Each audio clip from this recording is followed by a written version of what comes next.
liar, dude. What a fucking Weasley little liar, dude. Holy shit, dude. Fuck it, I'm saying it.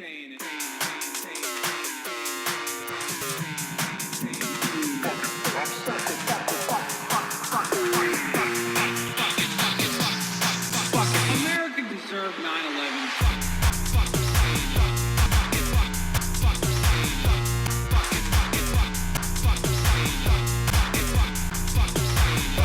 9/11.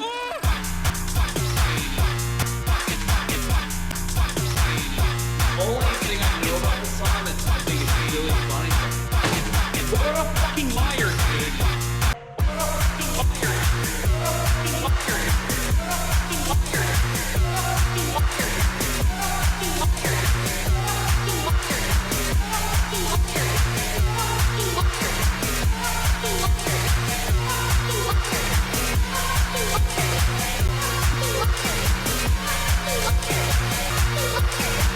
What a fucking liar. What a fucking Weasley little liar, dude. What a fucking Weasley little liar, dude. Holy shit, dude. Holy fucking shit, dude. Literally lying. What a fucking liar, dude. What a fucking liar, dude. Holy fucking, what the fuck?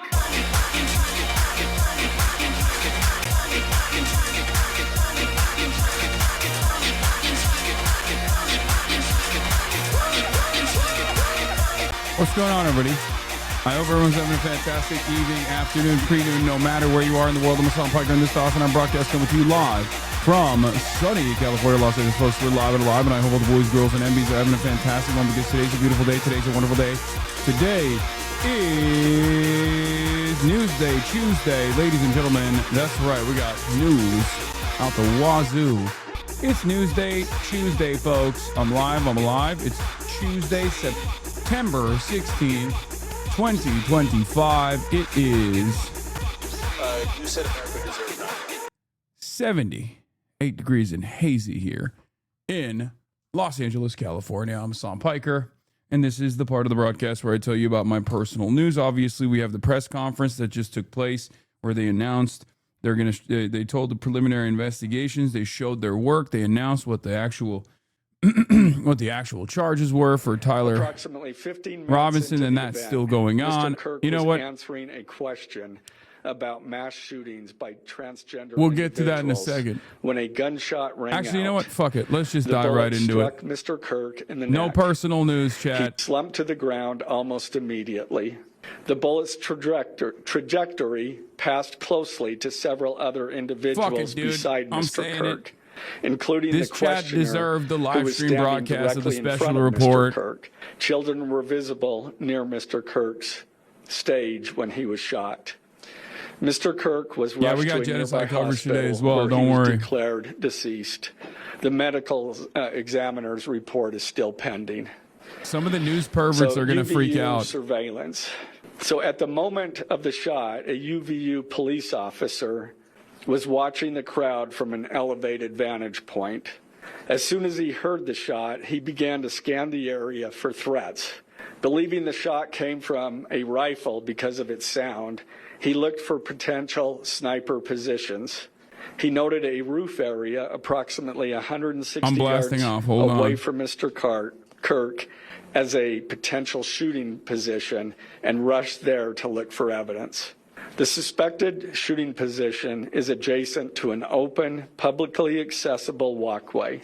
To access the suspected location, a person must climb over a railing and then drop to the roof only slightly below. The UV officer climbed over the railing and down onto the roof. He then walked to the suspected shooting position and confirmed a clear shooting corridor between the position and Mr. Kirk's seat. He also noticed markings in the gravel rooftop, consistent with a sniper having lain on the roof, impressions in the gravel potentially left by the elbows, knees, and feet of a person in a prone shooting position. Police reviewed surveillance from the camera covering the roof and discovered that it recorded an individual dressed in dark clothing, cross the railing from the public walkway and drop onto the roof at approximately 12:15 p.m. All right. Although the individual Blast moved it out off, of the camera's view for a short time, the camera again captured the individual running across the roof and then low crawling to the area the UBU officer recognized as where the suspected sniper had dropped into a prone Where's the shooting gun, position. bro? Where's the gun? After a short time, which matches the known time Where's of the the gun? shot, the individual arose and ran across the roof to the northeast. This discovery led to an intensive review of UBU surveillance recordings to attempt to track and identify Why the the early suspect. tweet? What the hell? No, I'm just going right into it. Revealed the following. At approximately 11:51 a.m., the suspect How are entered they not campus found from the any north. other He is seen pieces wearing of a black footage? shirt with an American flag They are in the not. center. Do they have more A camera dark footage that they're just baseball not cap revealing? and large I don't understand this sunglasses. part. Throughout the surveillance, the suspect keeps his head Why are you live down so early and today? This is rarely when I'm live. raises his head enough to get a clear image of his face. As he proceeds across the campus, he is seen walking with an unusual gait. The suspect walks with very little bending in his right leg, consistent with a rifle being hidden in his pants. What? This unusual gait How is he continues bending until then? the suspect is How is he seen bending crossing here the then? railway off the open walkway and onto the roof. How is where he leaves bending his the leg camera's then? view. That makes no sense. A camera later captures the suspect as he runs across the roof to the suspected shooting position. Immediately after the shot was fired, a camera captures the suspect running across the roof carrying an item whose shape is consistent with a rifle. The suspect is then seen climbing down from the roof. He appears to drop the item he was carrying as he hits the ground in a controlled fall. He then picks up the item and runs toward the northeast end of campus. Expanded crime scene investigation. Law enforcement officers followed the suspect's escape path to the northeast end of campus, where they believe the suspect left campus and entered a wooded area. In that wooded area, investigators found a bolt-action rifle wrapped in a towel. The rifle contained 1 spent round and 3 unspent rounds. This is consistent with the facts officers observed at the time of and immediately after the shootings. No shell casings were found on the roof, suggesting a bolt action rather than an auto-loading weapon, and only a single round was fired. Each round in the rifle contained an etched inscription as follows. The fired cartridge was etched, no Tyson's When he was bringing it bulge, up secret O style, it was wrapped in his W O, pants. What's After this? he was running away with it, it was The wrapped in a second towel. cartridge. Still doesn't make sense how it was in his pants, though. That was, again, not spent. The last 3 were not spent, were not fired. Notices your The bulge, second, ooh, hey woo, fascist, and also catch with arrow symbols. The third cartridge, oh Bella Chow, Bella Chow, Bella Chow, Chow Chow. The fourth cartridge, if you read this, you are gay, LMAO. The rifle, ammunition Don't. rounds, and towel. You were could go sent to for jail if forensic you laugh at that. processing. DNA consistent with defendant was found on the trigger, other parts of the rifle. I guess we're all gay The now. fired Maybe he cartridge was casing, woke. 2 of the 3 He made unfired everybody gay. cartridges, It's like and when I the trick you towel. into reading the Shahada. Law enforcement was unable to immediately locate the shooter, so they published photos of the shooter from the UVU surveillance cameras and asked for the public's help to identify him. Meanwhile, law enforcement continued to try to identify the shooter through other means. The Washington County investigation. On the evening of September 11th, 2025, as law enforcement continued their investigation, Tyler James Robinson went to the Washington County Sheriff's Office with his parents and a family friend to turn himself in. Robinson's mother stated that the following to police. On September 11th, 2025, the day after the shooting, Robinson's mother saw the photo of the shooter in the news and thought the shooter looked like her son. Robinson's mother called her son and asked him where he was. He said he was at home sick. and that he had also been at home homesick on September 10th. Robinson's mother expressed concern to her husband that the suspect shooter looked like Robinson. Robinson's father agreed. Robinson's mother explained that over the last year or so, Robinson had become more political and had started to lean more to the left, becoming more pro-gay and trans rights oriented.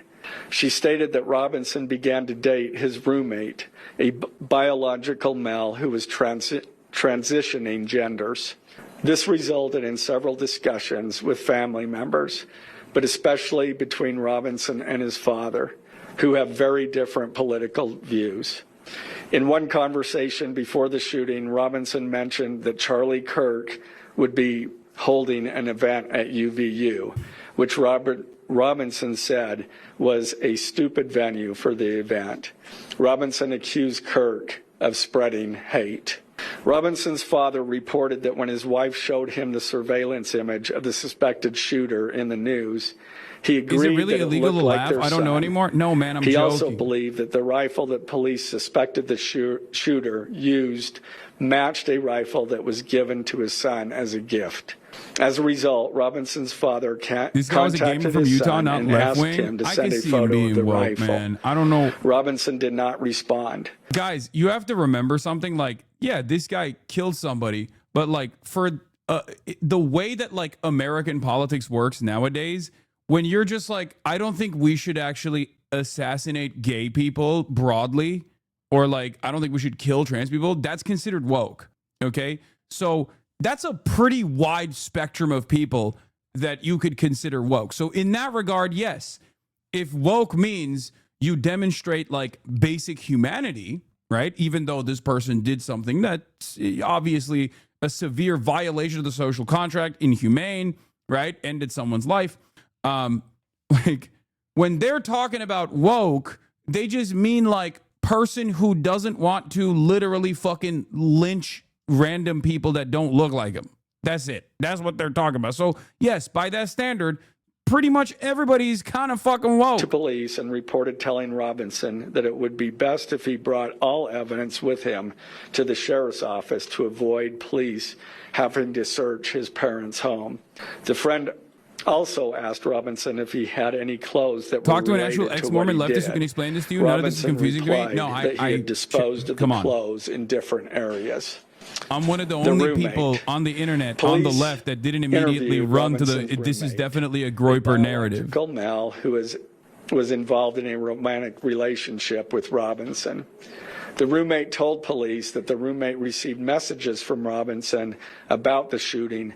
And Like, when and I he say did this guy provide was those woke, by the way, I don't messages mean to he's like a police. fucking card-carrying Antifa September DSA 10th, guy. 2025, I just mean he doesn't the think roommate trans people received should a be text killed. message from Okay? Robinson That's which what I said, mean. Like, "Drop make what no you're mistake, doing. their Look assessment under of that quote-unquote woke is The so roommate looked expansive under the that it keyboard fits and the found a narrative note for that every single stated, human being, quote, pretty "I much. had the Okay? opportunity to take out I just Charlie didn't KIRK, run with the and I'm he's going to definitely a take it." Groyper stuff. You know what I Police found mean? a photograph of this But note. we still don't know. I'll following make the assessment in a exchange- little bit.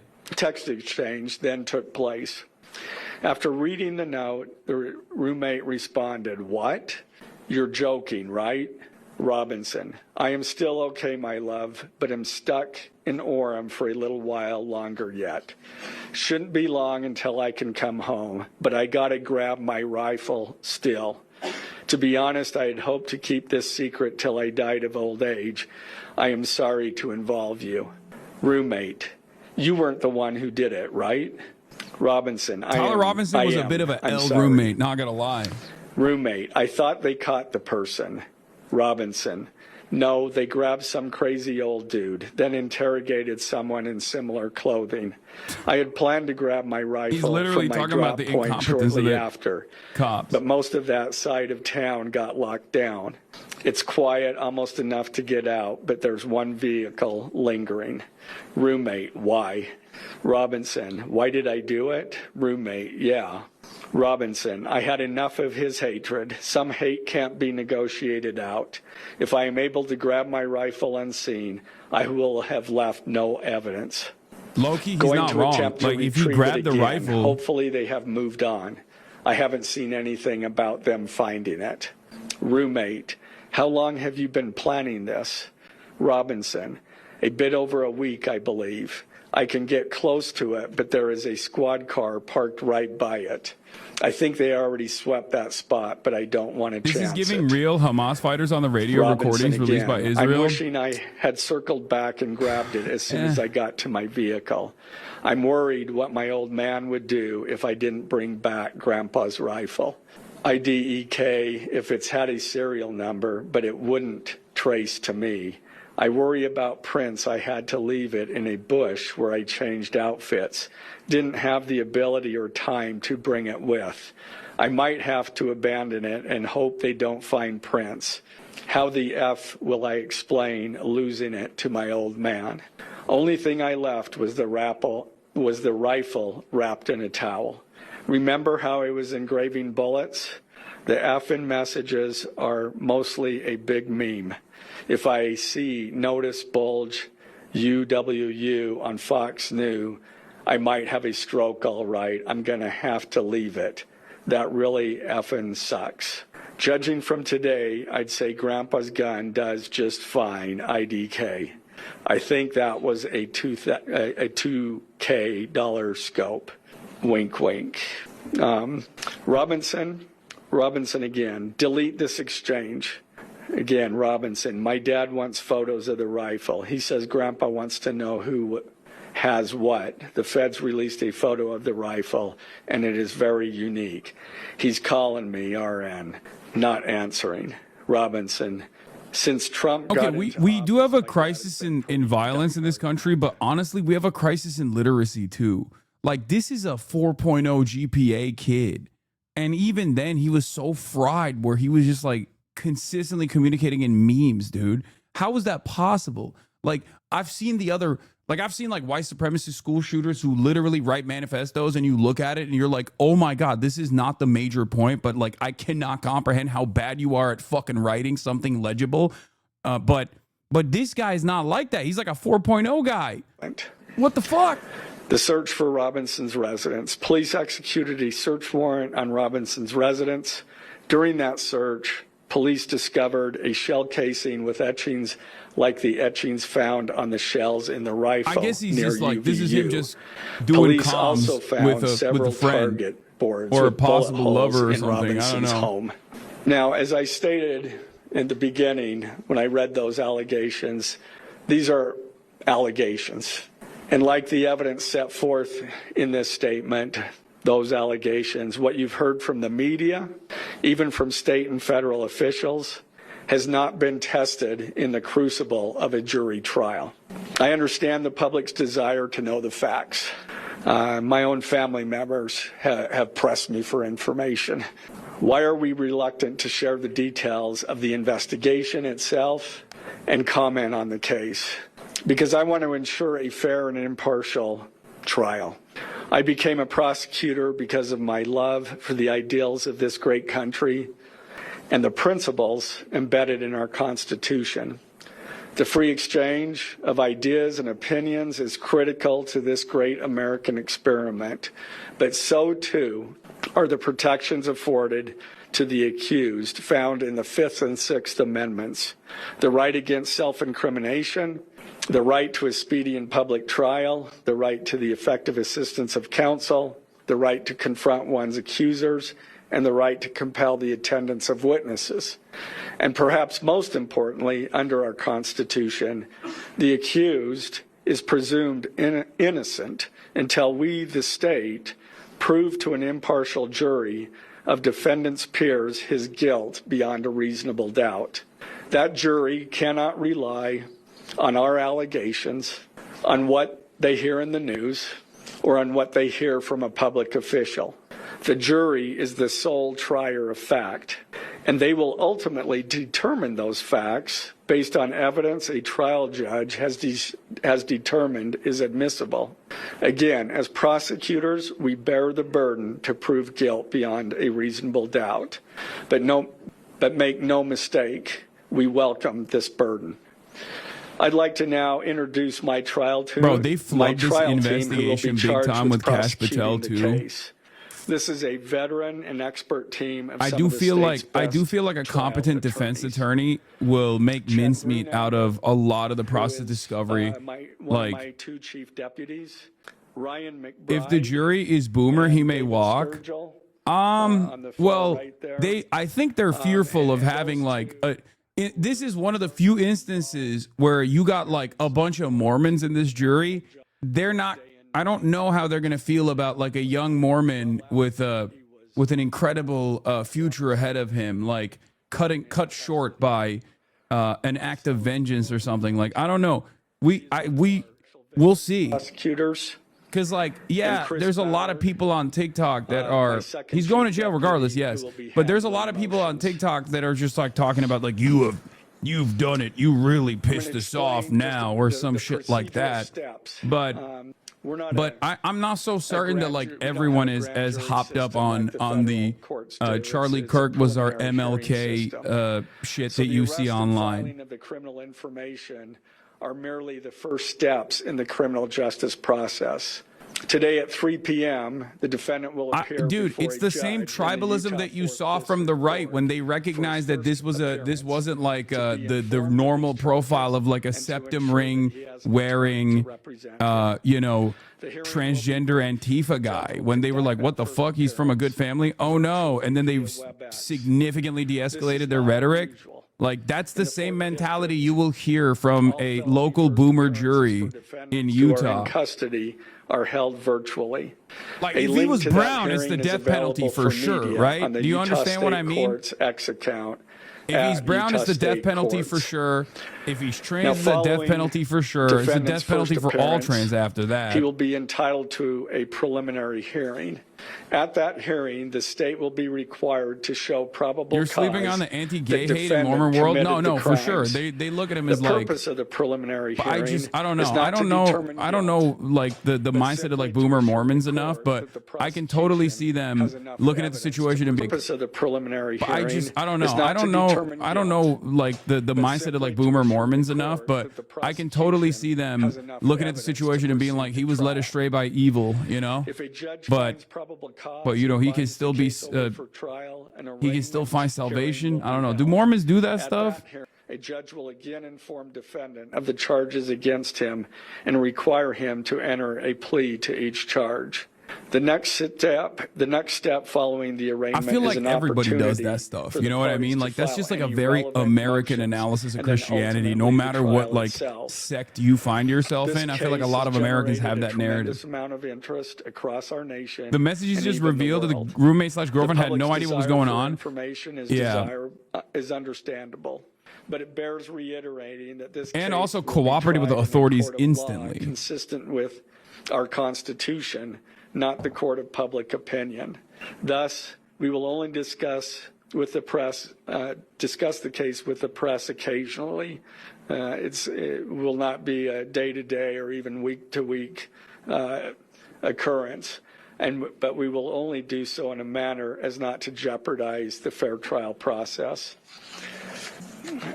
Before I conclude, I want to express my appreciation for the tireless work of our local, state, and federal law enforcement officers.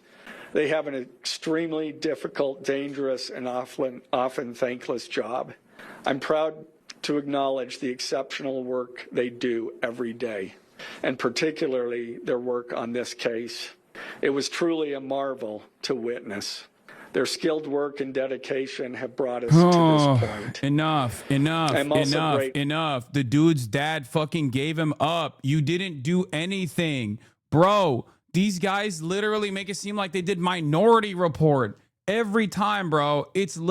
Dude, so much of like the FBI's terror apprehension unironically is just like getting some autistic 17-year-old Muslim kid online to be like, hey, want to find some Tenorite at this drop site, and then catching them and being like, we thwarted yet another insane Islamic terrorism incident, right? Like it's just like, and it's the same here. They literally didn't do shit, bro. They didn't do dick. They barely found like 3 photos of the dude, of the potential suspect, walking up the goddamn stairs to be like, we did it, boys. I don't understand. And just really fast, if you could identify yourself and what organization. From CBS. Thank you. Okay. Free Israel, though, for real? Yeah, free Israel from Zionism. In advance. They are still looking into it. It's an undergoing investigation. So is that a possibility? They haven't ruled that out. Ed Lavanero with CNN, the text message that you exchanged with the roommate, can you kind of give us a sense of, did that happen over several hours? They were looking in the bushes. I Yes, don't that's have true. that They did. information. They did look in the bushes and they found the fucking weapon. That's true. They did do that. To the death penalty independently. Did you hear it all from the Trump administration or Governor Cox's administration? Just realize how fucking scary the repercussions would be if, for example, he was in your Discord server or was a fan of yours. Like, people would just use that to be like, oh, Islam's radicalizing young men into killing people. Yes, 100% they would do that. They're already doing that. They've been saying that regardless of the shooter's profile. It's been interesting because, like, one, I was one of the only fucking left commentary people that just straight up immediately said, I don't think this dude's a groyper. I explained the background of why people think he's a groyper, but I said, I don't think he's a groyper. I think he's just like somewhat of an apolitical guy that is like liberal adjacent because he has like tolerance for like some level of tolerance for like gay and trans people, right? Like, which of course by right-wing standards means you are the wokest trantifa. You're trans antifa. You're basically transgender yourself if you think that like trans people shouldn't be killed, right? So like from their assessment, they just keep trying to angle this as like you know, this is wokeness. This is wokeness unfolding. But in reality, just, you know, a political centrist overall conservative family, basically on his journey of I guess radicalizing towards feeling empathetic to other people. ABC News Times would like to know, how does this possibly interface with any federal charges? So that's up to the feds. They have different charges, and they're reviewing the evidence. Steven Crowder said he was in the ACP Discord. The evidence and the law, they could file charges, but I'm not okay, privy to dude. Exactly what they're looking at. I know the ACP boys love LARPing. Okay, they're big LARPs. They love LARPing, but that's such a funny thing to fucking like ACP. I don't think has motion like that. Question. ACP wiped their Discord. Everybody wipes their Discord, dumbass. I wipe my Discord all the time too. They get raided. Everybody gets raided. Hate raided by fucking groypers and neo-Nazis and shit. ACP's 11-person Discord. That'd be crazy. And is he cooperating since he's been taken into custody? Ultimately, a judge will determine that at trial. And cooperation, has he spoken at all? Has he been cooperating? Again, I'm not going to comment on that. ACP is the American Communist Party. I'm not even going to get into it right now. Okay, that's just time online that some say radicalized him. I am not aware of that information. That's, again, still under investigation. And has he expressed any remorse so far about this attack? I am not going to comment on that. Is he continuing to not cooperate? I am not going to comment on that. Mr. Gray, the FBI director has been way out in front in terms of presenting evidence to the public. Your team has been very circumspect, very measured in what they've let out. Does that hamper your investigation and your ability to do this? Well, as attorneys, we typically like to control that information to preserve an impartial jury and a fair trial. Also, yeah, ACP is not exactly known for being pro-trans. Excuse me? I don't have that information. Which is pretty funny. They're MAGA communists, buddy. What the family said is what I provided. Mr. Gray, do you anticipate that the defense will try to get this trial moved out of Utah County, and how will you respond to that? I'm gonna do the fucking Ken Liegenstein post in a second to develop a better psychographic profile of the shooter, the alleged shooter. Right wingers love to have relationship with trans women. What are you talking about? Yo, I never said that they don't. Coincidence? That will be for a jury to decide. Mr. Gray, are you confident that the roommate had no part of this attack whatsoever? Again, I'm not going to comment on the evidence. But the evidence so far, does it show any involvement? Again, I'm not going to comment on other than the facts that or the evidence that we've gathered so far. The suspension of the DNA here in the press conference jeopardized his right to a fair trial? I don't believe so. This is part of a public document that we have to file as we file a criminal information. We have to file a probable cause statement. That's a public document, and so we're comfortable with that. Are his parents and the roommate still cooperating? I'm not going to comment on that either. The FBI has said that this suspect had a hatred of Kirk. What else can you share about that?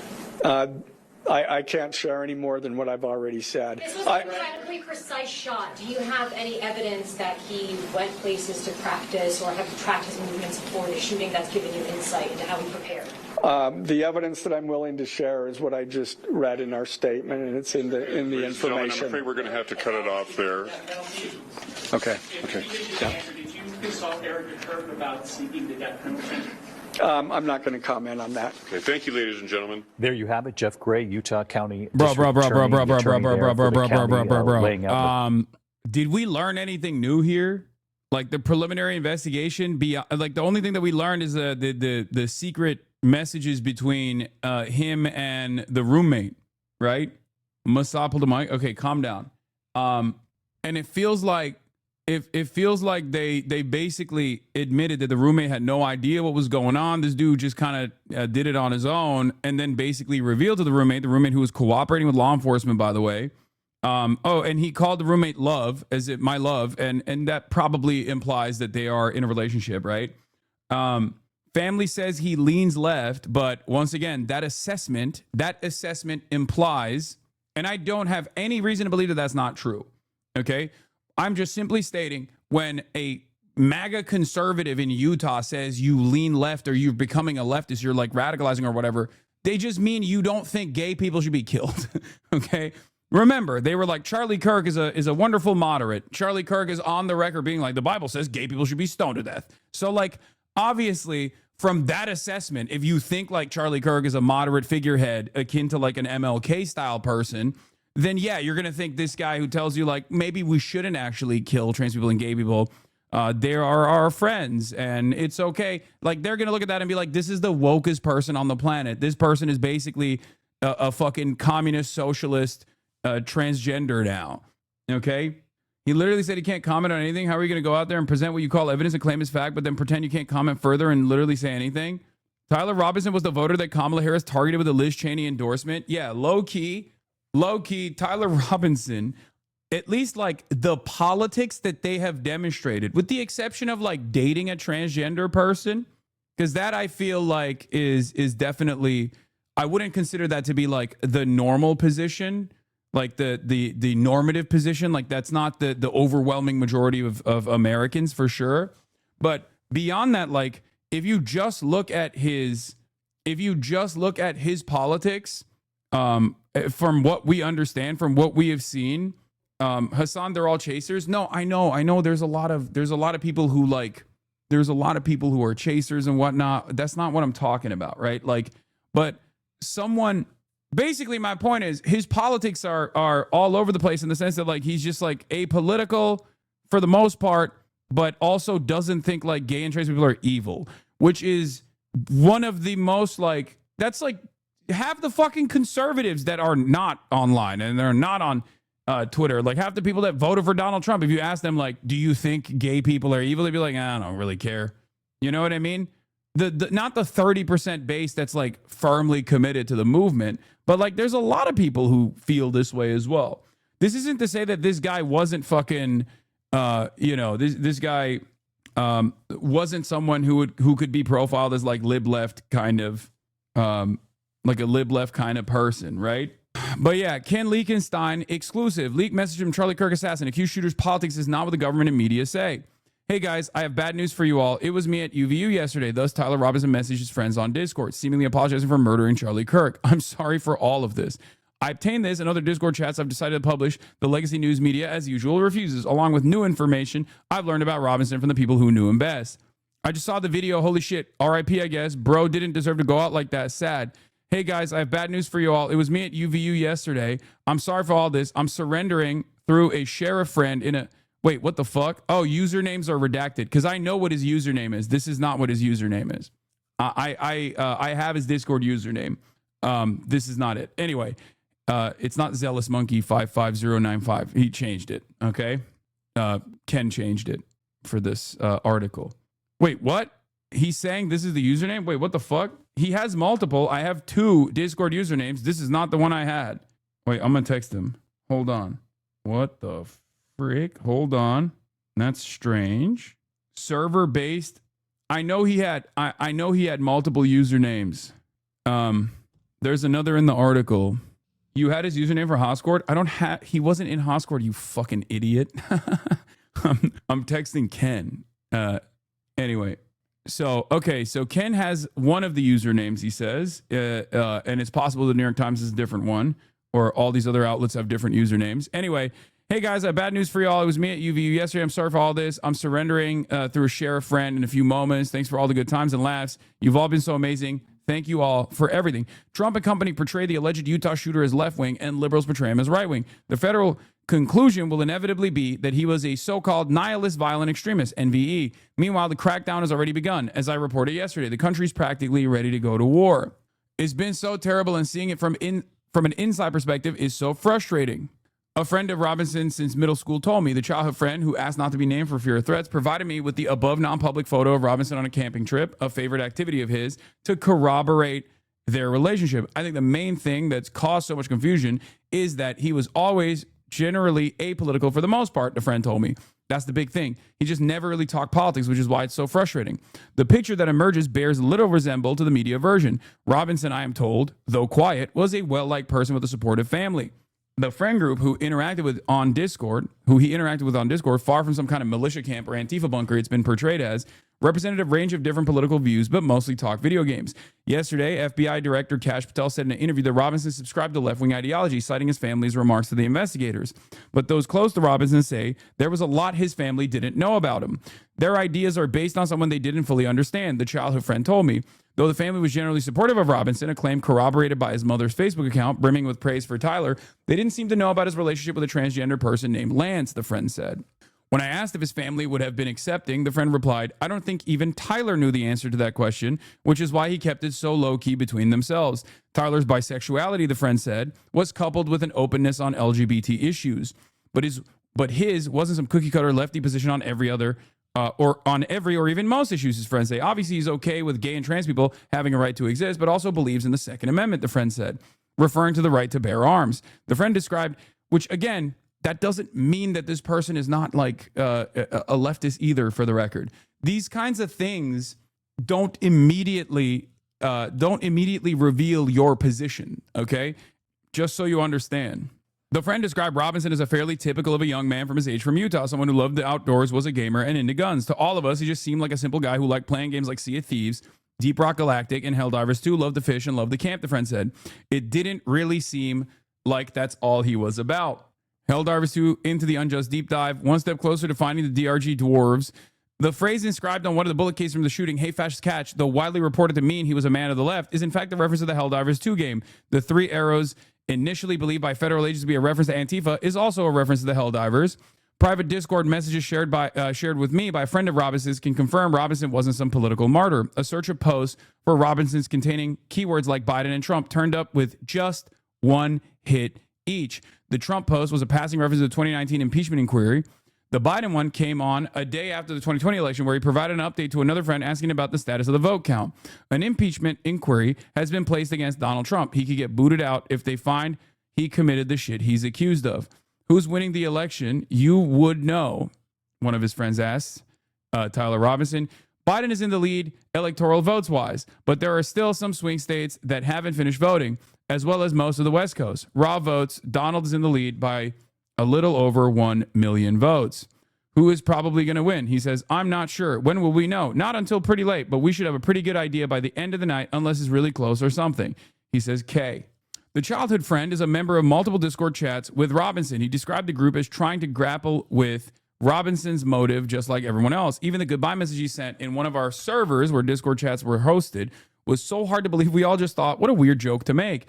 Then the news came out and we were all calling each other saying, check the news. He said, yeah, I don't know what makes a person like him decide he's going to drive 260 miles upstate to shoot someone like Charlie Kirk, then come back like nothing happened. It leaves a lot of room for speculation and theories, which is why I think they're so rampant. Part of the confusion he attributes to Tyler's quiet nature. He was a really smart guy, but super hard to read, stone cold poker face, and you could always never be confident assuming anything. When I asked if he opened up to anyone, the friend replied, as far as we knew, he was open. As far as we knew, he was opened up. What does that even mean? Despite his verbal reticence, Robinson was not a loner, according to his friends. Unlike the stereotypical outcast shooter driven to violence. Oh, they're saying he was opened up. Like that's all they knew. They thought they knew him. He was apparently amiable and well liked. Everyone who knew him liked him. Remember when I said that even on a cursory glance of the shooter's like profile, he doesn't actually fit the bill in the same way that like Luigi Mangione doesn't fit the bill of stereotypical shooters demonstrating antisocial personality disordered behavior, loners, alienated, isolated from friends and family, sometimes finding themselves deep in the precipice of like online radicalization through like Discord servers all the way to Telegram and stuff like that. This guy straight up is just like as normal as you can be. Which, by the way, I think is this right here, the fact that this shooter is as normal as you can get, and someone who, as a matter of fact, had a bright future, as someone would say, right? That is unique when you look at the rest of the school shooters, mass shooters, people engaging in like any sort of violence like this, and I think that's reflective of the times changing. Like it's more so, yes, as the chatter says, an indictment on the state of affairs, right? Because you got weirdos doing violence. Obviously, there are things that we can legislate to try and limit the amount of ultra violence that we experience on a daily basis. But when you got like a radical, centrist, apolitical guy with a bright future ahead, all of a sudden when they're doing stuff like this, and if it's like even with Luigi as well, like people who are well liked, people who have a social life, all of a sudden when that happens, like that is interesting. Anyway, regardless of the horrible actions that took place, we must take this moment to remember that God is a living and loving God who loves all his children. A Discord post from another friend posted the day after the shooting reads, while Charlie Kirk's politics were not acceptable to some, I asked that we all say a prayer for him and his family during these confusing times. Yeah, like if this was like a Antifa Discord server and the way that these guys were presenting it, they'd be like, fuck you.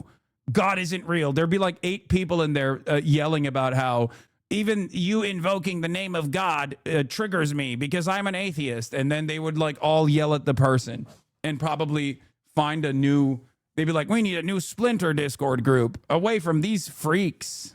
You know? I think this is a pattern with white cis shooters lately. Middle class experience hardship realizes it's affecting their marginalized friends most, and not being able to process it is the IRL version of just found out about racism. That shit sucks.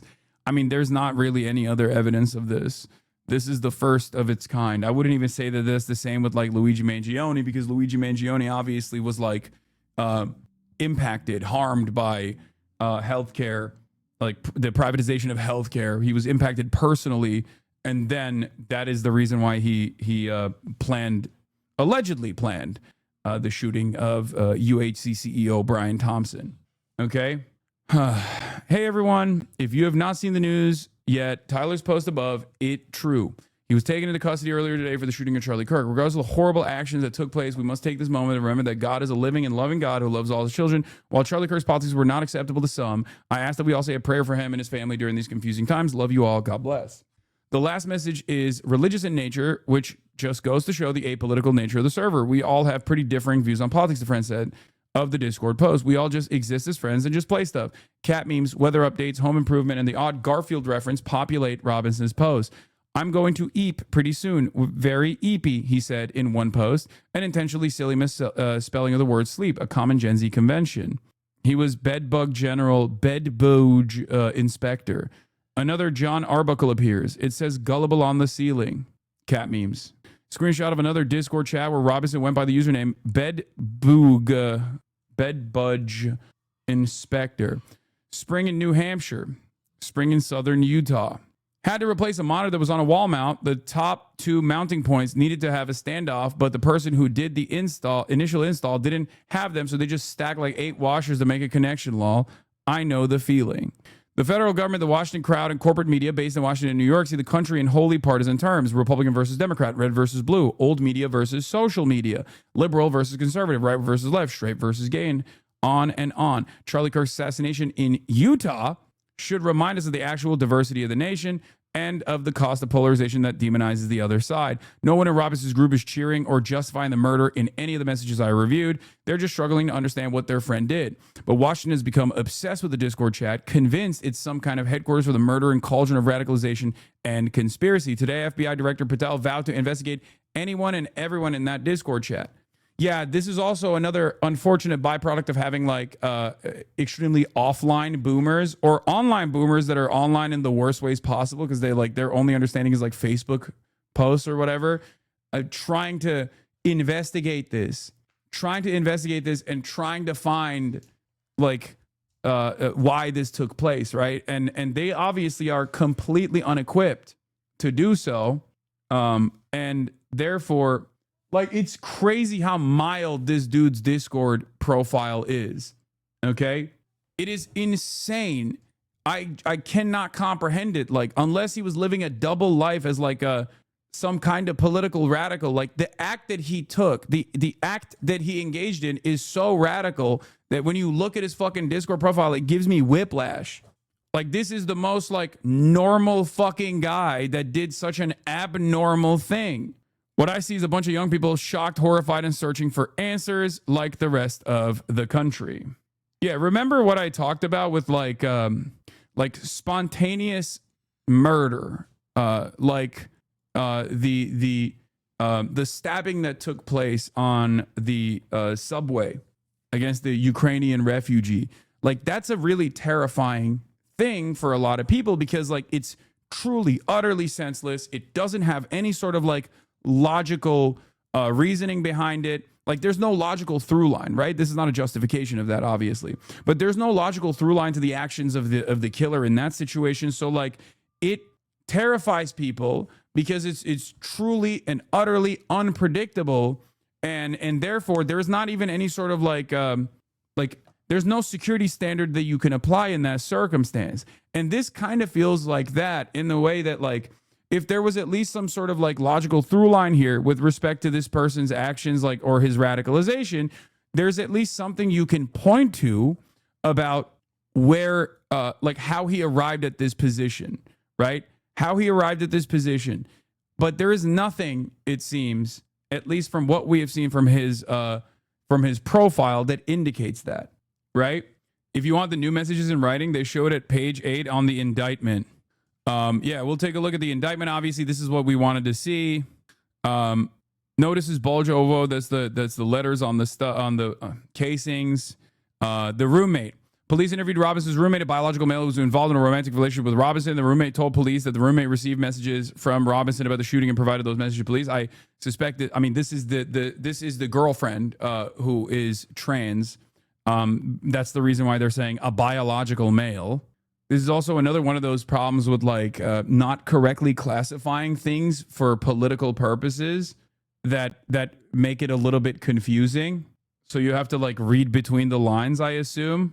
What's the evidence this person is trans? Other people have stated this. Like, they look through the person's Reddit profile. Like, they were in a lot of DIY HRT subreddits, things of that nature. Like, things that you wouldn't. I don't think things you would do unless you were not. Some people are saying, okay, it's before the roommate segment. They talked about how his family confronted him. Yeah, look here.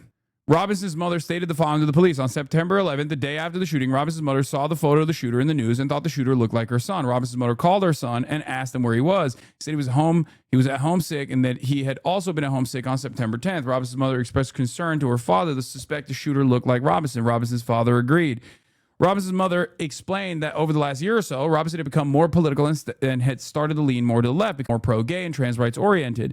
She stated that Robinson began to date his roommate, a biological male who was transitioning genders. This resulted in several discussions with family members. So, like, one thing you have to understand is, like, put yourself in the mindset of like a Mormon mom in fucking Utah. Okay.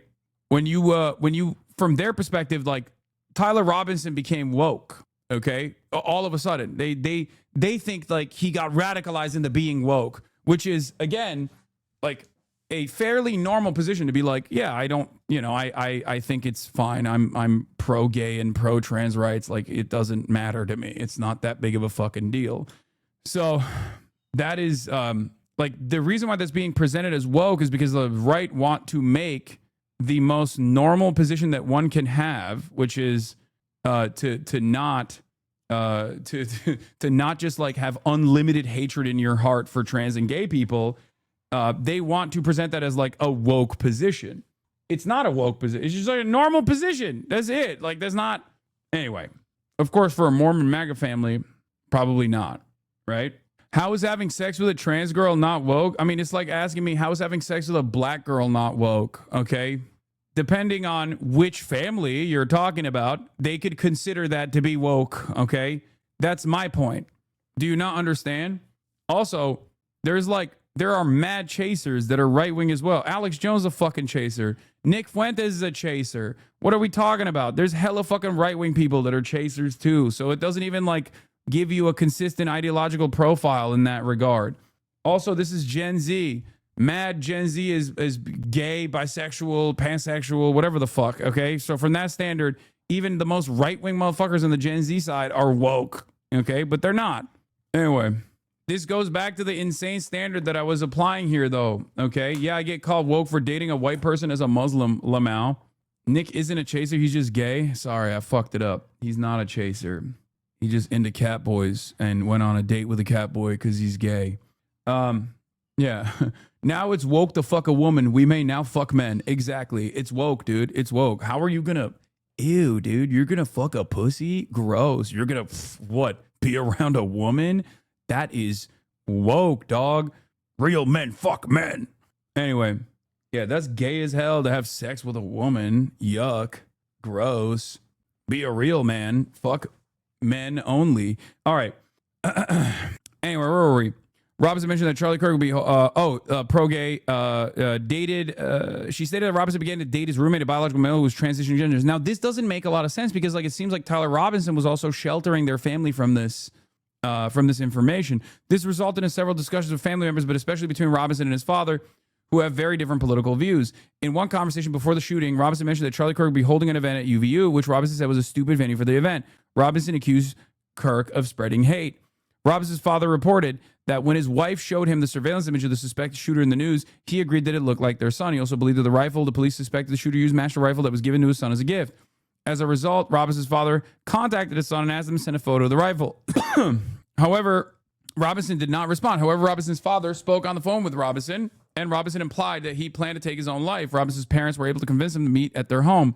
As they discussed the situation, Robinson implied that he was the shooter and stated that he couldn't go to jail and just wanted to end it. When asked why he did it, Robinson explained there's too much evil and the guy Charlie Kirk spreads too much hate. They talked about Robinson turning himself in and convinced Robinson to speak with a family friend who was a retired deputy sheriff. At Robinson's father's request, the family friend met with Robinson and his parents and convinced Robinson to turn himself in. The family friend spoke to police and reported telling Robinson that it would be best if he brought all the evidence with him to the sheriff's office to avoid police having to search his parents' home.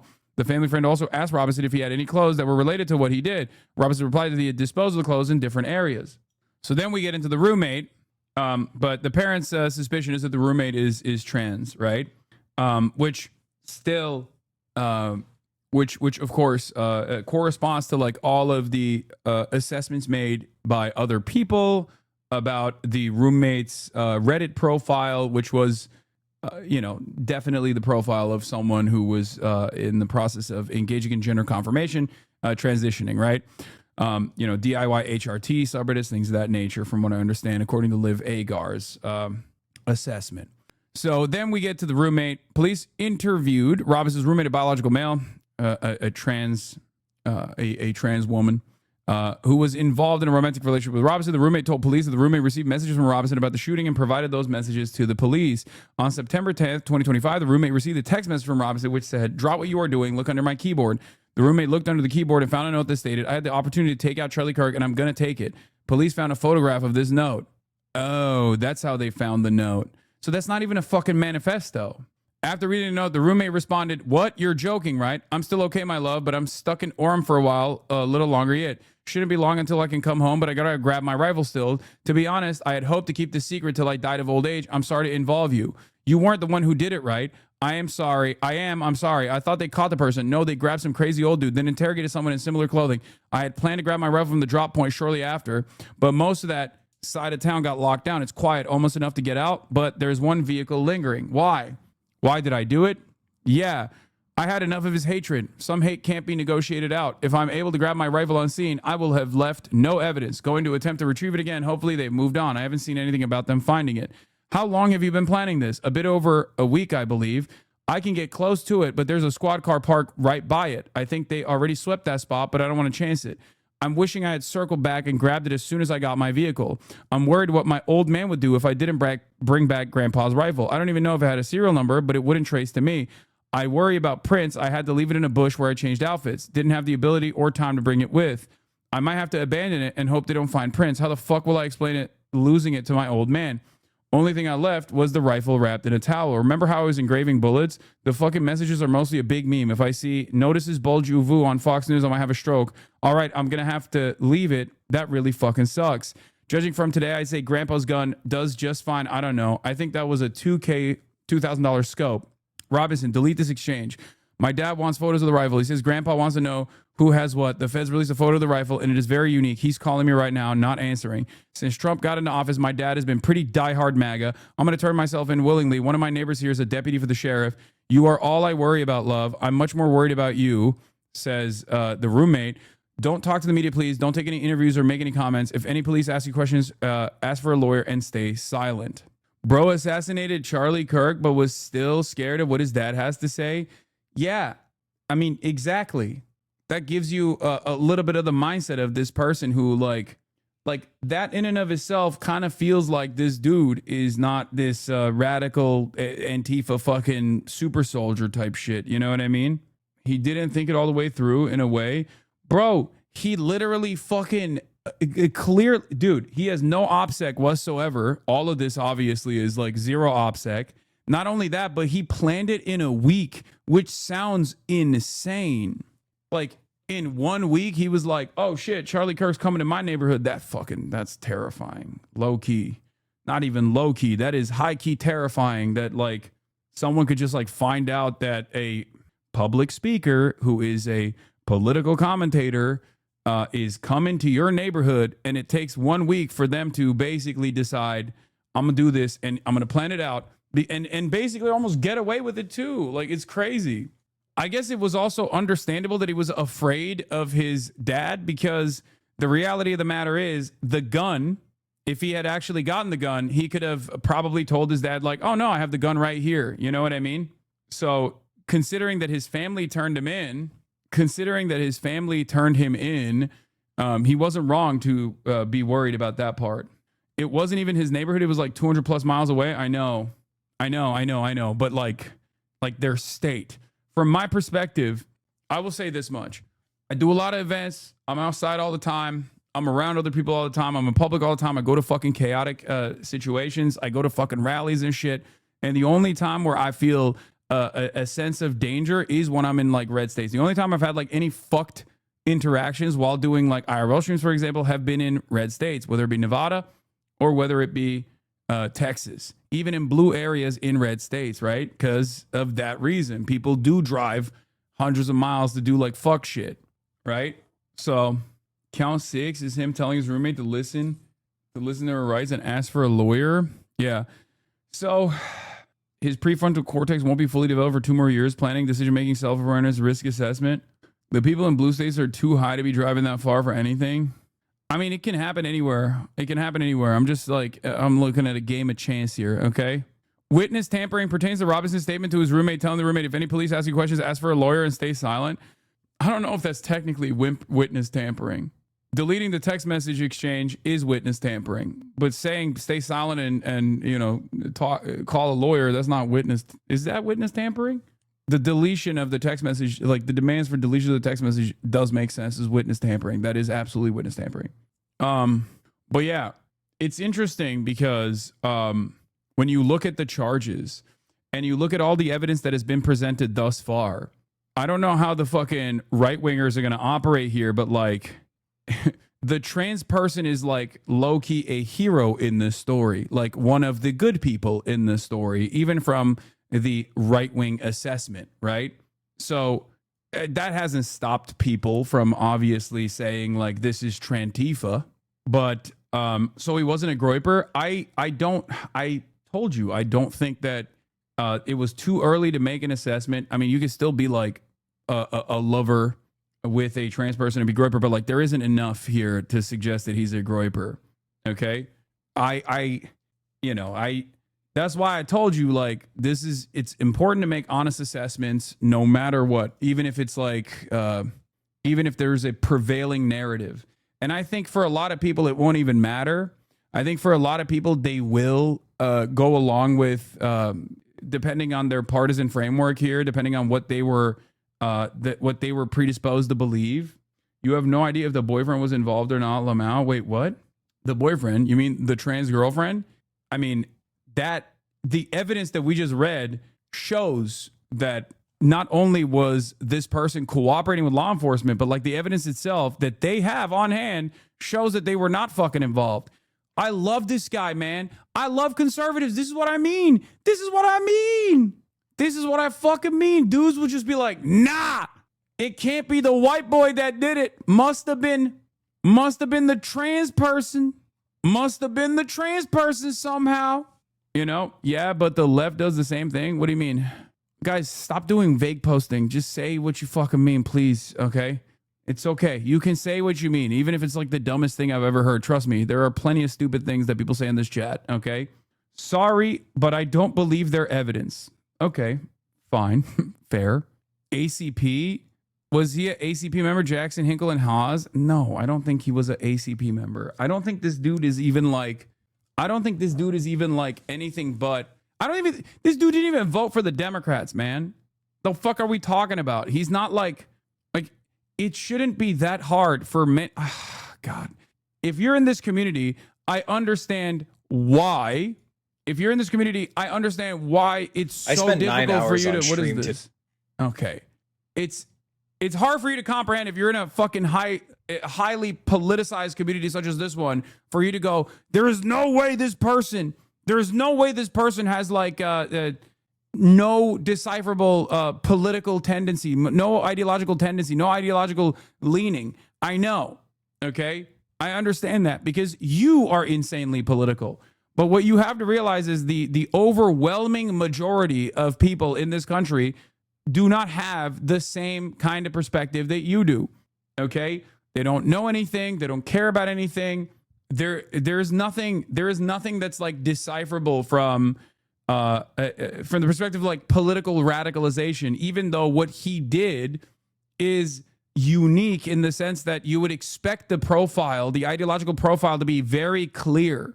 Okay, it genuinely seems like this dude was a straight up just a bisexual, chronically online politics normie who decided to do the unthinkable after figuring out that the figurehead for anti-LGBT was coming to his state. Yes, but even from that perspective,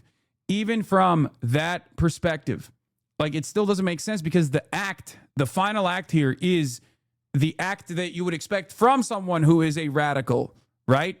So one must ask the question, how we got to a position where like an apolitical dude who's just a gamer who like traffics in memes and whatnot could do such a radical act, like take someone's life, right?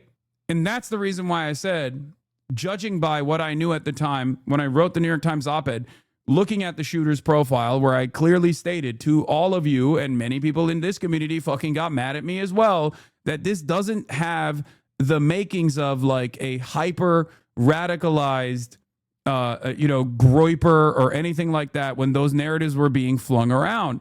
The reason why I said that is because I know the shooter profiles of people that get radicalized in different parts of the internet. I know the profile of someone who could potentially be a left-wing shooter and what they would do and what they would say in this process.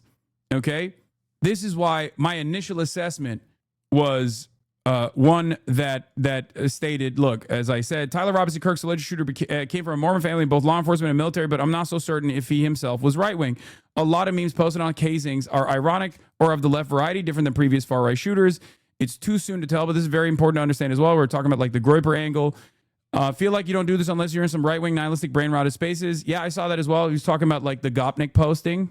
I don't know how to weigh that over the Chow Bella, though. Like, that could be Gopnik posting, which is across the political spectrum. Need more info. Groypers usually hail previous shooters and have way more aggressive slogans they use to signal. Are you saying that a normal guy just did it? That's terrifying. Yeah, no. Yes. What is Gopnik posting? Like, he was doing a Slav squad. And it's not even a normal guy that did it. Okay? It's not even a normal guy that did it. It's also, like, what's normal about him? It's good stock in the way that conservatives would say. This person comes from a close family, has relationships with people, is not alienated, is not isolated, has not demonstrated antisocial personality disorders, okay? Is in constant contact with other people. 4.0 GPA, Mormon family, okay? That is the reason why a lot of right-wingers, when they saw that background, immediately went, oh, shit. This doesn't fucking fit the profile of like anything that we've seen. Oppressive conservative family plus gun culture plus nihilistic on the value of life. Yeah, it's like it feels like it's like a situation where like you shoot a high profile conservative public speaker because you're fucking bored. You know what I mean? Like, I don't even think he did it for the memes necessarily. I understand why all of the law enforcement, regardless of their fucking biases, regardless of the fact that they're trying to present this as like a clear-cut indication, a clear-cut instance of like, Antifa-style radicalized violence or anything. But like when you look at the background, the evidence that we have so far of the shooter's background, it does make sense as to why one could look at that and say he is like, quote unquote, woke or of the lib left variety. And the reason why I say that is because depending on how biased you are, depending on how right wing you are, depending on like from the perspective of a Utah Mormon family, yes, like if you have a trans roommate that you're romantically involved in, that's the most woke you can be. There's the most woke person on the planet from their perspective. You know, some hate cannot be negotiated will absolutely be used to demonize trans ideology. I mean, I think that's a constant no matter what. And yes, I did go through Ken Klippenstein's profile. Thoughts on him being maybe one of those nihilist accelerationism guys? No, I don't think so. No. I told you that, like, not a Groyper, not super radical, which is so crazy to say because the act in and of itself is radical. But the reason why I say it doesn't seem like that is because those guys can't shut the fuck up about their politics, both on the left and the right, okay? Some of you on the left are in here. You can never stop talking about how you're actually a Maoist third worldist and everyone is actually a part of the fucking imperial core, America, using Maoist standard English. And on the right, it's even more fucking annoying. If you're like of the far right tendency, you literally will never shut the fuck up. Look at the Minneapolis shooter that went into the church. Everyone was like, that's a trans Antifa person. Fuck no, he wasn't.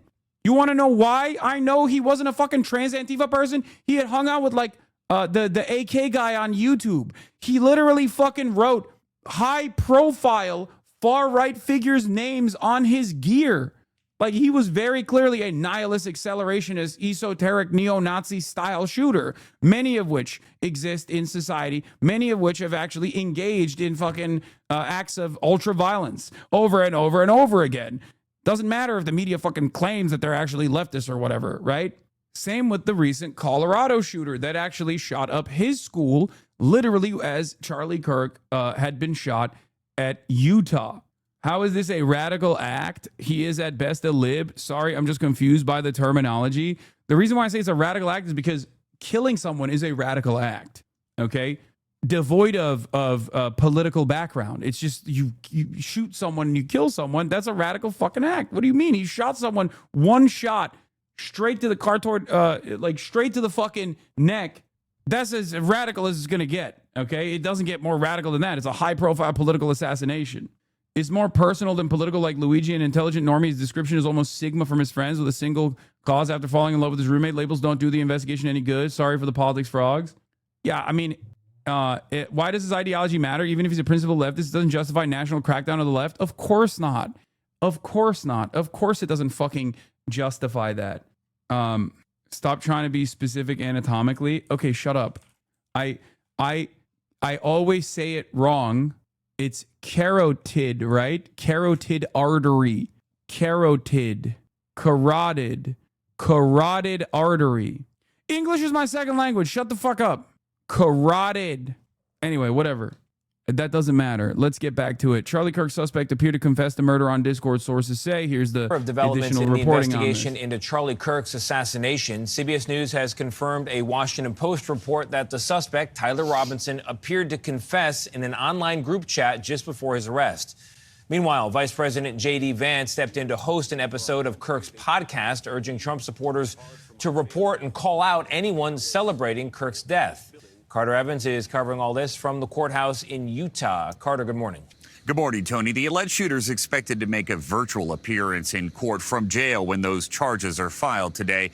And as a possible preview of what's to come, a probable cause affidavit listed aggravated murder, felony discharge of a firearm, and obstruction of justice as reasons for his arrest last week.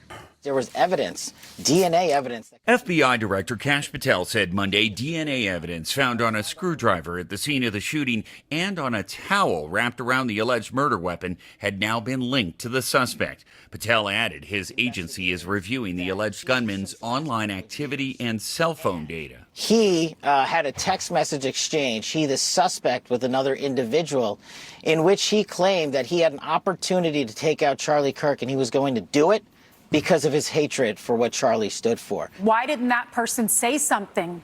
I think you were saying that there's no evidence that the shooter is woke unless you can see that being pro-gay is woke. Yes, and that is the case for many people on the right, especially in this administration, because this administration is so fucking brain broken that they think like Mitt Romney is a pussy. You know what I mean?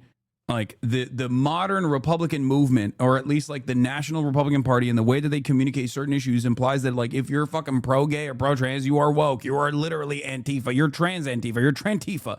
Okay, that's the way they see it. That's precisely the way. That's precisely the reason why they're designing this as a story about left radicalization, a story about left radicalization and a shooter engaging in this like incredibly leftist act of super violence. You know, that kind of thing. Yeah, trends de Antifa, like Trendaragua. You know, our investigation is ongoing. That's a great question. A Discord spokesman and two law enforcement sources told CBS News an account appearing to belong to the suspect claimed responsibility for the shooting in a group chat around 2 hours before his arrest last Thursday, writing in part, quote, "It was me at UVU yesterday. I'm sorry for all this." The messages were first reported by the Washington Post. Discord has said it hasn't found any evidence that the suspect planned Kirk's assassination on the platform.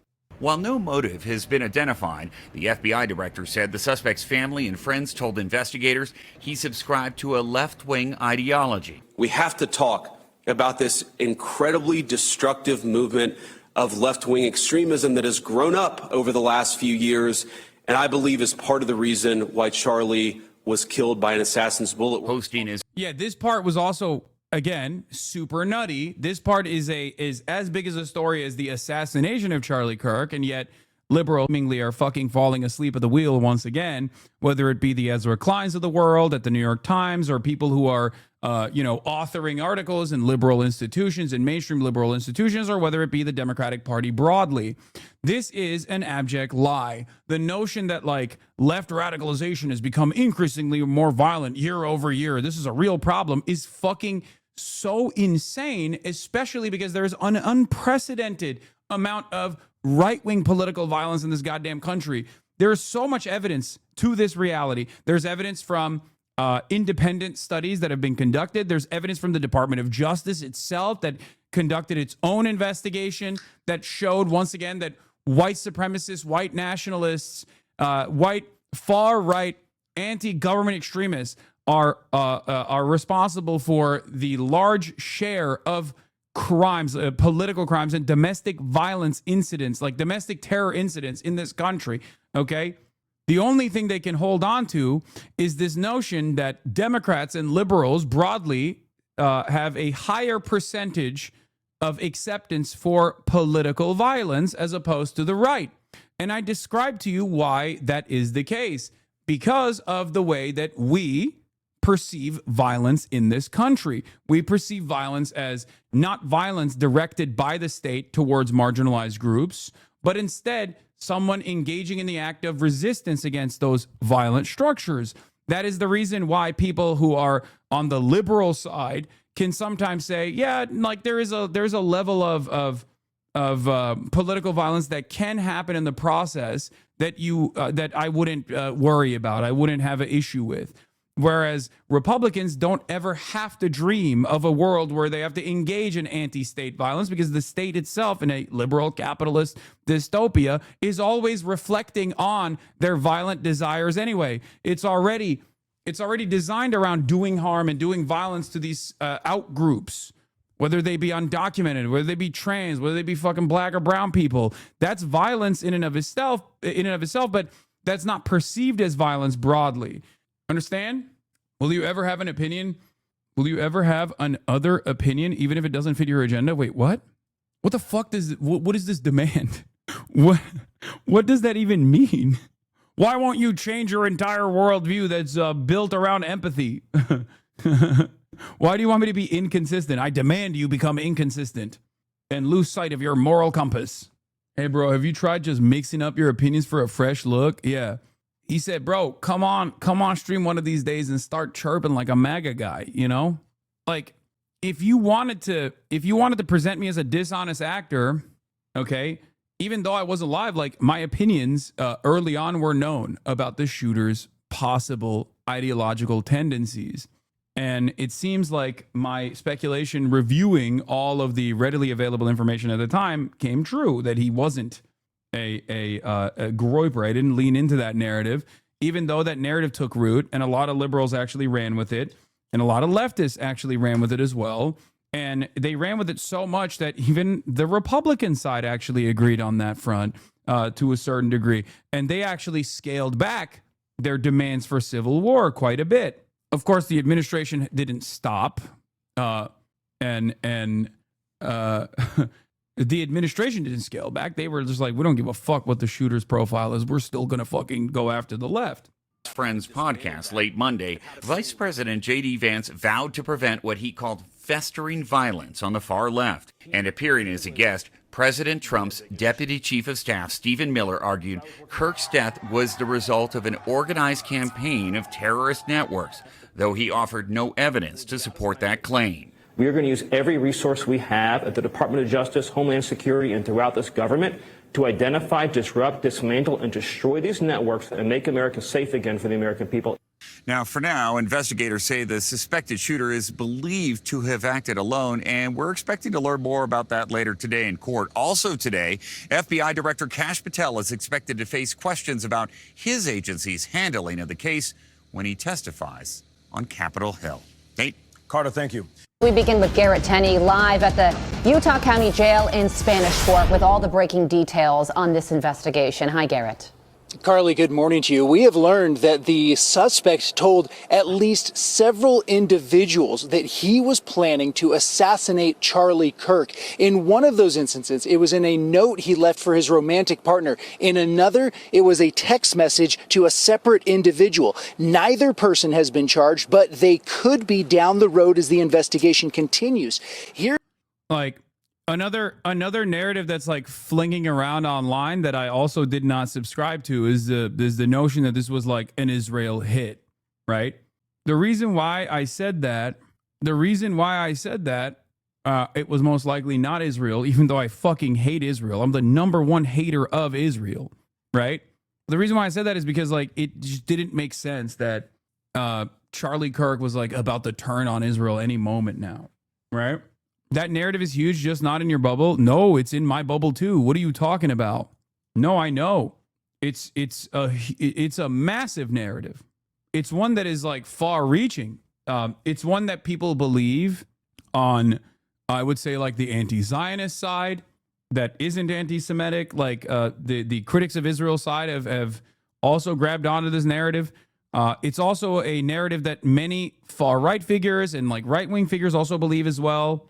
That's definitely something that a lot of people are grabbing onto. What about the right wing saying he turned down $150 million from Ackman? That part is probably true. I mean, Charlie Kirk was funded by Israel. Charlie Kirk Turning Point USA was funded by pro-Israel groups and pro-Israel donors. That is absolutely correct. And I would never in a million years say that like when you are getting funded by Israel that you're not going to get some fucking arrogant, entitled ass phone calls from some of the most annoying dipshits on the fucking planet for even daring to have like comic Dave Smith on stage at a Turning Point USA event. None of that means that Charlie Kirk was going to publicly turn on Israel, though, because Charlie Kirk was always going to stand by Donald Trump. A lot of people just don't understand that. And people on the right don't understand that. People on the right don't actually believe that I guess Donald Trump is super pro-Israel for some fucking weird reason, because it's like a cult, even if they themselves are anti-Israel, you know? Devil's advocate, because I agree, but couldn't you just argue that Israel might not have wanted to risk the chance that he could turn even if he didn't intend to? No. Like, when Israel, I mean, look, as someone who has been pursued, okay, by the state of Israel, I have a lot of up close and personal relationship with the matter. And let me tell you, when Israel wants to fuck with you, especially if you're a political commentary person on the left, especially if you're like a visible public person in the Western world, okay, then you just making shit up. No, I'm telling you exactly how it works. There are a network of sophisticated propaganda and influence peddling operations that Israel can, on a whim, decide to deploy against you.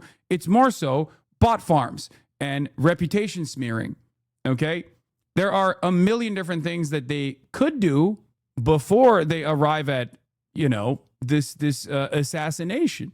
But that also, once again, does not make sense, because does not make quite a bit of sense, because like the notion that Charlie Kirk was going to publicly turn on Israel is ridiculous.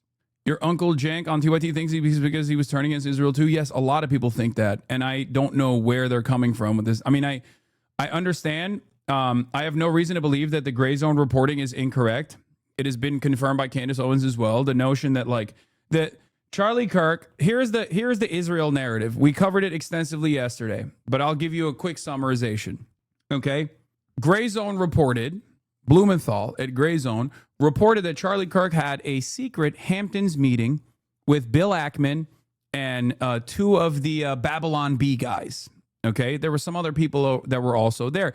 That meeting took place in the Hamptons, and the meeting was about, and Tucker Carlson too, sorry. I think Tucker Carlson was also there potentially. But that meeting took place, and the contents of the meeting was twofold. One, first, we're going to give you money. We're going to give you more money, but we want something in return. And two, when Charlie Kirk refused to take the money and felt like he was pressured, felt like he was being blackmailed, okay, they turned around and stated, they basically like had a mean conversation, right? They had a mean conversation with Charlie Kirk. They were probably very short with him, very arrogant. That's just classic. If you've ever had a conversation with someone who's super pro-Israel, whether they're American or Israeli, you get that vibe. They behave in this incredibly entitled, incredibly arrogant manner that is impossible to contend with if you are just like encountering the issue as an outsider for the first time, where you're like, what the fuck do you mean? What is this expectation, right? So do I believe that Charlie Kirk went and had like a bunch of mean conversations with pro-Israel envoys because he dared to sidestep even a little bit from the unshakable pro-Israel position that he is supposed to maintain? Because Israel, when they give you money, they demand a return on that investment, and that demand is unconditional loyalty, okay? Unconditional loyalty to Israel. So the very fact that he had Dave Smith on the Turning Point Conference, the very fact that he had Tucker Carlson on the Turning Point Conference, was enough for these pro-Israel groups to fucking lose their minds and be like, what the fuck are you doing? How dare you have these guys on your conference? Like, how dare you give them any fucking breathing room, any space whatsoever? I believe all of that. And Charlie Kirk's own public statements when he was talking to Charlie Kirk's very own public statements when he was talking to what's her face, the lady Megyn Kelly, also shows that he was very frustrated. He was pissed off that, like, regardless of his public-facing unconditional loyalty to Israel, these motherfuckers were yelling at him for managing the messaging to the best of his ability, trying to keep the party's base together, because that's what Turning Point USA does, right? That's what his goal was. His goal was to at least maintain some semblance of credibility by recognizing the discontent, especially amongst Gen Z Republicans, and make it seem as though TPUSA at least had like room for more discourse on this issue in an effort not to lose them to the likes of, for example, people who are very anti-Israel and also anti-Semitic, like the Groypers. Okay? All of that stuff can be true while Charlie Kirk would still not turn on Israel publicly. And the reason why I say that is because Charlie Kirk is a regime guy. Okay? Charlie Kirk is Donald Trump's very own propaganda minister. Okay? And therefore, as Donald Trump's propaganda minister, as long as Donald Trump wasn't going to turn on Israel, Charlie was never going to turn on Israel publicly either. Okay? It's that simple. Here's FBI Director Kash Patel describing one of those messages last night on Hannity. We've collected information where, through witness interviews from the FBI and local law enforcement, that he essentially... Why is it so crazy to think his best friend was literally saying he started to have a change of heart? Remember that one interview your uncle did with that Mossad guy? Yes, I do remember that. Guys, I am very tuned in, okay? I am very tapped into this shit. I am telling you, someone like Charlie Kirk, their own personal convictions or their own personal distaste does not matter with respect to their public output, okay? Jeffrey Epstein is a great example of this. He leaned into the Jeffrey Epstein stuff with the Bill Clinton connection for a very long time, okay? And then when he got the boss call, this is how he responded. Talking about Epstein for the time being. I'm going to trust my friends in the administration. I'm going to trust my friends in the government to do what needs to be done, solve it, balls in their hands. I've said plenty this last weekend. So if you guys want to see my commentary on it, that's fine. Honestly, I'm done talking. Charlie Kirk in the past had talked about Jeffrey Epstein potentially being connected to Mossad, for example. A lot of people keep pointing to that to say, oh, he was starting to go on his journey, a change of heart. An honest change of heart on Israel for a guy like Charlie Kirk doesn't mean that his output was going to change, his public output was going to change.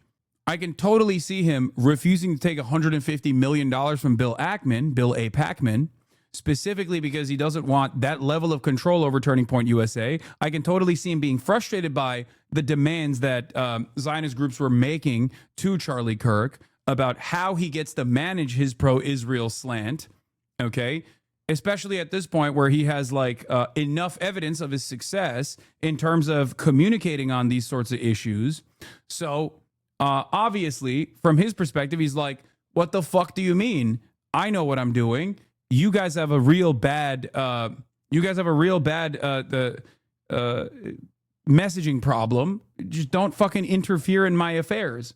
Like when I saw the Megyn Kelly conversation that he had, it almost felt like he was angry because they were just like fucking attacking him relentlessly because he understood the discontent that a lot of Gen Z Republicans felt towards Israel and how that was actually hemorrhaging support away from Trump even and putting them at the mercy of the likes of Nick Fuentes, who he obviously saw as a major villain. Who he obviously saw as a real threat to what he was trying to do, right? But the reason why I keep bringing back the Jeffrey Epstein thing is to show you that regardless of Charlie Kirk's personal opinions, regardless of his distaste for Israeli envoys or demands Zionists were making from him, it doesn't change his public persona and his public output one bit because he is ride or die for the admin. He is ride or die for Trump. Unless Trump was going to turn on Israel, Charlie Kirk was not going to turn on Israel on his own. Admitted. After the shooting and assassination of Charlie Kirk, the suspect admitted to it. But I will say what was found in terms of information, a text message exchange where the suspect specifically stated that he had the opportunity to take out Charlie Kirk and he was going to do that. And when he was asked why, he said some hatred cannot be negotiated with. The alleged assassin was an avid gamer and very active on Discord, which is a popular messaging platform used by a lot of gamers. We've learned that shortly before the 22-year-old turned himself in, he confessed to assassinating Charlie Kirk in a group chat on Discord. In messages obtained by the Washington Post, he wrote, "Hey guys, I have bad news for you all. It was me at UVU yesterday. I'm sorry for all of this. I'm surrendering through a sheriff friend in a few moments. Thanks for all the good times and laughs. You've been all amazing. Thank you all for everything." We also know just hours before those messages, in a different chat group, the alleged assassin was joking with friends who said he looked really similar to the man the FBI was searching for. Here's Kash Patel on Fox and Friends describing how those chat groups are factoring into this investigation. Oh my God. People think we can just get in these group chats and immediately find out who's in them. And there are scores of people in this Discord chat room. But we have to effectuate legal process. We have to go out there with search warrants so that if prosecutors want to later use this evidence, it's not tainted by being illegally obtained. The accused killer is expected to be formally charged today, and those charges are expected to include aggravated murder, which does bring the possibility of the death penalty. And in Utah, that can either be by lethal injection or by firing squad. Carly? Yeah, that's right. Okay. Garrett Tunney, live for us in Spanish Fork, Utah. Garrett, we will be watching. Thank you so much. Let's bring in former Assistant FBI Director Chris Swecker. Chris, thanks for joining us. We learned a whole lot yesterday, and almost all of it had to do with this alleged assassin's digital footprint, messages that he sent beforehand saying that he was going to commit this crime, and apparently messages that he sent afterwards admitting to it. So how are investigators going to be using these messages to build their case? Well, it'll be a very important part of their case. I mean, this is shaping up to be a very, very strong case. You have all the forensic evidence that's been piling up.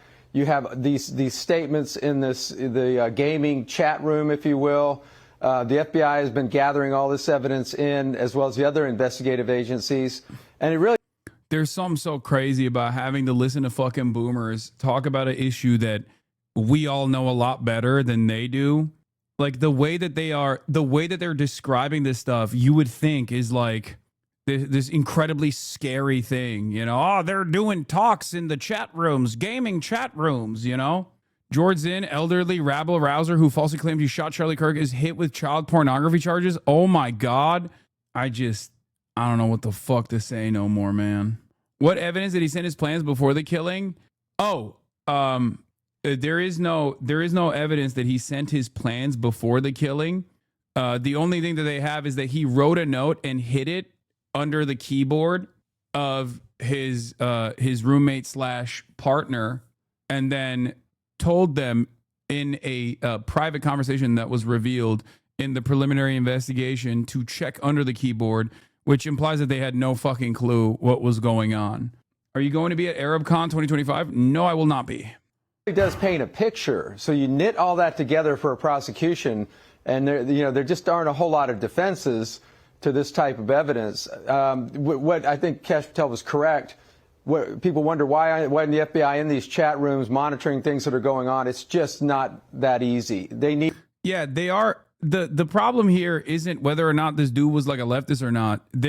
Even if this dude was like, I'm right wing and I'm a neo-Nazi and I shot Charlie Kirk because I'm a neo-Nazi, the administration was still going to go along with this person is a radical far left individual, and that's the reason why we have to dismantle the Democratic Party. Like, that's what they're doing. That's what they're going with. That's what they said before they knew anything about the shooter. So, convincing my left-wing former close friends on Facebook that Charlie Kirk wasn't a Nazi or a fascist is completely futile because I can't even convince them I'm not a Nazi or fascist, and many have known me since early grade school. Yeah, I wonder why. a tip or a lead from a member of the chat room or a member of the public that's had access, because they can't just go willy-nilly surfing through all these social media sites and chat rooms and gaming sites. There are DOJ guidelines and FBI guidelines and constitutional guidelines that prohibit that. But Chris, now that we have those guidelines and those requirements met, the FBI is combing through the digital footprint, not just of the alleged assassin, but those with whom he communicated. So, Chris. Yeah, see, they didn't get enough. All of this stuff is because they didn't get enough. I'm telling you right now, they are doing at the right-wing media outlets are looking at the situation and seeing exactly what we're all seeing, which is not enough evidence for like the trans Antifa narrative, right? Which is why they're trying to build this media profile that these Discord group chats were not just like a bunch of fucking Mormon gamers in Utah that have nothing to do with it, but instead we're actually secretly planning out a hit. These are like gay furries and transgender Antifa soldiers that were ultra militant, you know? And the reason why they're trying to build this narrative, obviously, is the exact same reason why like Elon Musk and every other fucking right-wing person, including Nick Fuentes and all of these like groypers online, have been actively demanding that the administration muzzle any and every left or liberal figure that's out there. It's because they want to use Charlie Kirk's death as an opportunity to dismantle and destroy any sort of political dissidence that could take place in the country. Okay? But because they don't have enough evidence, to present this as like a radical Antifa thing, which, by the way, even if he was a radical Antifa thing, the notion that the administration should be able to tackle all left organizing is still insane, for the record. I need you to understand. Like, that's completely unacceptable. That's completely fucking ridiculous. Like, even if the shooter was just straight up like a Maoist third worldist or like a DSA guy, the fuck do you mean you're going to dismantle every person with an opinion where, you know, you should let trans people live? I think you're being crazy. You're being violent. Like, that's insane, right? That's fascism. But it's clear to me that that is their goal. And it's clear to me that it doesn't matter if there's enough evidence to suggest that. They're just going to present it as such and continue going along with this narrative.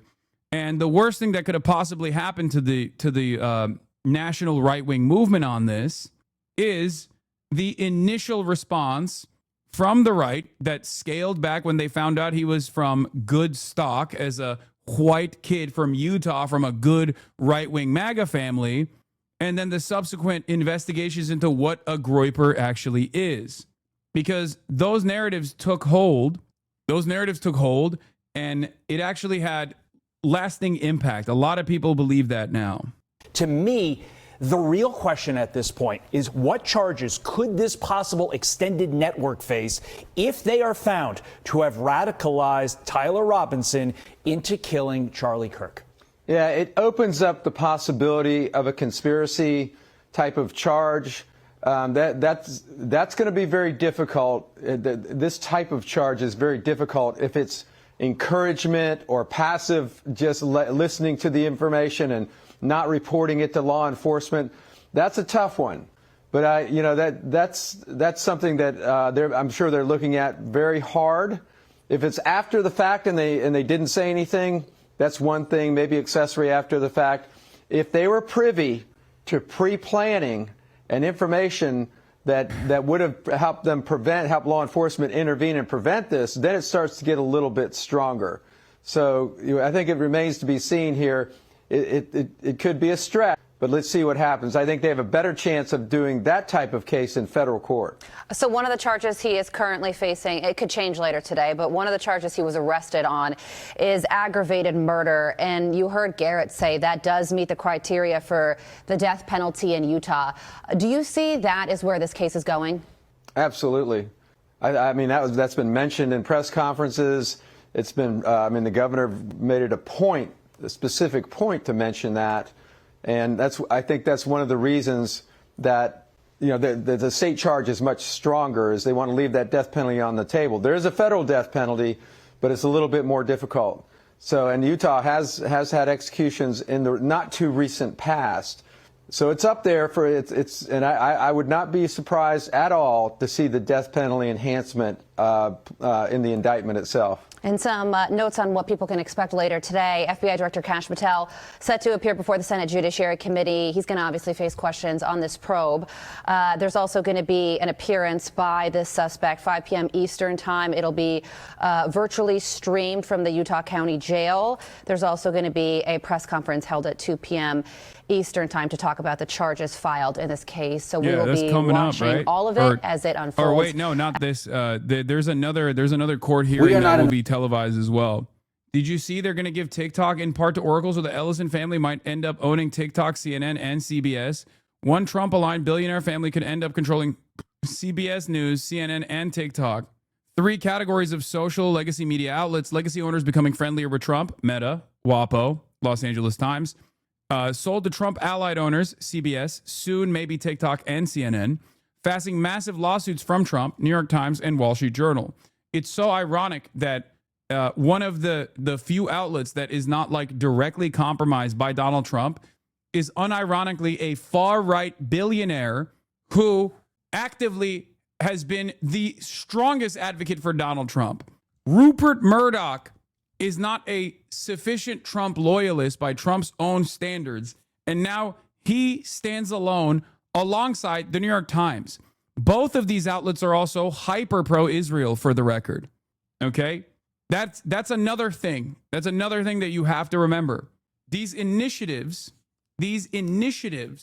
in terms of like both mainstream and independent outlets becoming super fucking pro-Israel and pro-Trump in general is unfolding in front of our eyes.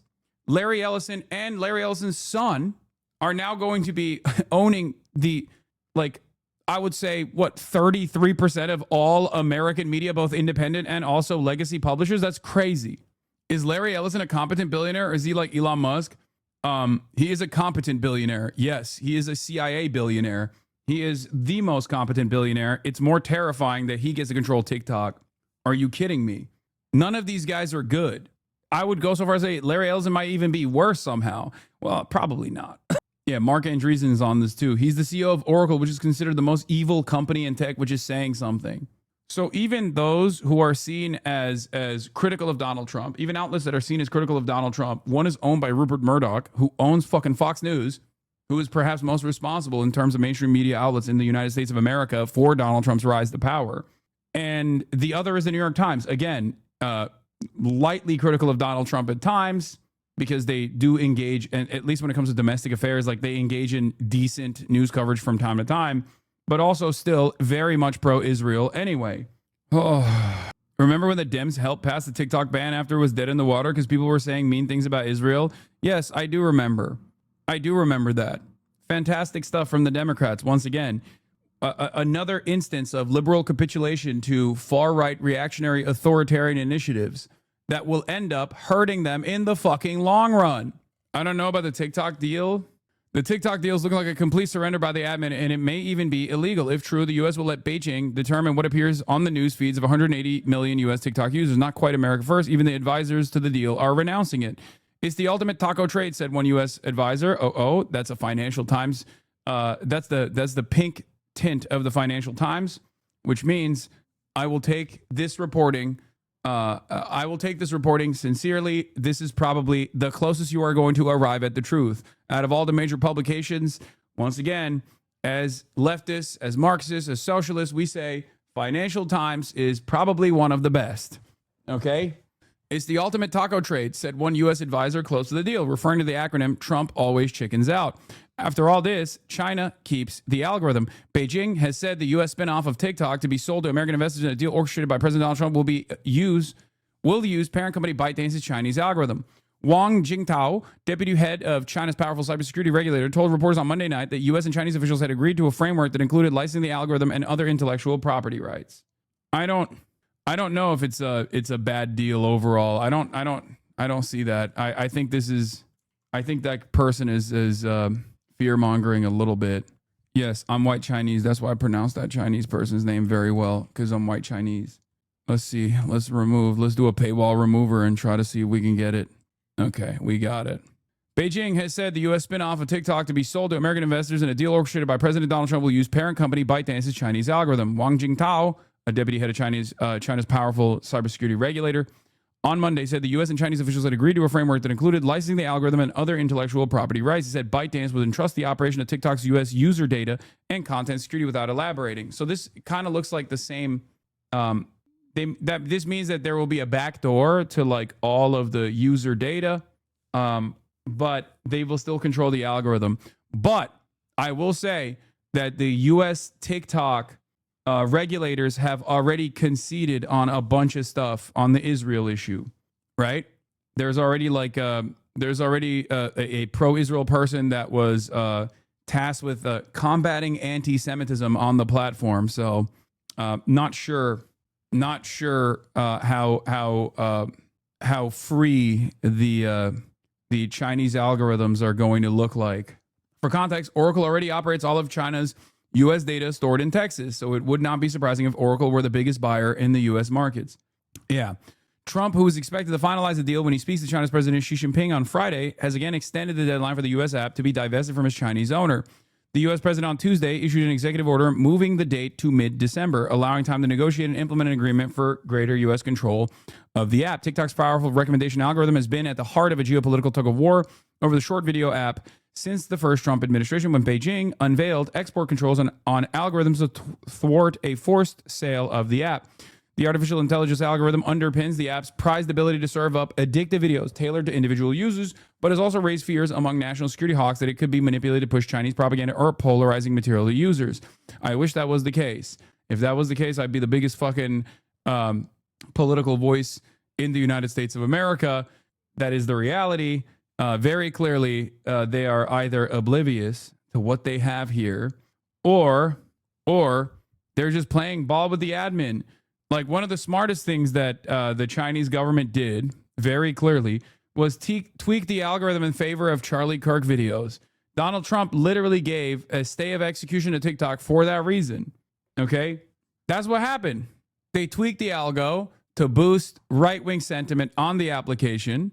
And that's precisely what took place leading up to the election. And that's the reason why at least Trump thought Charlie Kirk was like so impactful in securing a larger percent of the Gen Z vote than ever before for Donald Trump. That is something that they deliberately did. Okay. That means they were willing to play ball in order to continue having TikTok be somewhat controlled, the algorithms on TikTok be somewhat controlled by the Chinese government. U.S. officials have insisted any deal must ensure TikTok's recommendation algorithm is fully severed from ByteDance, warning continued cooperation could allow Beijing to maintain influence over content seen by Americans. It remains unclear to what extent TikTok's Chinese parent would retain control over the algorithm in the U.S. part of a licensing deal. An Asia-based investor of ByteDance said the new U.S. TikTok entity would use at least part of the Chinese algorithm, but train it in the U.S. on American user data. Beijing's bottom line is a licensing deal, said the investor. Beijing wants to be seen as exporting Chinese technology to the U.S. and the world. It's the ultimate taco trade, said one U.S. advisor close to the deal, referring to the acronym Trump always chickens out. After all this, China keeps the algorithm. American and Chinese officials reached a framework agreement on Monday after 2 days of talks in Madrid to hammer out a deal that would keep the Chinese-owned app online in the U.S. The Trump administration has repeatedly intervened to keep TikTok available, despite U.S. law that required ByteDance to divest its American operations of the app or face a nationwide ban. Newsom is meeting the moment? Okay, whatever. China's two top trade negotiators, Vice Premier He Lifeng and Deputy Commerce Minister Li Chenggang, indicated Beijing would approve the export of the TikTok's algorithm. Separately, U.S. Treasury Secretary Scott Bessent said the spun-off app would be controlled by American investors but preserve some Chinese characteristics. Another person familiar with the matter said Chinese characteristics. They're going to preserve socialism with Chinese characteristics.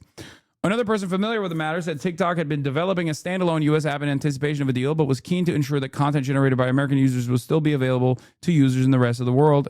App and vice versa. Ahead of the previous April deadline, the White House was close to an agreement that would have spun off U.S. TikTok into a company receiving new investment, potentially diluting the stakes of Chinese investors.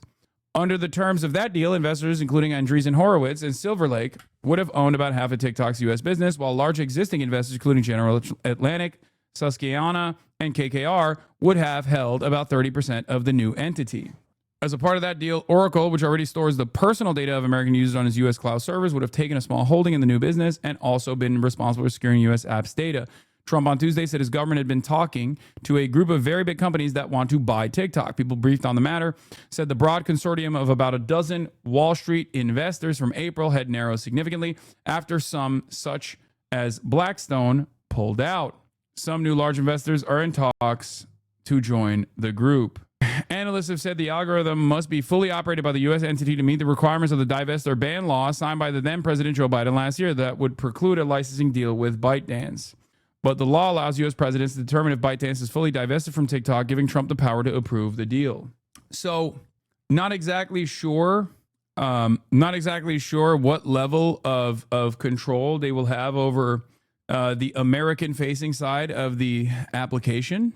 Having said that, however, TikTok was already clearly interested in tweaking the algorithm to favor Donald Trump or whoever is in power in an effort to make sure that they don't actually get fucking clapped, including but not limited to having new regulators take control over, certain aspects of the content moderation in an effort to combat anti-Semitism, which I think we all know what that means. That means anti-Israel statements, anti-Israel sentiments.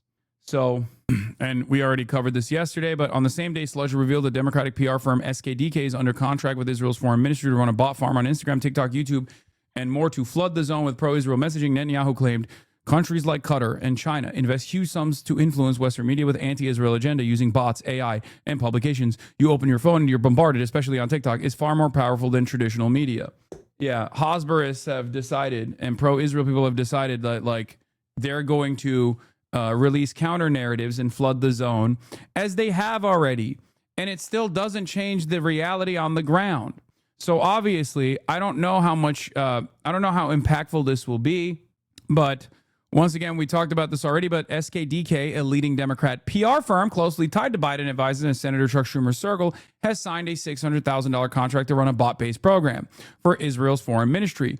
Filed under the Foreign Agents Registration Act, the plan aims to flood the zone with pro-Israel content across TikTok, Instagram, YouTube, and more, likely using automation to boost reach. The deal also tasks SKDK with training Israeli spokespeople, testing influencer campaigns, and lobbying outlets like the BBC, CNN, Fox, and AP for favorable coverage. Parent company Stagwell, founded by the longtime Likud ally Mark Penn, is also deploying GOP affiliate Targeted Victory to work on Israel's messaging. Full story below. How is that legal? What do you mean?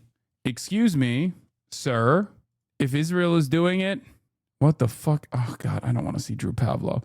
Excuse me, sir, but if Israel is doing it, it's all legal, okay? Hello? Nice. Not one, but two former Biden spokespeople are now registered under FARA as foreign agents for Israel. It doesn't matter that Democrats lost votes over Gaza. They have a nice, cushy job for holding the line. Amazing the kinds of people who get elevated to the top of this party. Vedant Patel and Sabrina Singh. Recent hired SKDK, Joint Post 2024, former Chief Deputy Press Secretary at the Pentagon, managing defense communications. Vedant Patel, Vice President at SKDK, former Principal Deputy Spokesperson and Acting Spokesperson for the State Department. You know these names because you saw them lie about Israel all the fucking time under the Biden administration. We are going to see an unprecedented wave of information control, censorship, deplatforming, on naysayers of Israel and Zionism. It's coming. It's already kind of been here, but we had the golden era of the wild, wild west of the internet. And it's very obvious that these fucking boomers have realized that, there is a danger present here when people have independent thought that deviates away from the official State Department narratives. And it is precisely the reason why they want to stamp it out to the best of their ability. That is where we're at. Will it be simple smears, bot campaigns, and flooding the zone with counter narratives? Or will it extend beyond, under the Trump administration, tackling political dissidents as a legal matter? I think it's going to be both. Guys, please stop sending me the More Perfect Union Bernie link. I know, okay? I'm aware. They literally sent it to me personally as well to watch. Oh my God, I know. Bernie Sanders went into deep Trump country to win them over. I know. I got it. We'll get to it. Jesus fucking Christ. This also goes back to what I was talking about. There's a new UN investigation that came out today that was released. And this investigation shows that Israel's committing a genocide. It's official. The United Nations Commission of Inquiry concludes Israel's committing a genocide. The UN body calls on nations to stop sending weapons to Israel, ensure people within their jurisdiction aren't aiding or inciting the genocide, and hold those who are accountable. Okay? Virtually every institution in the world knows what's happening. They know you're mad, and they're worried about what might happen to Western confidence in democracy if these governments continue to suppress the protests rather than stop Israel's genocide. Okay? The limitations to dissent, the aggressive posturing from these governments is only causing people to hate Israel more. Yes, the UN report also determined that the Gaza Holocaust Foundation, the GHF, billed as Gaza Humanitarian Foundation, is explicit evidence of genocidal intent, being utilized as a straight-up tool of genocide by both the belligerent parties, the United States of America and Israel. Okay?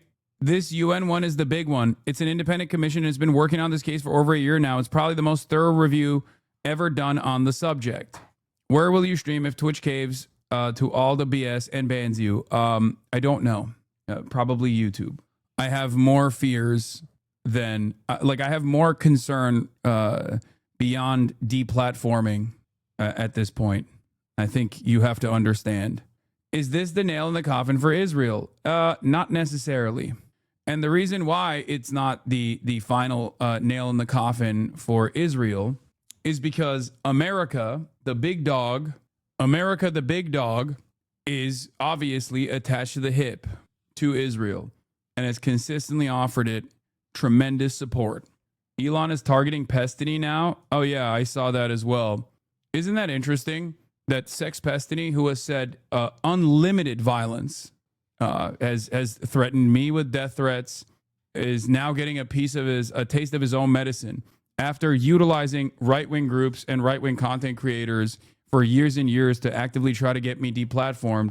He is now getting shafted by the very same right-wing forces that he has expertly used to his advantage to try and unsuccessfully deplatform me. Yeah. His community worked with fascists all the fucking time. He has called for my death personally, and also he has engaged in incredibly violent language and continues to do so. Okay? And now the chickens are coming home to roost for him. Will this cause his community to reconsider these allegiances? Probably not. We'll cover that in a second. Let's get back to the Israel stuff, okay? Like the clip compilations that right-wingers were using to call for my death, call for my deportation, call for my deplatforming, including from Elon Musk, was unironically crafted by his community. Like they are the ones who scour the internet. They are the ones who are in here all the fucking time looking for any opportunity as an advantage. And now that exact same toxicity is hitting him as well.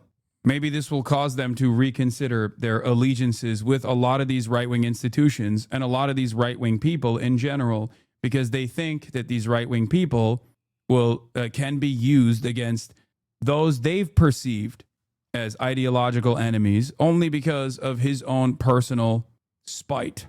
They hate you more. We'll see. Anyway, we'll go through the UN report, but before we get there, Rubio says visa revocations for foreigners are underway. Brian Mast pulled back on the passport thing that they were entertaining, where they even talked about potentially introducing a provision in a bill where they could get Marco Rubio to take away American citizens' U.S. passports away from them if they weren't sufficiently pro-Israel. That was a real thing that they were entertaining, and then they quietly revoked it, quietly pulled it back. Having said that, however, obviously when it comes to visa revocations, they're still going along with it because the State Department has tremendous power over people coming into the country, like offering them visas, allowing them to get visas, or not allowing them to get visas, or even taking away their visas. Like they are entertaining visa revocations, and this is just an entry point into a broader. This is an entry point into a broader attack on the First Amendment. Okay, the First Amendment protects citizens and non-citizens alike. Make no mistake, regardless of whatever some dumb fuck tells you online, the First Amendment is for everyone on U.S. soil. Okay, citizens and non-citizens alike, documented and undocumented non-citizens alike. The passport revocations was an extension on this, but they got a little too enthusiastic and had to scale it back instantly. Having said that, however, they are still going along with visa revocations. Let's take a look. Business of inviting people to visit our country who are going to be involved in negative and destructive behavior. Okay, so why should, if I invite someone, if we invite someone to visit the United States of America as a student, as a tourist, as whatever, then they have a different, the standard they should be held to is very high. We shouldn't be bringing people into this country. We should not be giving visas to people who are going to come to the United States and do things like celebrate the murder, the execution, the assassination of a political figure. We should not. Yeah. At first it was for Israel. Now they're saying it's for Charlie Kirk. Tomorrow it could be saying Marco Rubio's ears are too large. Okay? Once you develop the standard that visa revocations for tourists, for people coming into the country, once you set the standard for non-citizens like this, you can expand on it, okay? Don't say he will hear me. I know he will hear me. I intend for him to hear me. He's got big old ears like Dumbo, okay? I know. Motherfucker's got satellites slammed to the side of his cheeks, okay? This stuff is so crazy. But yeah, as I was saying, Brian Mast removed the provision that would allow Rubio to take any American passport away for criticizing Israel. The new version doesn't have it. Okay? They took it out. And if they're already here, we should be revoking their visa. So the passports for U.S. passport revocation for U.S. citizens is now gone. Having said that, they're still doing it to people that are coming into the country. Okay? And what is frustrating about this is that there's a lot of appetite for it. They can get you to agree to dangerous erosions of the First Amendment by simply stating that you're doing this to non-citizens and they don't deserve it. They have a different standard for rights. Why do you think Mass did that? Because I think they got a little heavy-handed. It's the same as it is the same as when they tried to do this like new FEMA provision where they were like, you can't get any FEMA help if you've criticized Israel or if you wanted to do BDS or whatever. And then people saw that and were like, what the fuck? What the hell are you saying? And then they had to strike that. This is boundary testing through and through. So do you, fool. Wait, what? What do you mean, so do I? Why do they hate cancel culture? They want to be cancel culture. They do not hate cancel culture. They want to be cancel culture. Of course. They don't hate DEI or what they consider to be DEI, which is a bastardization anyway. They want that fake version, what they've designed as DEI, to be for their people, for Republicans, for white guys. It's always the same. It's always the same. They don't care about cancel culture. They just want to do cancel culture. They claim that cancel culture has been done to them. They don't care about the First Amendment. They never have, and they never will. They just did not want people to even criticize them. And now, considering that that is the ultimate goal here, they're open with their ambition. That's it. And then there's hate speech. And there is no place, especially now, especially after what happened to Charlie, in our society. Do you see more law enforcement going after the... Like, people who are like, hate speech is not real, shut the fuck up, whatever, are now chirping as though, like, saying Charlie Kirk wasn't a good person is hate speech. That's insane, okay? Not only is that not hate speech, but hate speech is still protected regardless by every fucking, every understanding of it, okay? In the United States of America, the government cannot intervene and silence people's opinions and political participation. This is the government doing just that.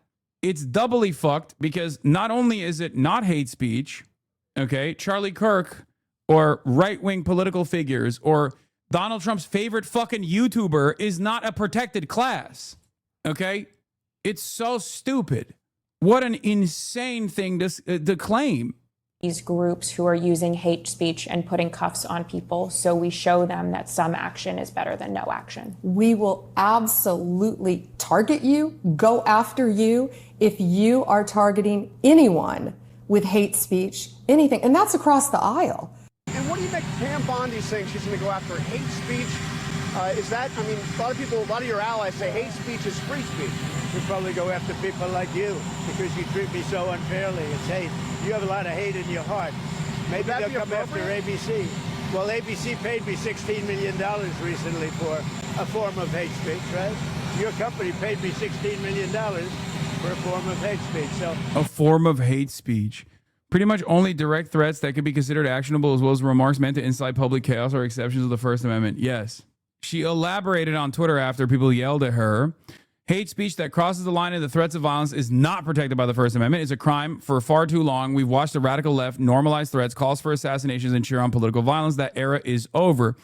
Under 18 U.S.C. it's a federal crime to transmit any communication containing any threat to kidnap any person or any threat to injure the person or another. Likewise, 18 U.S.C., on those other provisions, make it a felony to threaten public officials, members of Congress, or their families. You cannot call for someone's murder. You cannot swat a member of Congress. You cannot dox a conservative family and think it will be brushed off as free speech. These acts are punishable crimes, and every single threat will be met with the full force of law. This is true, except they don't even fucking prosecute that. I like that she openly said, though, that like the protections are only limited to people that do this to Republicans and conservatives, which is the case. Okay, if conservatives do it to liberals, leftists, people they consider to be political dissidents, then that's fine. That's clearly fine. It is clear this violent rhetoric is designed to silence others from voicing conservative ideals. We would never be silenced, not our families, not our freedoms, and never for Charlie. His legacy will not be erased by fear or intimidation. Mashia says, freelance reporter for BBC, Mashia says, hi, Attorney General Pam Bondi. Can you please clarify, based on the statement, which of the following statements are crimes? We have to beat the hell out of the radical left lunatics, Donald Trump. Just kill him, when referencing homeless people, Brian Kilmeade. We should be posting protesters' exact names and addresses online. Dox the people, Greg Gutfeld, over at Fox News. They are at war with us. We are going to avenge Charlie Kirk's death, Jesse Waters, at Fox News. But of course, people are, conservatives are after demanding that people get doxxed or fired for not sufficiently grieving Charlie Kirk. They are now turning around and yelling at Pam Bondi now. But yeah, Attorney General Pam Bondi's clip went viral. Mehdi Hasan and many others said hate speech does not exist legally in America. There's ugly speech, there's gross speech, there's evil speech, and all of it is protected by the First Amendment. Keep America free. Swalwell called her out for refusing to do anything about direct threats against his family. Yeah, I know. This is like, guys, if you are even remotely on the left flank, you have already experienced all of this, and you know the government doesn't do anything about it. And it's not like the government under the liberal leadership was doing anything about it either. Okay? There's never been an instance, there has never been an instance where this is like, this has ever been used to protect people on the left flank of American politics, no matter how fucking centrist or liberal they might be. Took 3 days after the CNN interview for Mace to tell her colleague to go back to Africa. Yeah. Go back to Somalia. Your values are not compatible with our American values. Enough is enough. Love America or leave. This is after there are calls being made to deport Ilhan Omar. Nancy Mace is also trying to censure Ilhan Omar. Again, fun fact, Nancy Mace is trying to censure me over comments I never said. Her res does not contain a single quote from me because she couldn't find any. Unlike her, I have routinely condemned political violence, no matter the political ideology. This is all an attempt to push a false story so she can fundraise and boost her run for governor. DOJ employee here, they are coming for you, Hasan. Thanks, Sigma Grindsets, my brave whistleblower in the Department of Justice. Can't believe you banned this brave whistleblower of the Department of Justice. No shot? No, that's not. This person is not. I know it's not the Department of Justice, or maybe they are, but I know that there are attempts behind the scenes where people carefully comb through every single thing that I have said over the course of the past 10 years to try and find anything that they could weaponize against me, as far as like calling for the assassination of Charlie Kirk. They couldn't find it. They could not find anything, which is why they went with like dumbass shit like me talking in metaphors about members, or not even members of Congress, me utilizing metaphors when talking about like what Democrats should be doing on the debate stage in terms of like being more vicious, being more aggressive in their posture. Okay. Ironically enough, it's something that people have actually attacked Trump on the liberal side, and I have actually defended the intentions of Donald Trump when talking about certain things in the past. Yes, saying Democrats need to be more cutthroat in debates was seen as me saying Democrats need to literally, not figuratively, literally go out and like use a knife to slice people's throats. Things of that nature. Okay? I've seen it a lot online, just rewriting your roads to the point where it's its own new thing that you never said to make you sound evil. So, Raging Hoppa, thank you for the 10 gifted subs. They're going to clip that now, though. So dangerous. It's not, but it doesn't matter. We live in increasingly online times. Okay? Obviously, there were people that Charlie Kirk himself, if they are holding him up as a deity and as the gold standard for like how Republicans should be operating, Charlie Kirk himself did not think that I was a troll or someone who actually wished him harm.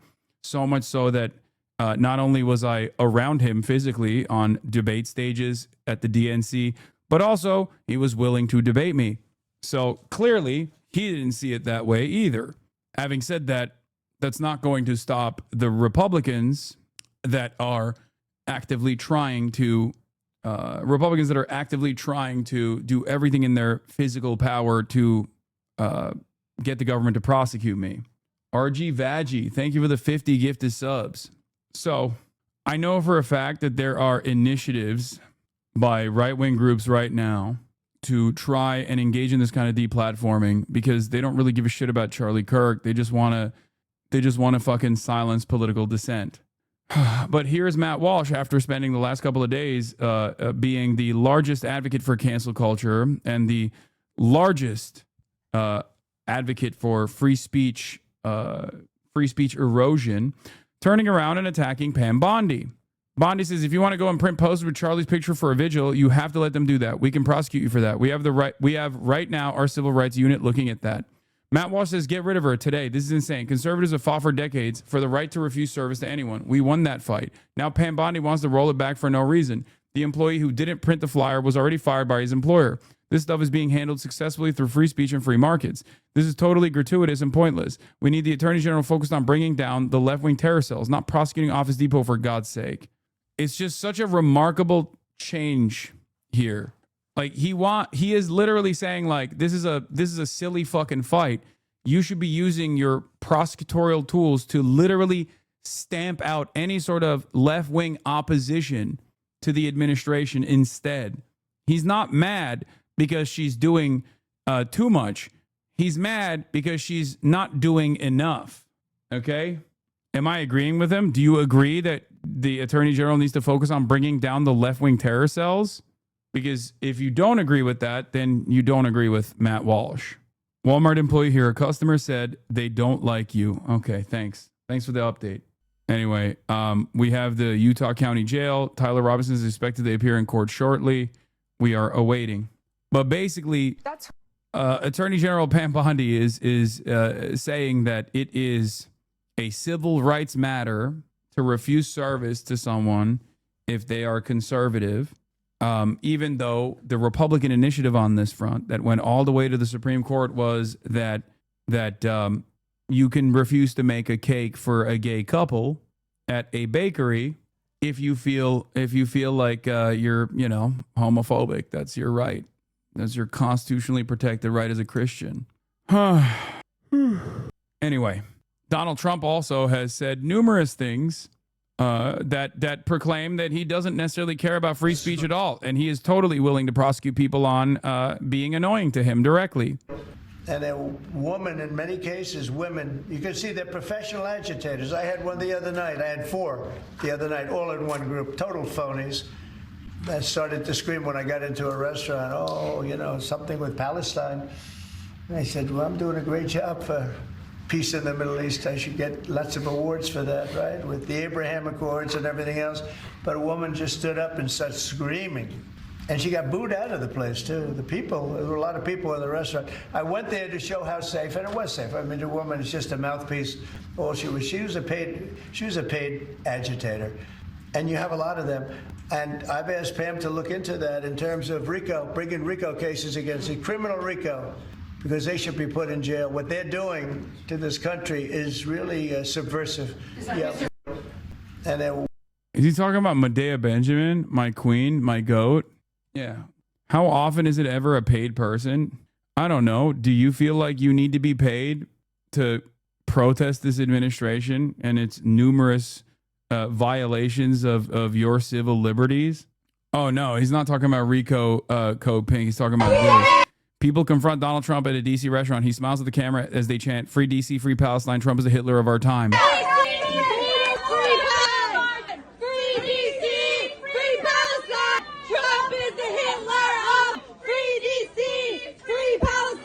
Oh, these are Code Pink gals. Okay, of course. Medea, my queen, my goat, the ultimate infiltrator. Trump is the Hitler of free DC, free Palestine. Trump. I think one of the craziest things is that this is how close you can get to a fucking president. Like, that actually is wild. I remember seeing this at the time and thinking, damn, that is like this is a guy who had an assassination attempt on him, multiple, and he's just out here walking around. Free Palestine. Trump is the Hitler of our time. What do you want your legacy to be? Let's go. What do you want your legacy to be? Time to go. Free Palestine. Trump is the Hitler. Time to go. He was welcomed here. He's terrorizing communities. Let's go. Time to go. He's terrorizing communities. Time to go. Time to go. Puerto Rico. Let's go. Free DC, free Palestine. Trump is Hitler of our time. Anyway, that's what he was talking about as far as like going after protesters. Okay. Where is the other thing that I was going to look at? On. Oh, Utah County Jail is about to be live. It is live. Good afternoon. My name is Judge Graff. I will be handling the first appearance calendar today. At the conclusion of the hearing, for the first case, the court will take a recess and remind all those who are scheduled for the first appearance calendar to log back in 15 minutes after the court has taken a recess. As a general note, no electronic usage is allowed unless pre-approved. Any disruptions will be removed. To the jail, are we ready to proceed? Yes, Your Honor. Calling case 251-403-576, State of Utah versus Tyler James Robinson. Could you state your name? Tyler James Robinson. Thank you for being here, Mr. Robinson. I'm Judge Graff. Mr. Skordas. Good afternoon, Your Honor. You're probably already aware of my presence or why I'm here, but if not, I am not entering an appearance. I'm not counsel on this case. I'm working with the county to get counsel assigned, but we need you to allow for the appointment of counsel. Thank you, Mr. Skordas. I want to go through the qualifications for indigency, but that is my intent, Mr. Skordas. Very well. And I thank you for being here. So, Mr. Robinson, you have a right to an attorney. If you cannot afford one, the court can appoint an attorney to represent you. I have reviewed your declaration of financial status and find that you are indigent. I'm provisionally appointing a Rule 8 qualified attorney to represent you on your case, Mr. Robinson. Along with their filing of their appearance of counsel, the assigned attorneys must file declarations with the court that outline their qualifications under Rule 8 and in Rule 8C, under Rule 8B and Rule 8C for counsel appointment in a case where death may be a sentencing option. I'm ordering that those declarations be filed prior to the next hearing date, which is set for September 29th at 10 a.m. Mr. Robinson, I also wish to inform you of your right against self-incrimination. Anything that you say in court today could be used against you, and we want to protect your constitutional rights. Mr. Robinson, at this time, you will remain in custody without bail. Mr. Skordas, is there any other points that you wish to address? No, thank you very much, Your Honor. Turning to the state. Yes, Your Honor. Chad Grunander for the state. I'm also joined, and they're listed as attendees, Ryan McBride, Lauren Hunt, David Sturgill, and Chris Ballard. We are the trial team on this case. I do have a few points I'd like to bring up with Your Honor. We have filed a pretrial protective order on behalf of Erica KIRK. We would ask the court to review that. It should be in your queue, Your Honor, and sign that. Thank you. I have reviewed the pretrial protective order and will be issuing this pretrial protective order in favor of Erica KIRK. Is there any other business that we need to address today, counsel? Just for the court's information, we did file just recently, within the last few minutes, a notice of intent to seek the death penalty that was filed by Utah County Attorney Jeff Gray. So that should be in the court's file. Lastly, I would just indicate to the court and to, at this point, Mr. Robinson, that we are prepared to collect all of the discovery in this matter and get that turned over to the defense as soon as possible. Rule 16 requires us to provide what we have relied on in charging the information and bringing these charges within 5 days once it's requested. So that'll be prepared to disseminate to the defense as soon as possible. Thank you, Mr. Grander. Mr. Robinson, what I also want to do is you have the right to have the charges read that you stand charged of, and I wish to read those to you at this time. Thank you. Mr. Robinson, for count 1, aggravated murder, a capital felony in violation of Utah Code Annotated 76-5-202, in that on September 10th, 2025 in Utah County, the defendant, Tyler James Robinson, intentionally or knowingly caused the death of Charlie KIRK under the following circumstances.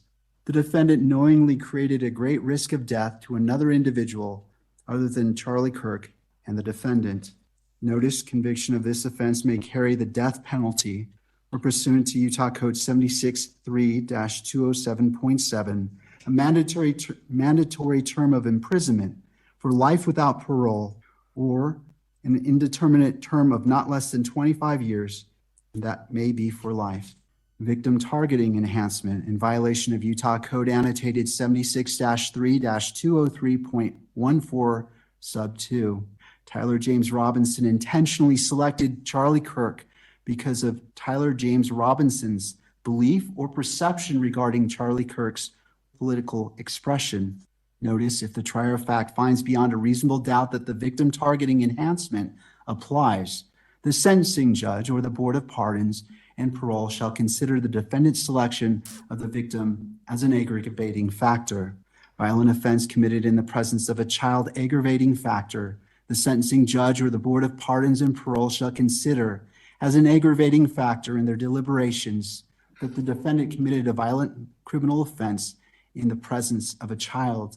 Count 2, felony discharge of a firearm causing serious bodily injury, a first-degree felony in violation of Utah Code Annotated 76-11-210 sub 2 and 3C, in that on September 10th, 2025 in Utah County, the defendant Tyler James Robinson discharged a firearm in the direction of Charlie KIRK, knowing or having reason to believe that Charlie KIRK may be endangered by the discharge of the firearm and that the act caused serious bodily injury to Charlie KIRK.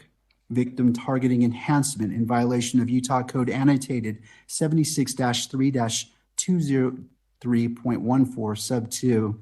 Tyler James Robinson intentionally selected Charlie KIRK because Tyler James Robinson's belief or perception regarding Charlie KIRK's political expression. Notice if the trier of fact finds beyond a reasonable doubt that the victim targeting enhancement applies, the sentencing judge or the Board of Pardons and Parole shall consider the defendant's selection of the victim as an aggravating factor. Violent offense committed in the presence of a child, aggravating factor. The sentencing judge or the Board of Pardons and Parole shall consider an aggravating factor in their deliberations that the defendant committed a violent offense in the presence of a child.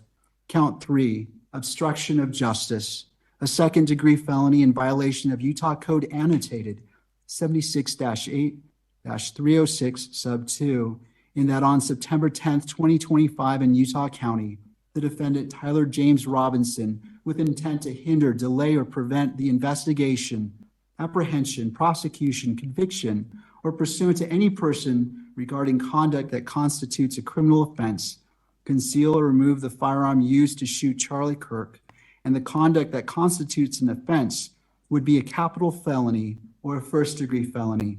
Count 4, obstruction of justice, a second-degree felony in violation of Utah Code 76-8-306 sub 2, in that on or about September 11th, 2025 in Utah County, the defendant, Tyler James Robinson, with an intent to hinder, delay, or prevent the investigation, apprehension, prosecution, conviction, or punishment of any person regarding conduct that constitutes a criminal offense, destroyed, concealed, or removed the clothing he wore during the shooting, and the conduct that constitutes an offense would be a capital felony or first-degree felony.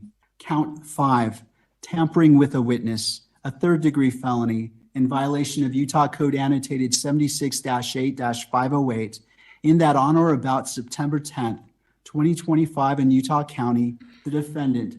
Please read this for Chad, who has no idea what's going on. He is a lawyer that is about to be appointed. They're currently reading the charges. They will appoint him a lawyer after reading the charges.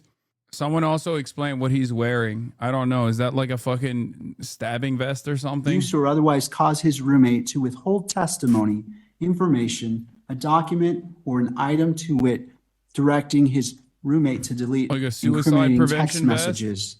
Count 6, tampering with a witness, a third-degree felony in violation of Utah Code Annotated 76-8-508, in that on or about September 11th, 2025 in Utah County, the defendant, Tyler James Robinson, believed that an official proceeding or investigation was pending or about to be instituted, or intended to prevent an official proceeding or investigation, and attempted to induce or otherwise cause his roommate to withhold testimony or information, to wit, directing his roommate to stay silent if the police questioned the roommate.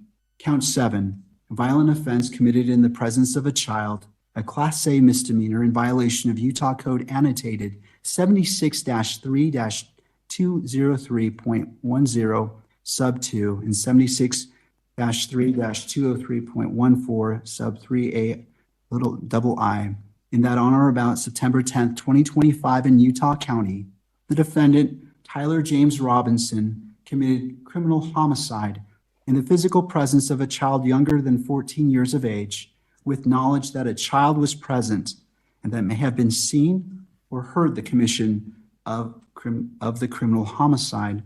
Victim targeting enhancement in violation of Utah Code Annotated 76-3-203.14 sub 2, Tyler James Robinson intentionally selected Charlie Kirk because of Tyler James Robinson's belief or perception regarding Charlie Kirk's political expression.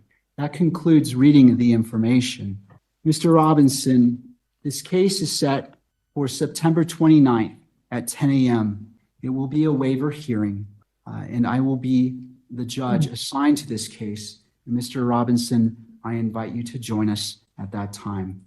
Is there anything further, counsel? No, yeah, we'll have counsel appointed by then. Thank you.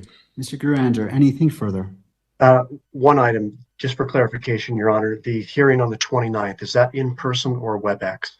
Thank you. That is a great question. It will be via WebEx. Okay. Thank you, Judge. All right. I want to thank all parties for being here, and this concludes this hearing at this time. Court is in recess. All right. Standing by. James, that will not be in person, if I heard correctly, though. Yeah, by WebEx, as that was, Gillian. That will be a virtual hearing. Interesting, the first time we have seen moving pictures since the arrest of Tyler. Yes, I Robinson, covered the roommate text silent, messages. Yes, solemn, yes, wearing a yes. bulletproof vest. Didn't did. show any emotion, really. Nodded an understanding when he was addressed directly by the judge, but was giving nothing beyond that. There has been a filing of an intent to seek the death penalty in all of this. That's the aim of prosecutors. Gillian, there was a news conference earlier on. We know a few things that we didn't before, details of the manhunt, the surrender, and there are clues behind motivation. Robinson's parents were told, well, they recognize him from images released by the FBI. His dad thought the description of the rifle matched one given to his son as a gift. So both parents tried to contact him. His dad was asking for a photo of the rifle, but Robinson didn't respond. Eventually, they made contact with him. When they did, he implied, we're told, that he planned to take his own life. They convinced him to come home. He said he couldn't go to jail, just wanted to end it, but they subsequently convinced him to turn himself in with the help of a family friend. Robinson's mother, she's told investigators that he had become more political, more to the left, and he was more pro-gay, she said, and trans rights oriented. She said he'd been dating his roommate, a male who is transitioning to female. When they asked his parents why he did it, a question asked of their son, he replied that there is too much evil in Charlie Kirk. Charlie Kirk spreads too much hate, he told them. On the day of the shooting, Gillian, the roommate received a text from Robinson, and that said, drop what you're doing and look under my keyboard. There was a note there that read, I had the opportunity to take out Charlie Kirk, and I'm going to take it. He sent another text saying, shouldn't be long until I can come home, my love. And he wrote, to be honest, I had By the hoped way, to keep this secret that is till so I died crazy of old because it age." almost Another feels text like said, "I had it's planned to grab mathematically my devised rifle from to my drop point implicate shortly after, but your most of that trans side of partner town got locked to make down." it seem The as though roommate they asked could him have potentially why. known about Robinson's this answer ahead of was, time. I had enough of this hatred. Like Some the hate text can't messages be obviously negotiated. show that the trans James, partner thank had you no very fucking much clue. on that The back and forth shows September that. The very fact that the trans partner has been Let's return now to collaborating Donald with the Trump's arrival authorities, in the UK cooperating with for the his authorities from the unprecedented beginning. second state visit as US president. But it is It such an prompted a huge insane operation way in Windsor, to where Mr. operate. Trump will be welcome. Sky's Rhiannon Mills has been taking a look at the final preparations there and has this report. Like on the one hand being like, oh, I'm doing this because Charlie Kirk hates trans people. But then also on the other hand, being like, hey, by the way, I'm implicating you in this fucking murder plan that I put together. It's so crazy. Like you're just post hoc creating a situation where you're like post hoc making an accessory to crime. And it's the worst possible way to do it because like if he had actually potentially told this person about his interest in assassinating Charlie Kirk ahead of time, then maybe they could have went to law enforcement and stopped it from happening. Do you understand? So like there's obviously in the back of his mind, there was obviously this like potential discontent from the trans partner in general. And that's the reason why he hid the fucking note, which is crazy. It's really weird to do such an effective setup to get away clean and then leave all these little clues to incriminate yourself too. Yeah. Is it over? Was he really left wing and we're taking this massive L right now? Crazy how it takes is one person on like the 1,000 right wingers who've done similar atrocities. First of all, nothing is over. What do you mean? We're all taking this L right now. Like, did anything happen to a million in the aftermath of 1,000 high profile far right mass shootings where people specifically say, I love insert whatever fucking right wing guy from Tim Pool all the way to Ben Shapiro? Did the federal government crack down on dissemination of information from the right, even when they themselves in their own Department of Justice investigations concluded that far-right anti-government extremism was responsible for the large share of domestic terror incidents on U.S. soil, or even the large share of political violence on U.S. soil as well? No, of course not. That's not how this works. Okay? That's not how this works at all. And it shouldn't work that way regardless, but it does not matter. The administration is still going to do their very best to turn this into a left radicalization leading to like unlimited violence situation, because it corresponds to the narrative that they were designing already. They already have been doing this in the aftermath of every high profile shooting incident, in the aftermath of every mass shooting. The government keeps saying this was a leftist, and the media keeps also responding to that narrative and highlighting that narrative. Minneapolis is one of the best examples of this. Either they just don't even cover it at all, like with the case with the Colorado shooter, okay, where the Colorado shooter that shot up his school and critically injured 2 schoolmates. An hour after Charlie Kirk was shot at UVU, it got very little coverage in the media, very little coverage in mainstream news. He was a far-right figure. That's precisely the reason why it got very little coverage in the media. And another high-profile incident at the Catholic school in Minneapolis was also blamed on transgender Antifa leftists. The shooter was not transgender. It was possibly a detransitioner, okay? But regardless, the shooter was far-right, a far-right white supremacist. And yet, they still fucking claim that shooter was a leftist. That dude literally posted names of prominent white nationalist, white supremacist terrorists all over his gear. All over his gear. A telltale sign that this person was a fucking psycho Nazi, neo-Nazi. But it didn't stop people from lying about the shooter's profile and their background. This, to me, means that the truth doesn't matter at all to this administration. It just never mattered. And it does not matter. Candace Owens is also live with 200,000 live concurrent viewers. What the fuck? Going to take it. The structure, that is weird. I had the opportunity to take out Charlie Kirk, and I'm going to take it. Okay. That's just structurally, that's not proper English. Okay. It's either I have, okay, or I had, past tense. Again, not clear. Police found a photograph of this note and the following text exchange. 250K now? Still After says reading 208,000 for me. The roommate texts Tyler And in 20 and he says, minutes. "What? You're joking, right?" Robinson writes, "I'm still okay, my love, but I am stuck in a REM for a little while longer yet.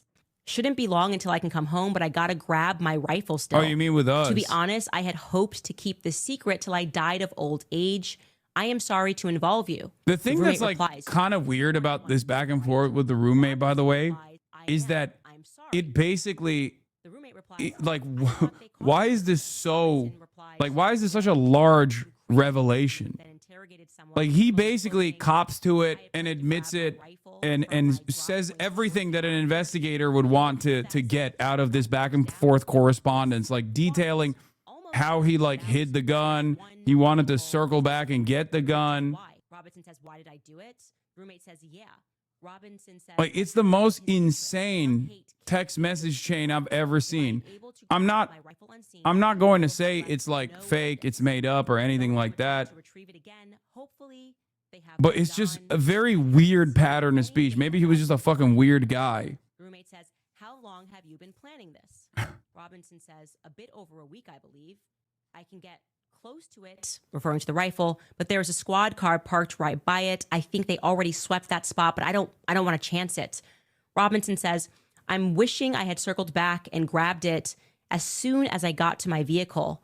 I'm worried what my old man would do if I didn't bring back Grandpa's rifle. I don't know if it had a serial number, but it wouldn't trace to me. I worry about prints. I had to leave it in a bush where I changed outfits. Didn't have the ability or time to bring it with. I might have to abandon it and hopefully they don't find prints. How the F will I explain losing it to my old man? Only thing I left was the rifle wrapped in a towel." What? You're worried about explaining losing the rifle to your father, not worried that you left the rifle and therefore it's obviously going to be found out. Like, the only thing that you left was the murder weapon? I mean, that makes sense because turns out his dad was the one who suspected him of being the shooter, and the rifle was a component of his suspicion, and therefore that doesn't That's not the suspicious part. The suspicious part here is that he's just like detailing exactly what investigators would want to tie him to the crime, and the subsequent attempts of like clearing his name. Check under quickly and see, and I took care of it, and he's where? And now he's giving him an accounting of exactly what's taken place, which means if this is right after and they're still in lockdown, he's what? Monitoring the situation? Because this is going to give us a timeline, whether they tell us when these messages happened or not. The fact that he already knows that they grabbed some crazy old dude and that they also interrogated someone in similar clothing, we're going to be able to go back and plot exactly when that happened, or at least when the public was informed, because this whole correspondence is very strange to me. It's very strange to me. He then is even more explicit, talk about trying to cover your tracks, but then explicitly texting everything to your lover. He says, the only thing I left was the rifle wrapped in a towel. Remember how I was engraving bullets? The effing messages are mostly a meme. If I see notices bulge on Fox News, I might have a stroke. All right, I'm gonna have to leave it. That really effing sucks. Okay, so if this is our guy, oh, we're not done, let's finish. That really sucks, he's gotta leave it. And then he says, judging from today, I'd say Grandpa's gun does just fine. I think that was a $2,000 scope. And then he does a winky face.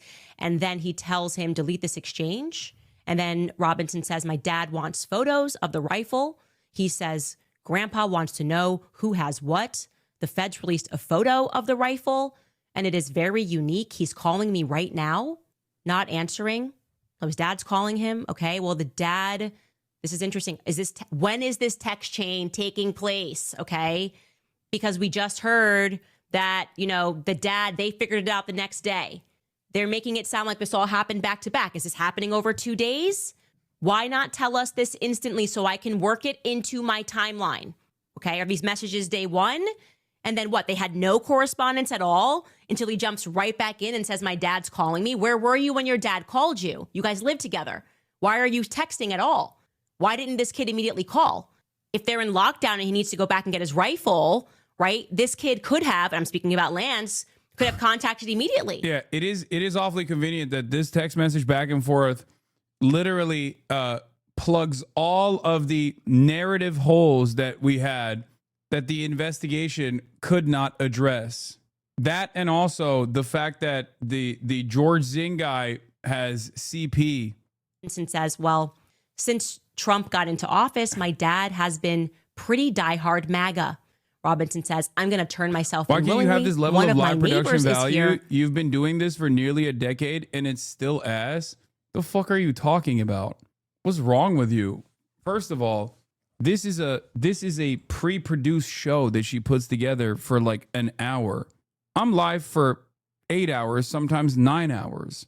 And a big part of what I do is also back and forth correspondence with loudmouths such as yourself. Okay?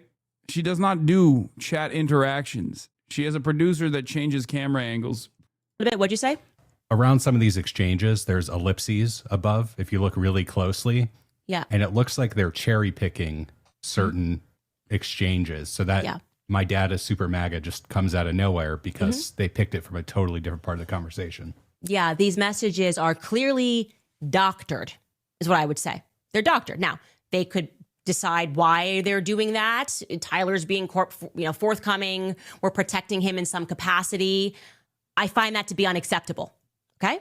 Unacceptable. I want every single text message. I want timestamps. It is conspicuous that you are not telling us when this was sent, because it sounds like it's when the campus is on lockdown and he's got to go back and he's got to clean up. And then all of a sudden we're in the next day when his dad is getting clued in after the picture's been released. They're not telling us that. Okay? And you have a right to be a little bit uncomfortable about that, because I'm a lot of bit uncomfortable about that. We need full answers.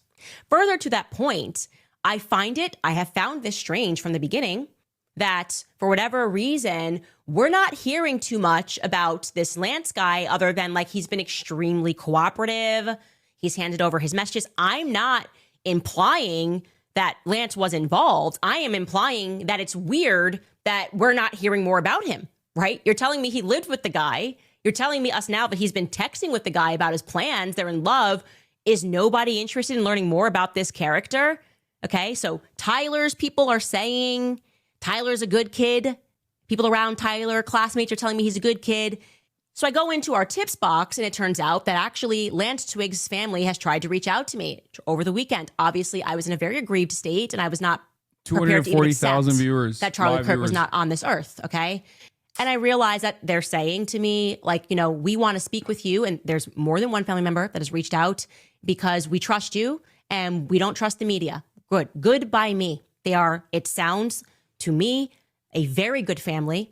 They're absolutely horrified by what has happened, and they are similarly perplexed by there not being more out there about the person he was living with, especially because what they told me, and I can tell you this exclusively, is that the house that Tyler Robinson was living in with Lance is owned by them.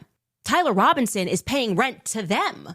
Okay, so they know Lance, obviously, and I'm going to cushion this with allegedly. It isn't allegedly that this is his family members telling me these details, but it is definitely, allegedly what they say until we can hear both sides. Okay, I'm going to pull this up because I took notes regarding Lance because I want to know everything, okay? Lance, they told us, went to live with his relatives, so no longer in the house with his mother and father. Again, allegedly. His parents kicked him out junior year of high school because he was problematic. He just had issues. And at that time when they kicked him out, that wasn't exactly what they are saying legal for them to have done that. But again, he went to live with relatives and he has issues. They say that he allegedly has a lot of issues with drinking. That Christmas, approximately 3 years ago, he almost overdosed. He drank a bottle of vodka. They are telling me that they were there. They were present for this. And fear began to spread about whether or not even the family would be able to take care of him because of issues that he was having. Is this graduates high school, a new unique? Essentially, Is this a new unique statement? Where it's not only Israel, but it's also transgender Israel. Israel did transgender. It's Trantifa, but also pro-Israel. Like, why the fuck? If your argument is Israel assassinated your best friend, then what difference does it make if the person who is, I guess, the fall guy, the patsy or whatever, is dating a trans person? That was just transitioning. There's like nothing problematic. There's no prodding. They don't buy the story, okay? Lance's family is telling me that they are not buying the current story and that they feel that more people are involved. First and foremost, they say that a lot of information should be able to be discerned by his devices because he was, according to them, deep web. Okay, this is the person that is deep on the internet. They said that he was quite reclusive, that he was always on his devices, that he's always on the web, and that there should be more information that comes from there. Okay, he turned 22, they told me, back in August, and that he was, as I said, very into this dark web stuff. I asked what he was doing for work. Like, how are they? They're how fucking are, boomers, how are so they they're even probably able to like, yeah, pay that's right. you Deep guys web. Oh, never rent? mind. There's And people they joking told me about it. that he was doing some plumbing work with somebody else. How in is the there family. nobody They in told the us chat, that by the Tyler way? and him had been living together for at least 250,000 people watching on YouTube, and there is no fucking, like, the chat speed is so slow for the 250K. Like, my chat is way fucking faster. How is that even possible? I guess boomers don't really, they just have it on the TV. They don't really comment as much. But even then, it would, like, even when you look at like the consistent, even if you looked at like the like different patterns, right? Like subscriptions and stuff like that, you would see that there would be a lot more people subscribing. There would be a lot more people donating, right? Like, look, I'll give you an example. There's only 53,000 people in here as opposed to her chat, right? Use your Twitch Prime to subscribe right now. or you can gift a sub as well to others. 53,358 people. Okay? The Piker Broadcasting Service is sponsored by you, the viewers, for you, the viewers. Yeah, I put it on live chat, not top chat. Like, look at that. That's 53,000. YouTube doesn't have Twitch benefits. I know, but there would be a lot more. There would be a lot more people donating, like top chats and shit like that, for 257,000 people watching. Twig's family doesn't feel good about what we're hearing. And we've got Decoy Boy, who's apparently involved in some deep internet stuff, I would say. It's a fair way to describe it. Decoy Boy. Okay, George Zinn. There's more people involved. That's what I'm going to say to you guys. There is very clearly more people involved, okay? This feels to me like a conspiracy. And am I emotionally invested in this? Yes. Somebody said something to, oh, you're unstable. Yeah, you know what? You're right. I have been destabilized by watching Charlie Kirk catch a bullet in his neck and then being gaslit and told nothing to see here. We've got people all around him that are telling little lies. I don't like this, okay? This doesn't feel clean to me. I need timestamps. If you're going to be transparent, be transparent. I'm not saying that you're being dishonest, that you have these text messages. I am saying that I need them in my timeline, okay? And it is just weird that you're giving exact times about certain things, and then suddenly you're like, you know what? We don't need to be so exact anymore, and we can just extrapolate what we need to tell the public a certain narrative, okay? We, the public, don't need a narrative. We need every single plausible detail if we are ever going to regain any trust in the authorities post-Epstein world, okay? We're living in a post-Epstein world. It doesn't fly with us. That's not it, you guys. I have more to tell you. I am going to, I guess, at first, let's get through some ads, and we're going to get into Bill Ackman. That's crazy. That's crazy. Hey, the Piker Broadcasting Service is sponsored by you, the viewers, for you, the viewers. No ads. No ads involved, as you know. And no reason to subscribe if you don't want to, but it's totally voluntary if you would like to. Okay? That situationship must have been crazy. I'm not even going to get into this. Okay? Walmart employee here again, keeping the Walmart to Hasan census going. Another customer said they liked you this time. Thank you, Walmart employee. During the interview, by the way, updates on the George Zinn situation. I have to look this up. I have to look this quote up. If it's actually from a fucking article, that is the most insane thing. Oh my God. Remember that one guy who was like, I did it and I'll do it again. Kill me. His name is George Zinn. He's like a known kook on campus. Okay. He's like a known crazy person. The first person that they apprehended, the first person that they focused on while the shooter was fleeing. Okay. Well, it turns out the insanity doesn't end there. The man who was arrested at the scene shortly following the assassination of conservative activist Charlie Kirk tried to help the suspected shooter escape by faking a confession, authorities announced Tuesday. Shortly after Kirk was shot and killed at Utah Valley University, George Zinn, 71, yelled that he shot the conservative activist, according to Utah County Sheriff's Office.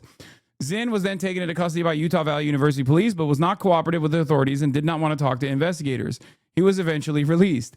Zinn began to have a medical issue and was transported to a local hospital, Utah County Sheriff's Office, in a news release Tuesday. While at the hospital, Zinn did freely state that he was not the shooter, but yelled he was to hinder law enforcement response. During the interview, the agents asked to look at Zinn's phone, and Zinn agreed to let them. Listen to this part. Zinn told the agents that he uses his phone to view and abuse child sexual abuse material, and there may be some images on his phone, law enforcement said. Those agents did see several images on the phone of prepubescent girls scantily dressed. What the fuck? Zinn was one of the two people law enforcement detained Wednesday after the killing of Kirk. Neither were involved in a deadly shooting. I don't know what to fucking say. What the fuck is going on? I've never heard someone behave like this. It was already strange that this motherfucker was like, I did it. Arrest me. Kill me. Okay? And then when arrested, he was like, I did that so that you would let the shooter get away. And then after that, he was like, talking about how he has CSAM on his phone, bro. What kind of timing are motherfuckers at Utah on? Nah, this article goes into more insane shit. Salt Lake Tribune. Older man arrested after Charlie Kirk shooting had child sex abuse material on his phone, investigators say. George Zinn, 71, told authorities he yelled that he was the shooter to allow the actual suspect to flee. What more insane things could there be? I actually don't know what is more insane than telling law enforcement that, like, you have CSAM on your phone. I genuinely don't know what could be more insane. Zinn also shared the images with other individuals. Zinn was released from the hospital on Monday and was then taken to Utah County Jail, where he's currently being held under suspicion of felony obstruction of justice and 4 counts of felony sexual exploitation of a minor, according to arrest documents. He has not been formally charged. There is no information that Zinn actually colluded with the shooter at this time, investigators said. Video of Zinn's arrest spread quickly on social media. "How dare you," one spectator yelled repeatedly. Near the end of the video, one uniformed officer could be heard saying, "He said he shot him, but I don't know." Zinn has been a Utah gadfly, regularly attending protests, Republican political functions, and film screenings. He's been arrested multiple times, typically on suspicion of misdemeanors, often trespassing. In 2013, he was charged in connection with threatening to place bombs at Salt Lake City Marathon finish line. Zinn took a plea deal and received a sentence on probation, but was ultimately ordered to jail for 1 year with credit for time served after not meeting the conditions of his probation. I don't know if I would call that a gadfly, bro. I don't know what I would call that, but gadfly I feel like is like quite the interesting. I mean, it's just like not indicative of the menace, maybe psycho, pedophile. Clearly, like I just don't understand it. Public menace, Mormon menace. Anyway, let's get back to this. People that he was having at his conferences. I know for a fact. So if you'd like to dispute that, Josh Hammer, and release your text messages and pretend that you were just chill and supportive and thumbs up, cool. I welcome you on this platform, okay? You are allowed to literally sit next to me and say, that isn't reality, and here's how it all went down. When I was the greatest supporter and I never cared about who he had, even though I got destroyed in debate by Dave Smith on his stage, I was cool with that. I love free speech. It's amazing, okay? I'm offering you my platform to do that. I'm not here. I'm not in the business of smearing, okay? I need answers, and I don't like the fact that people are telling small lies and they're misrepresenting things, okay? Now, as I have said multiple times, what I am uncovering here is a response to what I feel was a severe misrepresentation by Bibi and his echo here in America, of which I would say Josh Hammer and Seth Dillon are part of that echo, okay? I am in no way attacking that narrative and associating it with the events that took place on Utah's campus, but I don't like little lies. So let's attack this lead up, okay? Let's attack this lead up because there's no reason for Bibi to have lied, as I've said many times. So we talked about Bill Ackman a lot yesterday. I talked about Bibi Netanyahu, the phone call, the do you want to come to Israel kind of trip kind of thing that to... I Shower said, debate me, bro. Clearly not an anarchist, okay? He said he showers is in his username. Perfectly sensible questions. I kind of got these invites from people like, once you speak to this person, you'll see things. Anyways, Bill Ackman responds to yesterday's episode, okay? And I have it. Hold on. I printed this out. Let me find it. Okay, here it is. It's actually right here in front of me. There are two ways to describe his response. I would describe it either as a CVS receipt. You buy one item. Next thing you know, you're holding 27 pages. You don't know why. I don't understand. I bought one chapstick, and here we are. You can also describe it as like an online recipe, you know? Something looks good. You see an online recipe. Oh, I want to make that. You want to know how to make latkes. But first, homemade chef Ackman has to tell you about how this recipe reminds him of his bubby's house and that Hanukkah they spent in Israel, and all the kids love it. And you're like, bro, just how many cups of shredded potato? Please, please, just give us the ingredients. This is his tweet. I printed his tweet out on 2 pages, okay? I don't know. You got to bring back the word count. The Twitter was not meant for this, okay? And because I will not be teaching a seminar or this semester on Ackman's 955-word response, I'll just provide you here with the highlights, okay? So he sets it up that he's a victim of something that never happened. Everybody watched my episode yesterday, okay?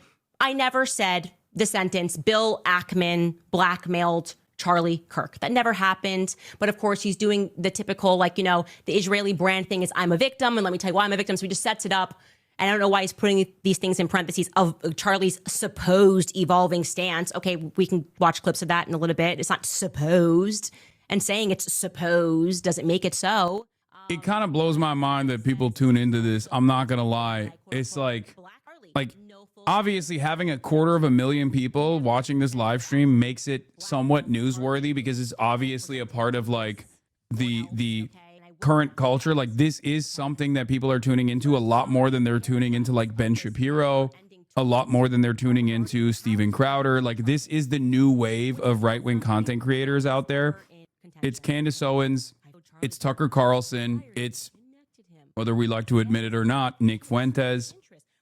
Obviously, I mean, many of those, especially if you're on like Rumble or whatever on those websites, like it's heavily botted, but still, right? There is a lot of genuine interest in this kind of commentary, and those guys have actually actively moved away from people who are pro-Israel. Okay. Where he wants us to know that it was. But Brett Cooper is another one. Nick owns you. I think Nick should maybe own his own property for once instead of living in his fucking parents' basement. Nick doesn't own anything. I don't care, though. I literally don't. Once again, there is of course an audience for fucking losers, sexless losers, perverts, neo-Nazis, pedophiles. There's an audience for it because there's a lot of people like that on the internet. That's why there are a lot of people who we're talking about, and I wanted to cover this as well. There were a lot of people that I saw on my TikTok timeline being like, they made Sam Hyde cry, or so many fucking faillennials being like, oh shit, Milo Yiannopoulos is coming back. It's like, yeah, you liberals, y'all libtards don't know what you unleashed. It's like, you brought Milo Yiannopoulos back. And it's like, dude, both of those guys are fucking pedophile Nazis. What are you talking about? Okay? Like, it's just, what do you mean? Oh, you're bringing them back. Okay, sure. Like, every single person that I just mentioned are neo-Nazi lunatics who also are pedophiles. These are your best guys? Really? Okay. Bro, being called a Nazi doesn't matter anymore, Lamau. I know. Questions, that would be great. Like I said, it's interesting. You didn't even mention Bibi Netanyahu at all. You can stand up to him. And does anybody want to jump in and say, no, yeah, the letter Charlie wrote him in May was just like a glowing, he just was overcome with passion and said, I love Israel. You guys are amazing. You're beautiful. We're going to win this thing and you're perfect and doing nothing wrong. Love you, Bibi. I just find that weird that no one wants to address the substance of the claims here, whether or not maybe Bill himself has an opinion on whether Bibi lied by secret omission when he mentioned his last correspondences with Charlie. Because I feel like if Charlie said, I don't want to go to Israel, maybe don't bring up, I just invited him. I guess if it was friendly and everything was great and he was just going to come out, and sadly he won't be able to make it out here. And regarding, just the public here, if you're trying to decide what's real and what's fake, whether or not what we're telling you is real or fake, you can take Charlie in his own words. I mean, shout out to Village Crazy Lady on X. She's a great follow. She just reads Bill Ackman's diatribe and says, okay, she goes through the itinerary. Bill Ackman just confirmed that he hosted his meeting with Charlie on August 4th and 5th. Here's Charlie talking to Megyn Kelly the very next day on August 6th. Now, how do you think that meeting went down? Oh yeah, forgot to tell you that. That's the next day, okay? That is the next day that Charlie sits down and vents his frustration about how he is being treated. Take Charlie in his own words. And by the way, yesterday, we only showed one portion of what Charlie said to Megyn on that show. Go watch the full thing. Remember, he's with Bill. He's with Seth. He's in the Hamptons. Bill just confirmed that gratefully. And then suddenly he's overcome with a need to vent about the pressure that both he and Megyn are facing as people that have traditionally always supported Israel. Let's take Charlie in his own words. Take a listen. My contention here is that some in the pro-Israel camp are so knee-jerk about calling you anti-Semitic or getting deeply offended. Is it a conspiracy thing? Yes. There is a massive movement of people who think Israel killed Charlie Kirk because he was any moment now going to publicly turn on Israel. And they always point to like a total of like, I would say 2 minutes of content from a guy who did hour-long broadcasts defending Israel for years, which is so strange and ironic because these are some of his closest allies doing my this. contention is they've begun to lose it. And I realize it's propaganda coming at us from Hamas, but their numbers have turned here in America. Yeah, they've they were. turned. Not so Yeah, much with they were annoyed. Republicans, a little Yes, bit with of course they're Republicans, fucking but annoyed with completely people with the who Democrat defend Party and Israel. with independents. People they who have defend shifted Israel are fucking mightily annoying. from at least double digits highs to What do you single-digit mean? lows This doesn't now change anything. when it comes to approval. And also with respect to, you and I speculated about this at the Turning Point event, whether the possibility of Jeffrey Epstein possibly being a Mossad agent or asset or affiliated with, that's been turned around on me too, to you must be anti-Semitic. What the hell? That's such bullshit. The same people who say you can criticize Israel, that's fine. This We is won't just call a you piece anti-Semitic of if you their criticize own Israel. medicine. Like, this is Now, literally turn around immediately and say you're anti-Semitic for even raising that. I completely reject that, and I raise this as a pushback against my Y'all have to friends. stop plugging your ears and closing your eyes at the that evidence right in particular front strain of of the you. aisle to watch it, because you don't want to alienate people who are openly your friends by going nuts in your crackdowns on mild No, there's like pushback leftist on people who anything believe related this to too. Israel. People who just like hate Israel. I'm so glad you Okay, brought this up. I and fucking would hate second that. Israel. Megan, I think I have. I have no reason. I have no reason to. Okay, Israel, just both on listen to what he's campus, saying on first. social media, to great, let's just say mockery and scorn at times. Because I believe it, right? I believe in the scriptural land rights given to Israel. I believe in fulfillment of prophecy, and again, I'm not a theologian, but I'm a Christian. My life was changed in Israel. The spiritual energy is so amazing there. I want them to win. I've said that repeatedly. Same. And however, Megan, you're hitting on something very potent and important. Now, let me first say, I don't want to judge an entire group because there's been many people in the pro-Israel world that have been very sweet, very kind, very nuanced, very Charlie, you're with us. You don't have to agree all the time. However, and I will say this, the behavior by a lot, both privately and publicly, are pushing people like you and me away. Not like we're going to be pro-Hamas, not like we're going to, but we're like, honestly, the way you are treating me is so repulsive. I have text messages, Megan, calling me an anti-Semite. I am learning biblical Hebrew and writing a book on the Shabbat. I honor the Shabbat, literally the Jewish Sabbath. I visit Israel and fight for it. And there's another article out in the Times of Israel today. I could read it on air. I was this just seems reading like before I got he on. hates Israel, Charlie, man. what are you doing? Like, why are you? What am I doing? I'm sorry. Like, let's just take a step back here. Yeah, bro, this is a dude who's literally saying, I'm your fucking ride or die. Why are you yelling at me? You should be more worried about how your PR looks. I'm quite literally trying to hold this goddamn coalition together while still defending Israel. That's the conversation that's taking place. I was someone who spent my life, my political life, defending God, Israel. right-wingers and their didn't really fucking mean anything to me. anti-Israel commentary just is so frustrating. Right-wingers and the way they talk about Israel is so fucking annoying because, like, it's either built upon she's convincing me. Okay, well, They just line up like it's like Agent Smith. Okay, it's like Agent Smith in the Matrix. How many can there be all saying the same thing? And then they gaslight you. They make you think you're crazy because they're like, why don't you understand why what you did is really wrong? I remember this. I remember the tweet. I said, no person, nobody, no nation anywhere in the world has a right to commit genocide. And I was suddenly being flooded with messages from people, Dave Rubin. I remember this. I was like, what did you mean by that? And they're like, part of me doesn't even want to fucking... You can help me what? I said something that made sense. Like, this should not offend anybody. Nobody has... Genocide's not cool, right? Did something change? Where was I? It's when you tweeted it. And, like, you could have been clearer. You should have added that Israel would never do that. I'm like, okay, you guys are being insane. This statement stands.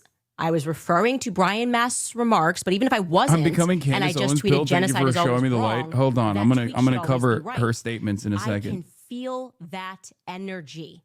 Okay. When you're not sure who your friends are, they're starting to gaslight you. They're making you think you're going crazy for having sensible positions.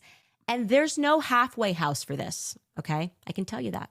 You're either going to take being kicked in the chest, okay, and told get out And then suddenly they're all communicating behind your back. And just where he talks about that article, something goes out and suddenly it's like, what's going on? They're like trying to make you think you're going crazy because you're saying I don't even think the assumption that this could be potentially Israel is always going to be anti-Semitic. Okay? Israel obviously has a tremendous amount of influence over American politics, both defended by Christian Zionists, American Jewish Zionists alike, people who are Israeli. There are a fuck ton of people who are pro-Israel in positions of power. Okay? Israel has also conducted high-profile assassinations without any scrutiny whatsoever. I just need you to understand something. Okay? I know all of these things. Okay? I know all of these things. I understand all of these things. One key part of this commentary fails to address the most consequential aspect of this story, which is whether or not Charlie Kirk would actually go against Trump's wishes. And on the Epstein front, there is evidence that Charlie Kirk abided by Trump's wishes, regardless of his own personal opinion on the matter. And part of the reason why I don't even want to fucking talk about this is because, I guess it's like beneficial for me, technically, for people to think this was definitely Israel. All these right-wingers being like, this was definitely Israel. I hate Israel, okay? But I also can't let it go when something is just like a stupid narrative. I have to clear misinformation. I have to clear unreasonable suspicions. Victims, but do you want to just come and maybe stay at my place for the weekend here in Israel? Like, that's the vibe that Bibi was rushing to present to the media. So why didn't you do Charlie Kirk's show? I'll leave it as a question for you guys. Common sense, okay? I don't like small lies. And remember, Bibi started this. I am responding to his shamelessness, shameless misrepresentation of what Charlie was going through and what Charlie was saying.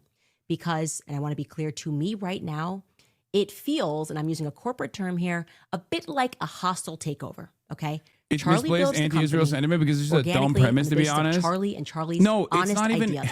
It's both a dumb premise and also one that still corresponds to the way Israel operates. So it's so fucking stupid. It makes me so mad that people arrive. It's like a math problem. Okay, they arrive at the right answer, but when you demand they show the work shows something completely insane. Okay, and it pisses me off endlessly that right wingers. And just like regular ass Americans, it's not even like a left-right situation. Like everybody's on fuck Israel o'clock.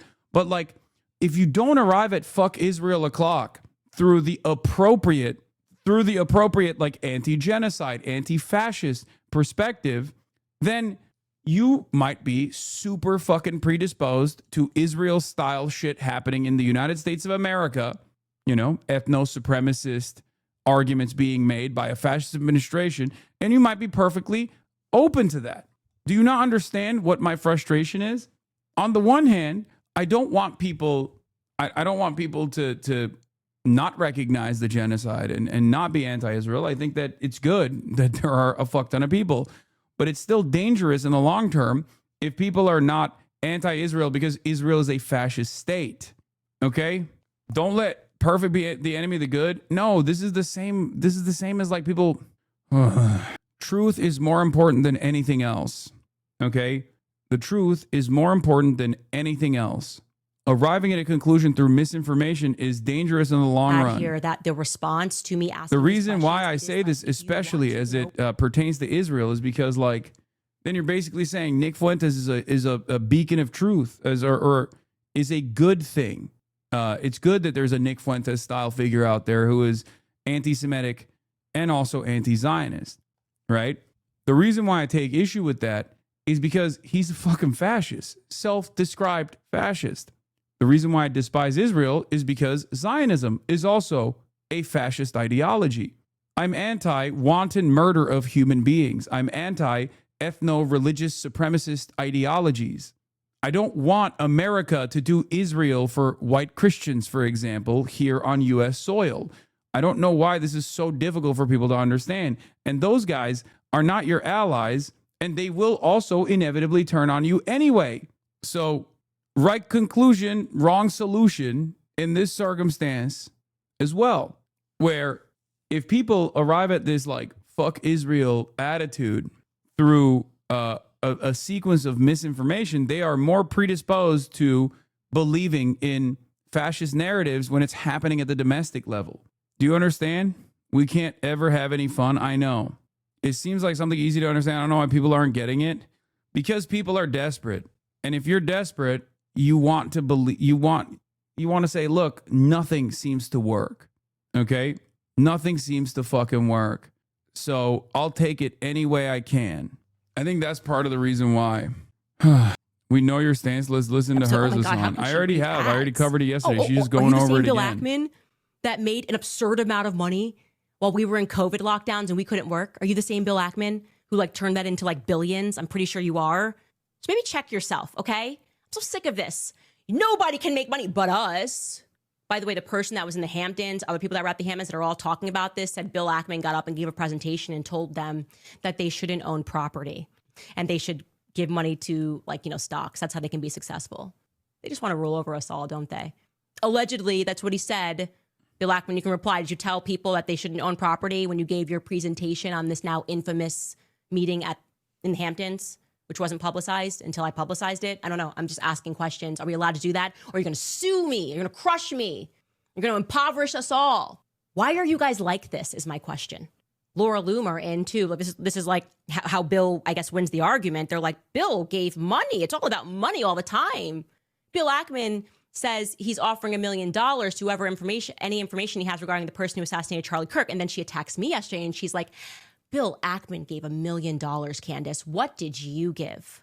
What did you give? I don't know. 2 years of my effing life to Charlie, helping him build things. Why is everything about money to you? Why do you think having money makes you a decent human being? Why are you so soulless? What is wrong with you? Do you understand that spiritually something is wrong with you?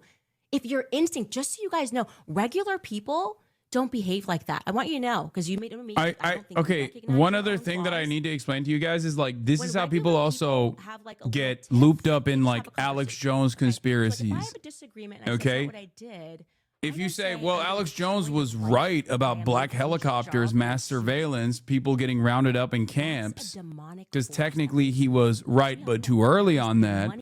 That's how you also arrive at false conclusions about all this other shit. Answer the questions, and I will publish the truth. The end. Read a couple of ads. I said I wasn't going to freak out today. I did. Freaked out a little bit right there at the end. I'm trying to calm down. First, going to remind you guys about Tax Network USA. I know I shouldn't read these ads. It's Bill Ackman put ad.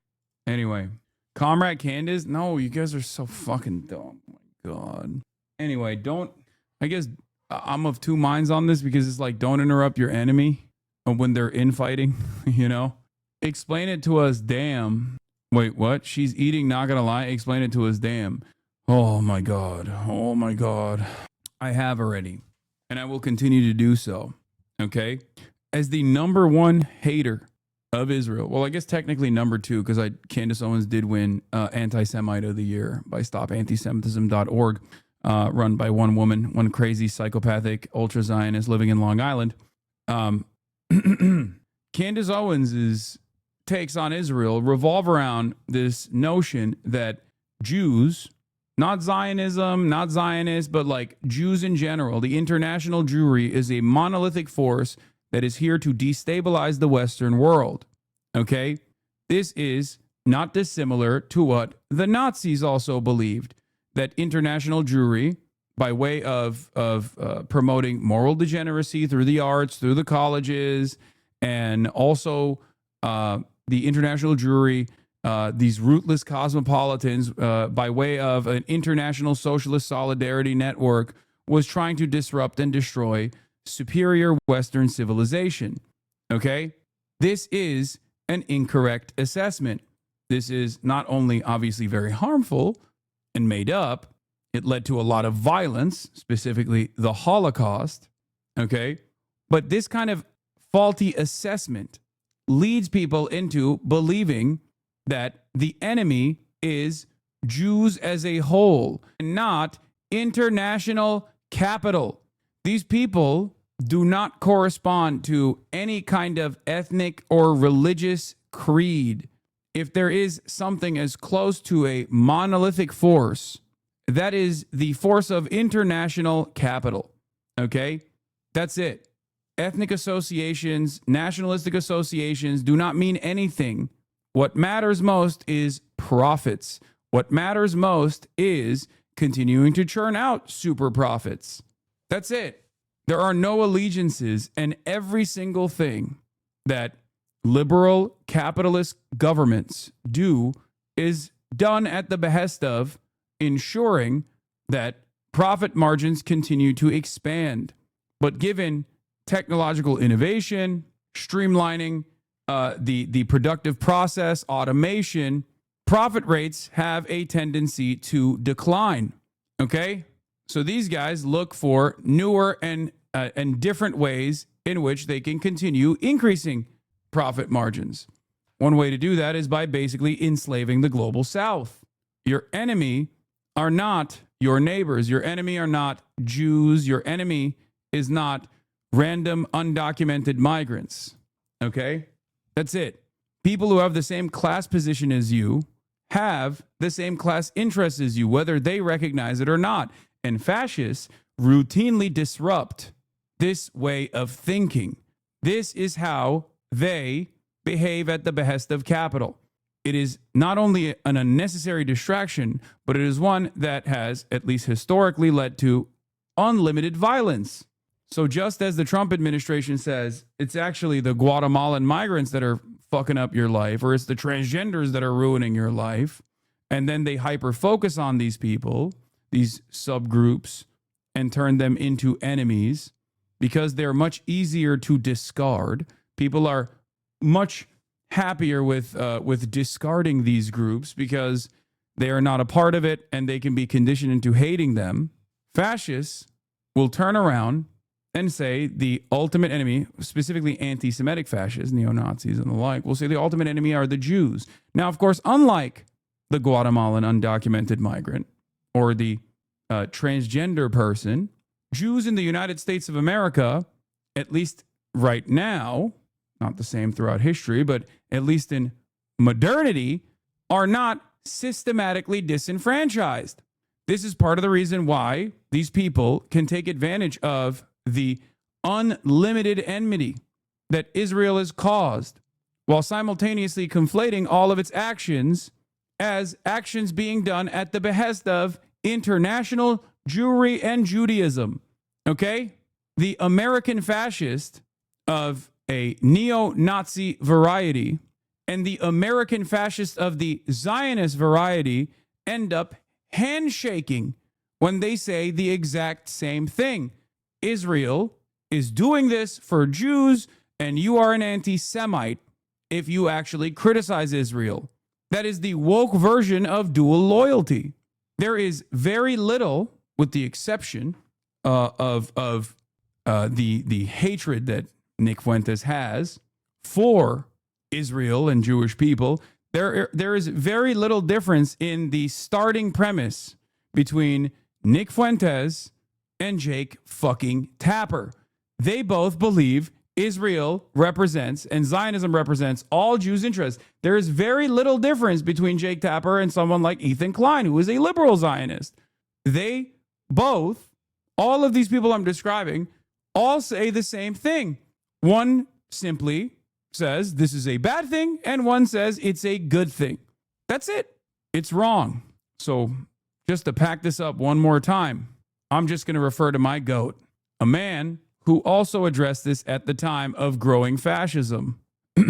Vladimir Ilyich Lenin says anti-Semitism means spreading enmity towards the Jews. When the accursed Tsarist monarchy was living its last days, it tried to incite ignorant workers and peasants against the Jews. The Tsarist police, in alliance with the landowners and the capitalists, organized pogroms against the Jews. The hate of the workers and peasants, the landowners and capitalists tried to divert against the Jews. In other countries, too, we often see the capitalists fomenting hatred against the Jews in order to blind the workers, to divert their attention from the real enemy of the working people, capital.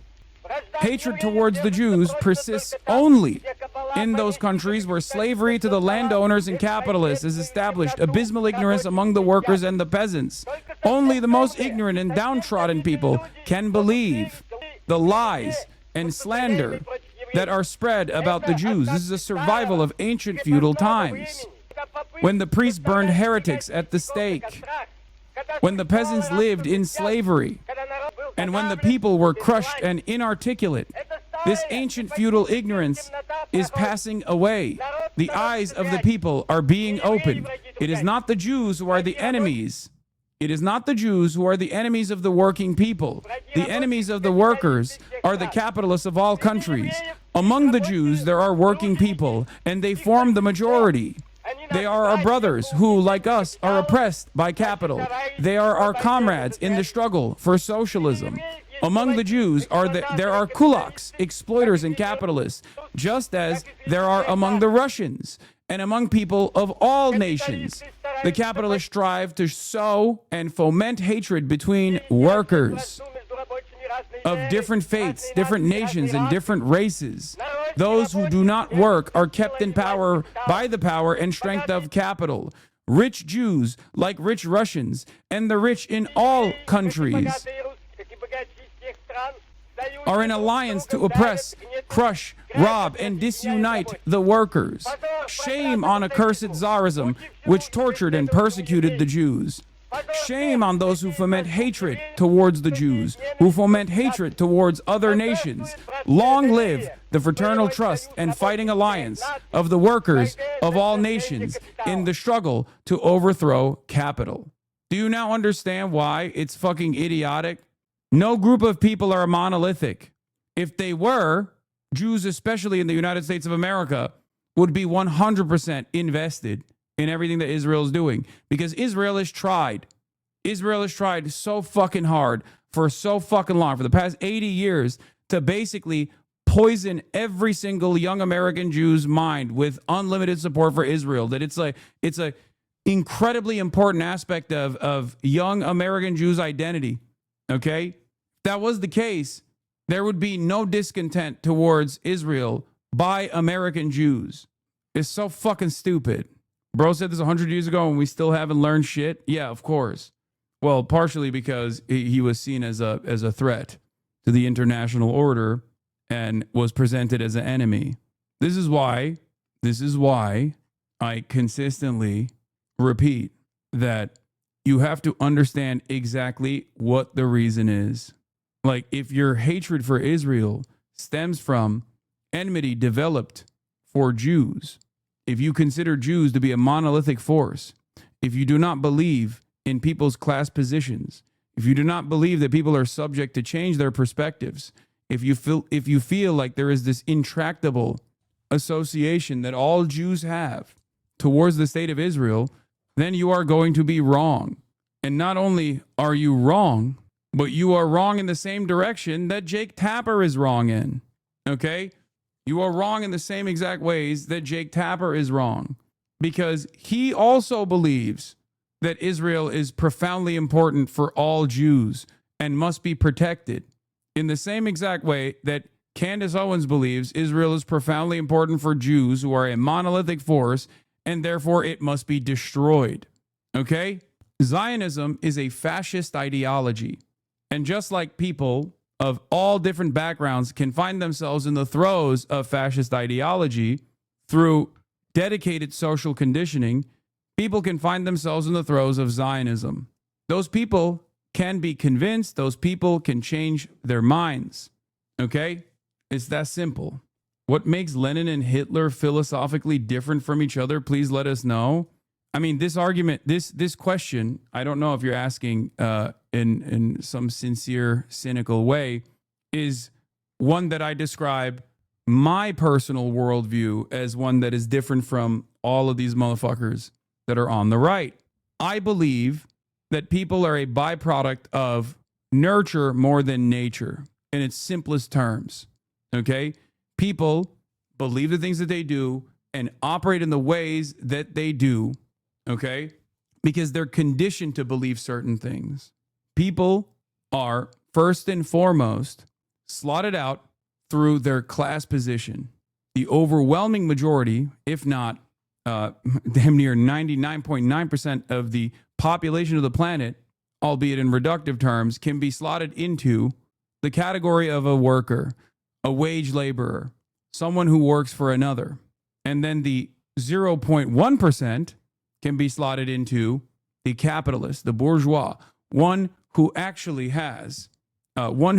does not need to work a wage labor job and can simply accumulate capital by virtue of having it prior. Okay? This class alignment is defended, and capital owners are defended under a capitalist system so that exploitation can continue.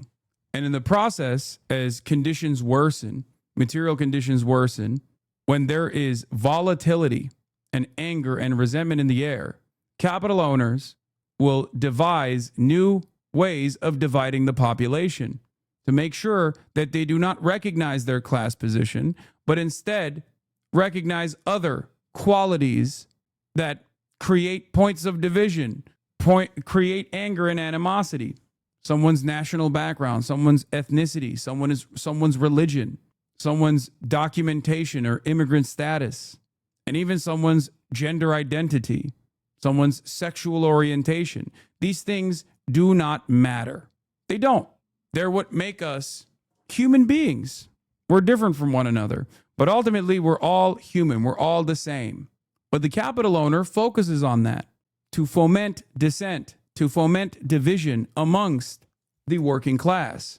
Fascism is the most accelerated version of this dissent, this division, not dissent, but this division. And by design, at least historically, and it's certainly happening now, it has been applied in times of dire need for the capital owner to restore some semblance of control and to ensure that the hierarchies that exist under capitalism do not change. That's it. When capitalism inevitably decays material conditions for the working class, and the working class experience tremendous discontent, fascism kicks in to restore the same hierarchies, to ensure that the capital owners who align themselves with fascists continue getting exactly what they've been getting out of the pre-existing capitalist order. Liberalism is failing. It is in decline. It is in crisis. This is why you are seeing fascism grow. That's it. Sounds woke to me, bro. Sorry. Yeah, that's what it is. I'm woke. The problem is the overwhelming majority of the working class living in liberal capitalist countries like the United States of America or any number of different countries see themselves as capitalists as well. And they are fearful of this alternative. They're fearful of what they do not know. They think, they've been taught to think that any other system, any other organization of the economy would present a real danger, would actually cause irreparable harm. So therefore, they see the comforts of fascism as a way to say, hey, there are some evil people around us, my neighbors, other workers from different backgrounds. They are my enemies. This allows capital owners to continue exploiting all of the workers in the ways that they see fit. Why is liberalism in crisis? What led to its failure? I mean, it was always slated to fail because it does not address the major contradiction, the struggle between these two classes. Okay? Anyway, speaking of liberalism in crisis, here's one last note on the... I'm still blocked by Nick Fuentes for saying he sounds like this. What is this? Jones was the captain that hated the sea. Don't come over here, Mo, and stay away from me, Curly. I don't want you guys hitting me. A lot of times, people are wondering, Larry, whatever happened to you? Well, I died in 1975 of a stroke.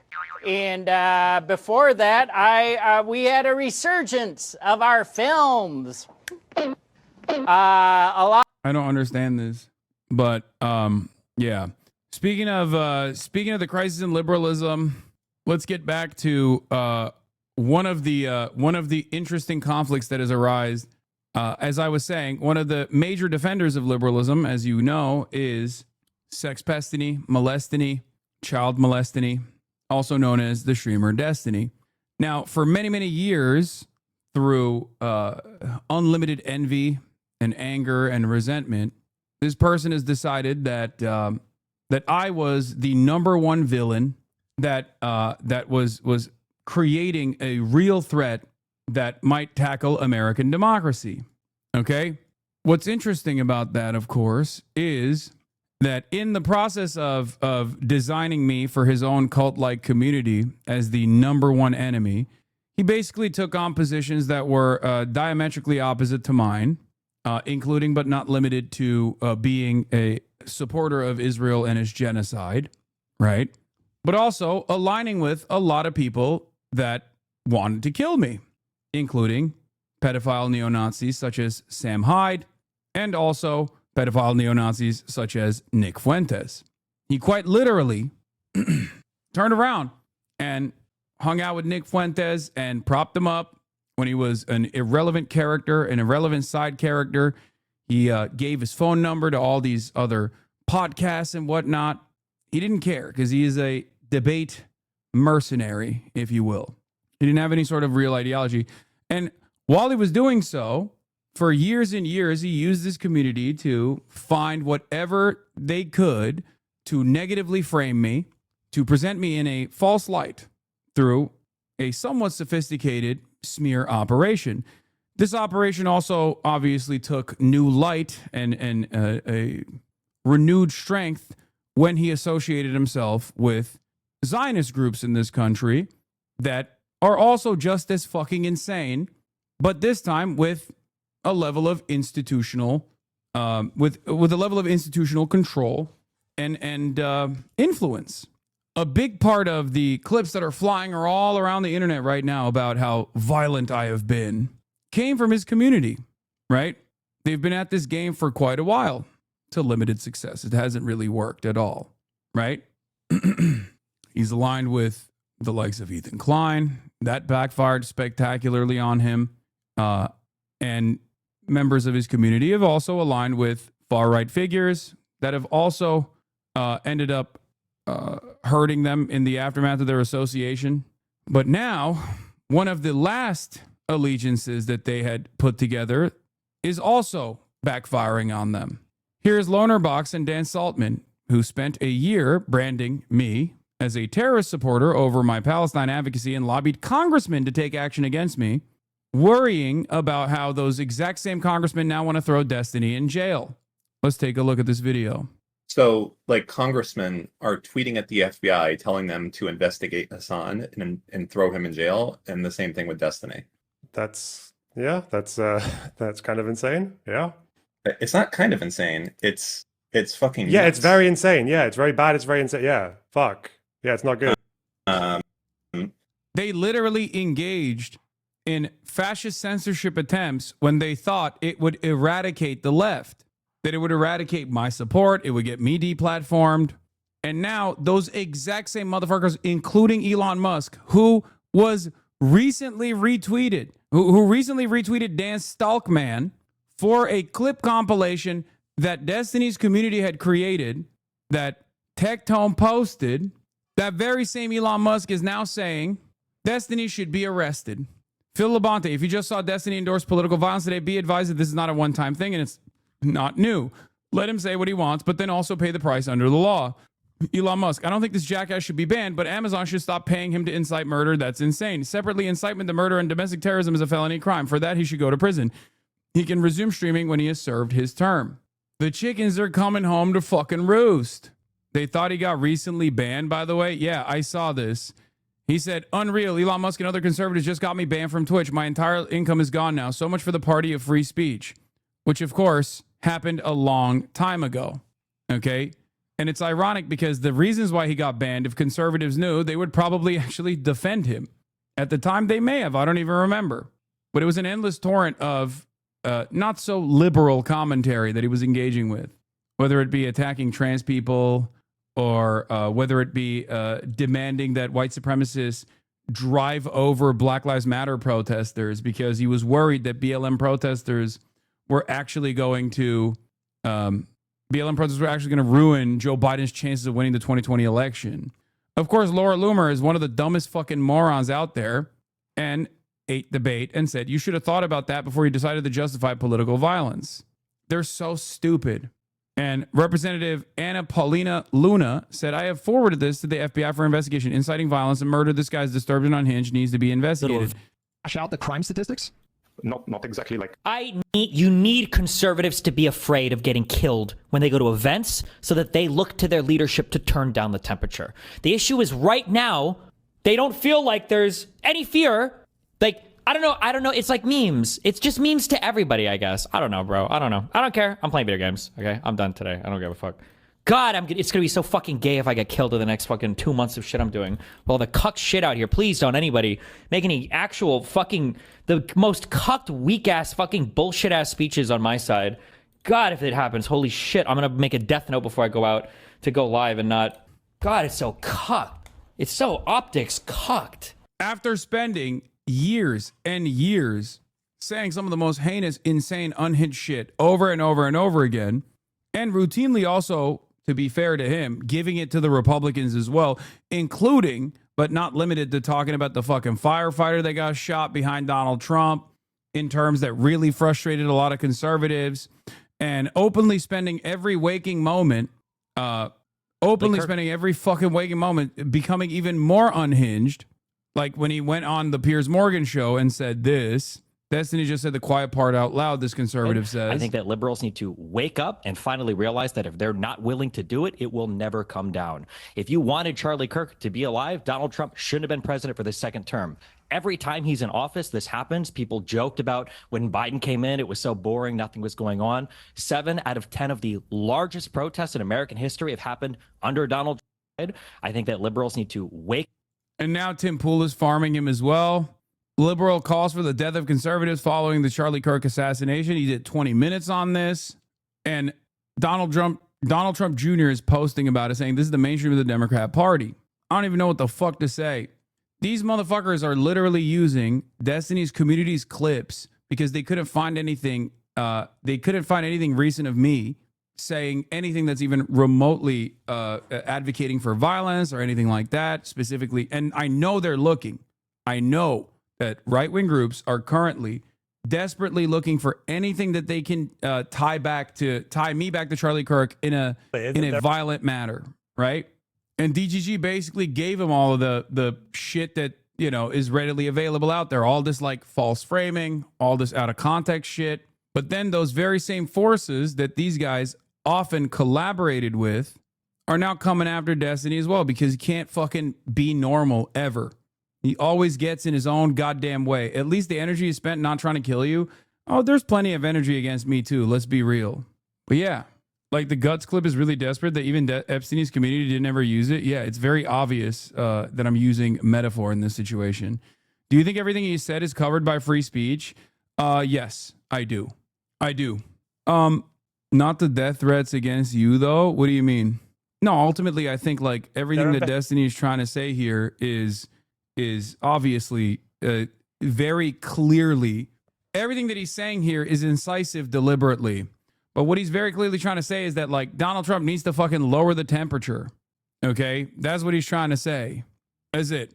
Like, it's ridiculous for liberals to cave and capitulate to demands of lowering the temperature when the main figure in American politics, the goddamn president, is not doing so at all and is using this tragedy as an opportunity to fucking stamp out any sort of political dissent. Okay? Show this on stream so you take the unhinged hogs off your back. Yeah, okay, calm down. I don't care about this shit. Like, that's what he's implying. Investigation has now established that he had been radicalized by a leftist ideology, which drove him to do that. Popular streamer Destiny refused to condemn the assassination of Charlie Kirk, says you need conservatives to be afraid of getting killed. On Piers Morgan, I won't condemn anything until Trump can go on air and say all of us need to calm down. On stream, you need conservatives to be afraid of getting killed when they go to events so they look at their leadership to turn down the temperature. Yeah, I mean, we watched both of these clips. That's basically what he said, yes. And he said this recently, for the record. He said this recently. Why is he rage baiting? Because he is a nihilistic debate mercenary that doesn't give a fuck. He thinks you shouldn't be optics cucked, which of course in many circumstances implies that you can, as a white guy, say the N-word, for example. Okay? Like it's totally irrelevant and unproductive ways in which he advocates for certain things. Like, it's just stupid. He's ultimately a fucking nihilistic edgelord. And as someone who is nearing 40 years old, he just runs around and is like, ooh, I'm saying bad words that you're not supposed to say. I'm saying bad things that you're not supposed to say. And he wears that as a fucking badge of honor. Yeah, he's the closest you can get to being a liberal groiper, literally. It's just very fucking stupid. It's also been an abject failure. His own son is a Nazi. His own son that he refused to fucking educate and refused to look after because he's too busy frolicking around trying to procure child sexual abuse material from random Discord e-girls. In the process of doing that shit, he literally created a Nazi son, a Groiper son. That's what happened. So it's an abject fucking failure. Give me a goddamn break. And now here we are. What's the latest on the investigation? And do you believe that Tyler Robinson acted alone? Well, it's an ongoing investigation, and right now he is in custody and charged with the assassination of Charlie Kirk. I'm not going to get into more details about other people at all, but we have him in custody for assassinating Charlie. And do we have any direct evidence tying him to the shooting? We had the FBI director on this morning saying there was DNA evidence. What can you tell us about that? There is DNA evidence. There is evidence tying him to the shooting. I'm not going to get into any details about that because now it will be a prosecution. Was it appropriate for the FBI director to give those details? Well, sure. They're the investigators and we're the prosecutors. Okay. But now it's a prosecution. What is your latest understanding of his motive? You know, I can't discuss the motive other than it was horrific, and it's really bone-chilling that this happened to someone we all know. So many kids know, so many teenagers know, so many young adults know, in a crowd of 2,000 people who saw him get assassinated. It was truly horrific. And the governor spoke about a life, excuse me, the governor spoke about a left-wing ideology as well as the FBI director. Is the evidence that you're seeing supporting that? Well, I think it's been released what was printed on the bullets, on the bullet that killed Charlie, on the bullets in the gun. That's as much as I can say about it, other than it's still surreal that it happened. Do you expect state charges to follow tomorrow, and what about federal charges? Sure, so there are state charges that will be filed as well as federal charges. We're working hand in hand with the state in Utah, but I expect charges filed both state and federally. We do that often in violent cases, and we work together to ensure that he gets the maximum sentence under the law. Everyone's pleased that this case seemed to get resolved relatively quickly. And the FBI director has received some praise for, directing that the photographs be released. But he's also received some criticism for his information about the two persons of interest early on. Do you think that criticism is fair? What do you have to say about it? No, the FBI director has been working tirelessly. They got this photo out. This is great police work by the FBI, by the locals, working together. They got this photograph out. We figured someone would identify him based on that, and sure enough, they did. But also, the FBI is working hand in hand with ATF. They gave the gun to ATF. They analyzed the gun. They were working around the clock all night long to get the DNA off the gun and get the DNA analyzed. So it's been a big group effort. No, and everyone's done a great job, including Director Patel. So he has your full confidence? He has my full confidence, absolutely. Vice President Vance and White House aide Stephen Miller were saying that the full weight. What the fuck? Well, parents are responsible to a certain degree, but you can't shield your child from exogenic factors which contribute to development, especially once they're older. Still, this family is crazy. What are you talking about? This dude's brain was fucking poisoned by being in Destiny's Discord since he was like 5 years old. He just threw him into one of the worst fucking. Oh, we're not talking about I was talking about Destiny. I thought you were still talking about Destiny. You're talking about the shooter. I'm referring to Destiny's kid.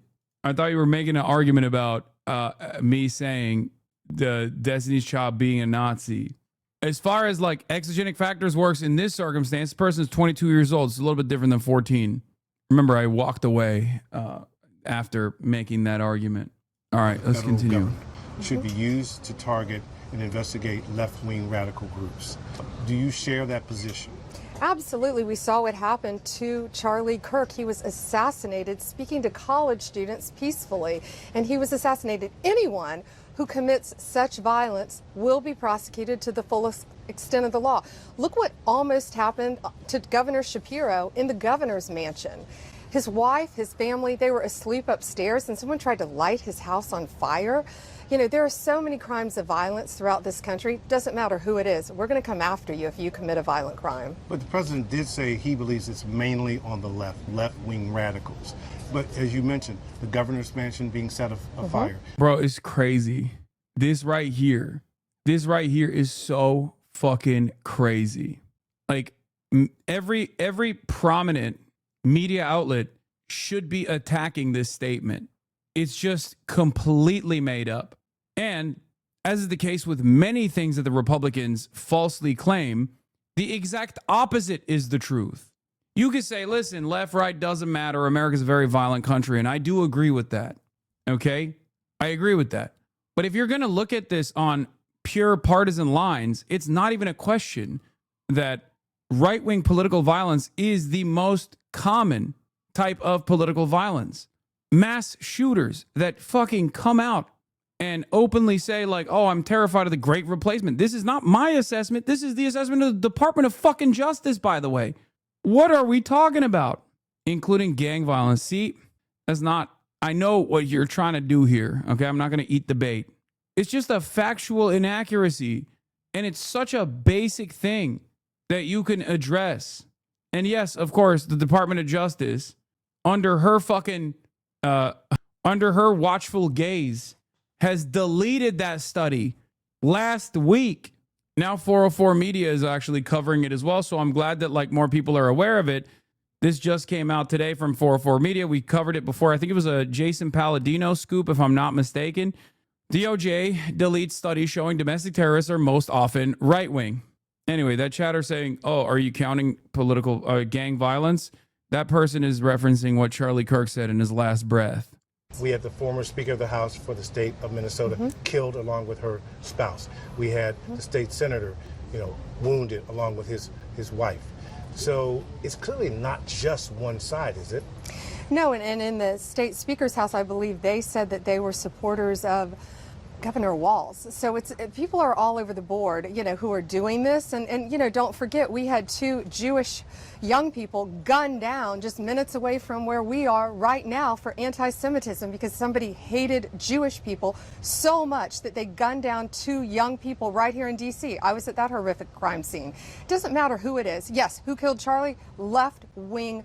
I mean, one of them wasn't even Jewish. They were 2 people that work for the Israeli embassy. Are there any updates on this, by the way? Are there any updates on that case? Yeah, one was Christian Zionist. They both work for the state of Israel, the Israeli embassy. Radicals, and they will be held accountable. So will anyone in this country who commits a violent crime against anyone. And But like while that is objectively, make no mistake, that is something you can bracket off as left-wing political violence. Okay. The Minnesota lawmakers case is not. That person was far right. He killed Democrats. He had an assassination list of all the prominent Democrats, some of which, including Tim Walz, the governor, was on that fucking assassination hit list. And these motherfuckers just kept saying, nah, he's actually a woke lefty. So they just make shit up all the time. And no one seemingly ever turns around and says, this is unacceptable. This is not correct. Like she just said it. How are you going to let her lie like this, man? You're the fucking media. What are we doing? Death penalty, thanks to Charlie people, because somebody, were supporters of Governor Walz. So it's like, this is important. It's important to me. The truth is important. What are we doing? What the fuck are we doing? You're just going to let her lie? Like the entire point is already bullshit. Like the idea that it's just fucking left-wing violence that's taking place in America. The only reason why they can keep up with this fucking narrative is if they keep lying without any pushback whatsoever. I cannot believe it. This is part of the reason why it almost I almost don't want to fucking act like, you know, I almost want to keep saying it's a MAGA Republican, like that. The way that people are saying it's a MAGA Republican that killed Charlie Kirk, like that is what the Republicans do. Obviously, I don't traffic in misinformation, so I'm always going to correct the record. But goddamn, dude, it's fucking crazy to me. The truth is all you need. That's all you need to do. Be truthful. Be honest. Holy fuck. Lying is so OP, we got to nerf it. Yes, lying is so unimaginably OP that even when Democrats or Democrat-leaning outlets fucking traffic in misinformation, baseless speculations about like the shooter being a Groyper neo-Nazi or the shooter being MAGA, that actually works. It's more successful than just saying the fucking truth. It turns out the way to defeat Republicans and their fucking narratives designed around lies is just to lie on the opposite direction. People are all over the board, you know, who are doing this. And you know, don't forget, we had 2 Jewish young people gunned down. Count against, thanks to Donald Trump, is on the table again. So will you be applying the same standard to both sides? Of course But we will. you just no follow-up, no course correction. God damn it, dude. This is the nation's top cop. You're just going to let her fucking just make shit up? What is wrong with you?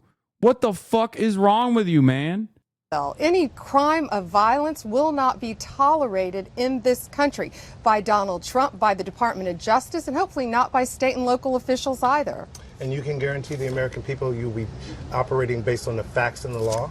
We will always operate on the facts and the law. I think Charlie's case is so horrific because 2,000 plus young people were there, and it was captured on video in the middle of the day at a peaceful event in Arizona. It's almost surreal. I mean, I'm in Utah. It's surreal that it happened, that his body had to be brought by J.D. Vance back to Arizona. The whole thing is truly horrific, and he was your friend. He was my friend. He was so many of our friends. I mean, where were you, and what was your reaction when you heard he had been injured?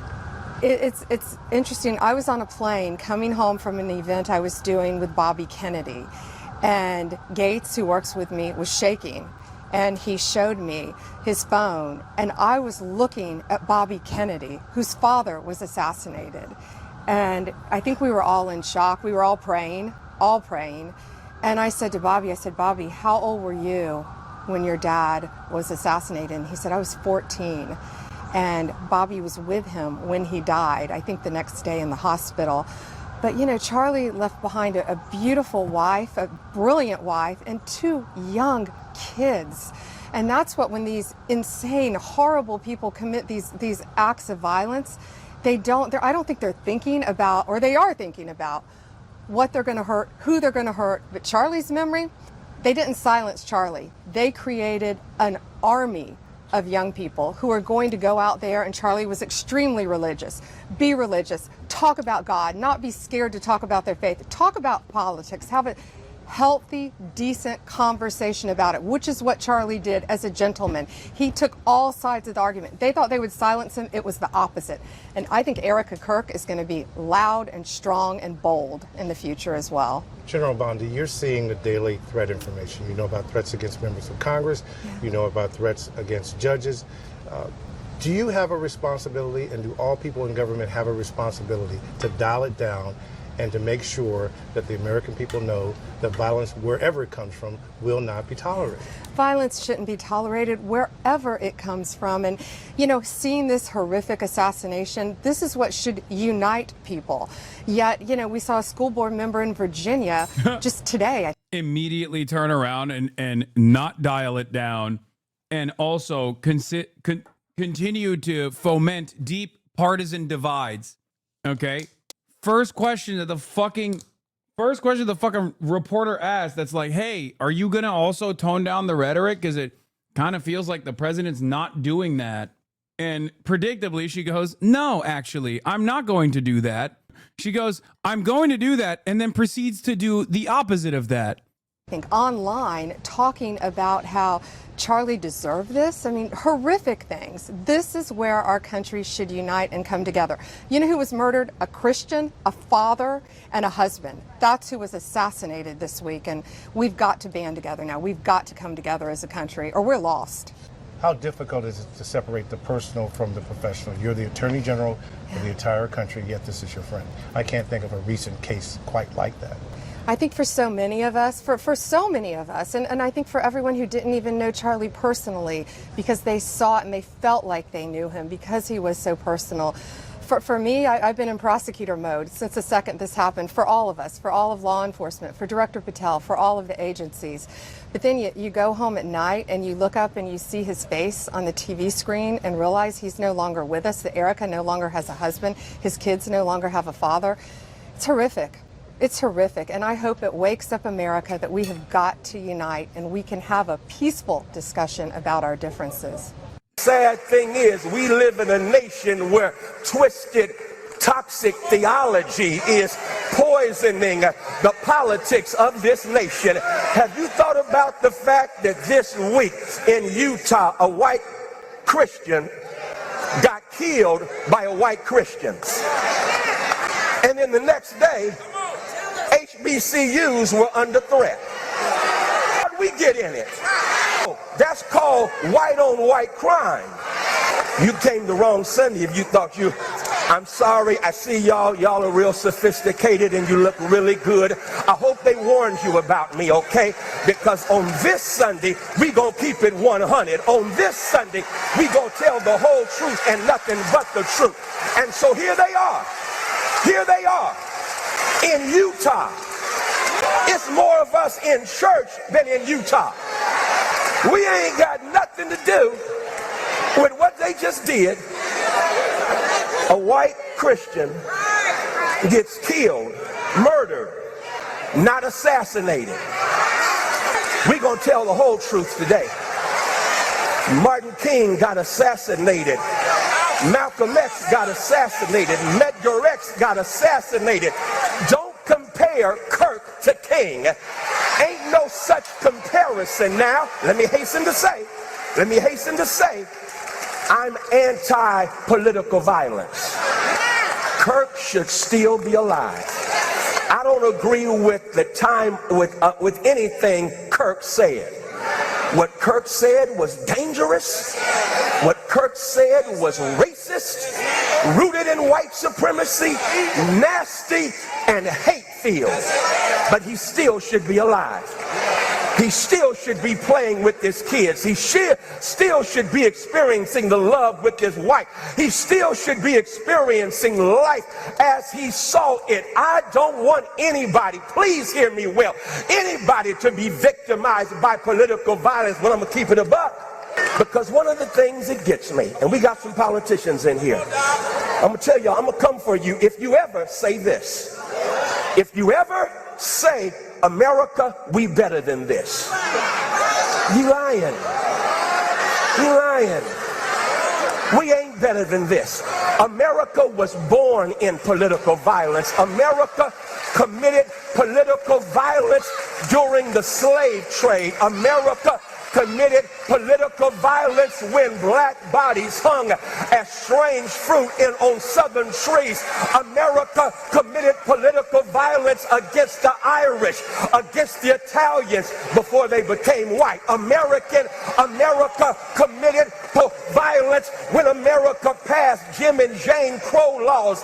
What do you think political violence was? Political violence when they bombed and massacred Black Wall Street, when they massacred Rosewood, when they massacred whites and blacks in Wilmington, North Carolina.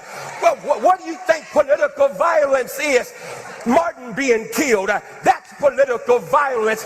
John Kennedy being killed, political violence.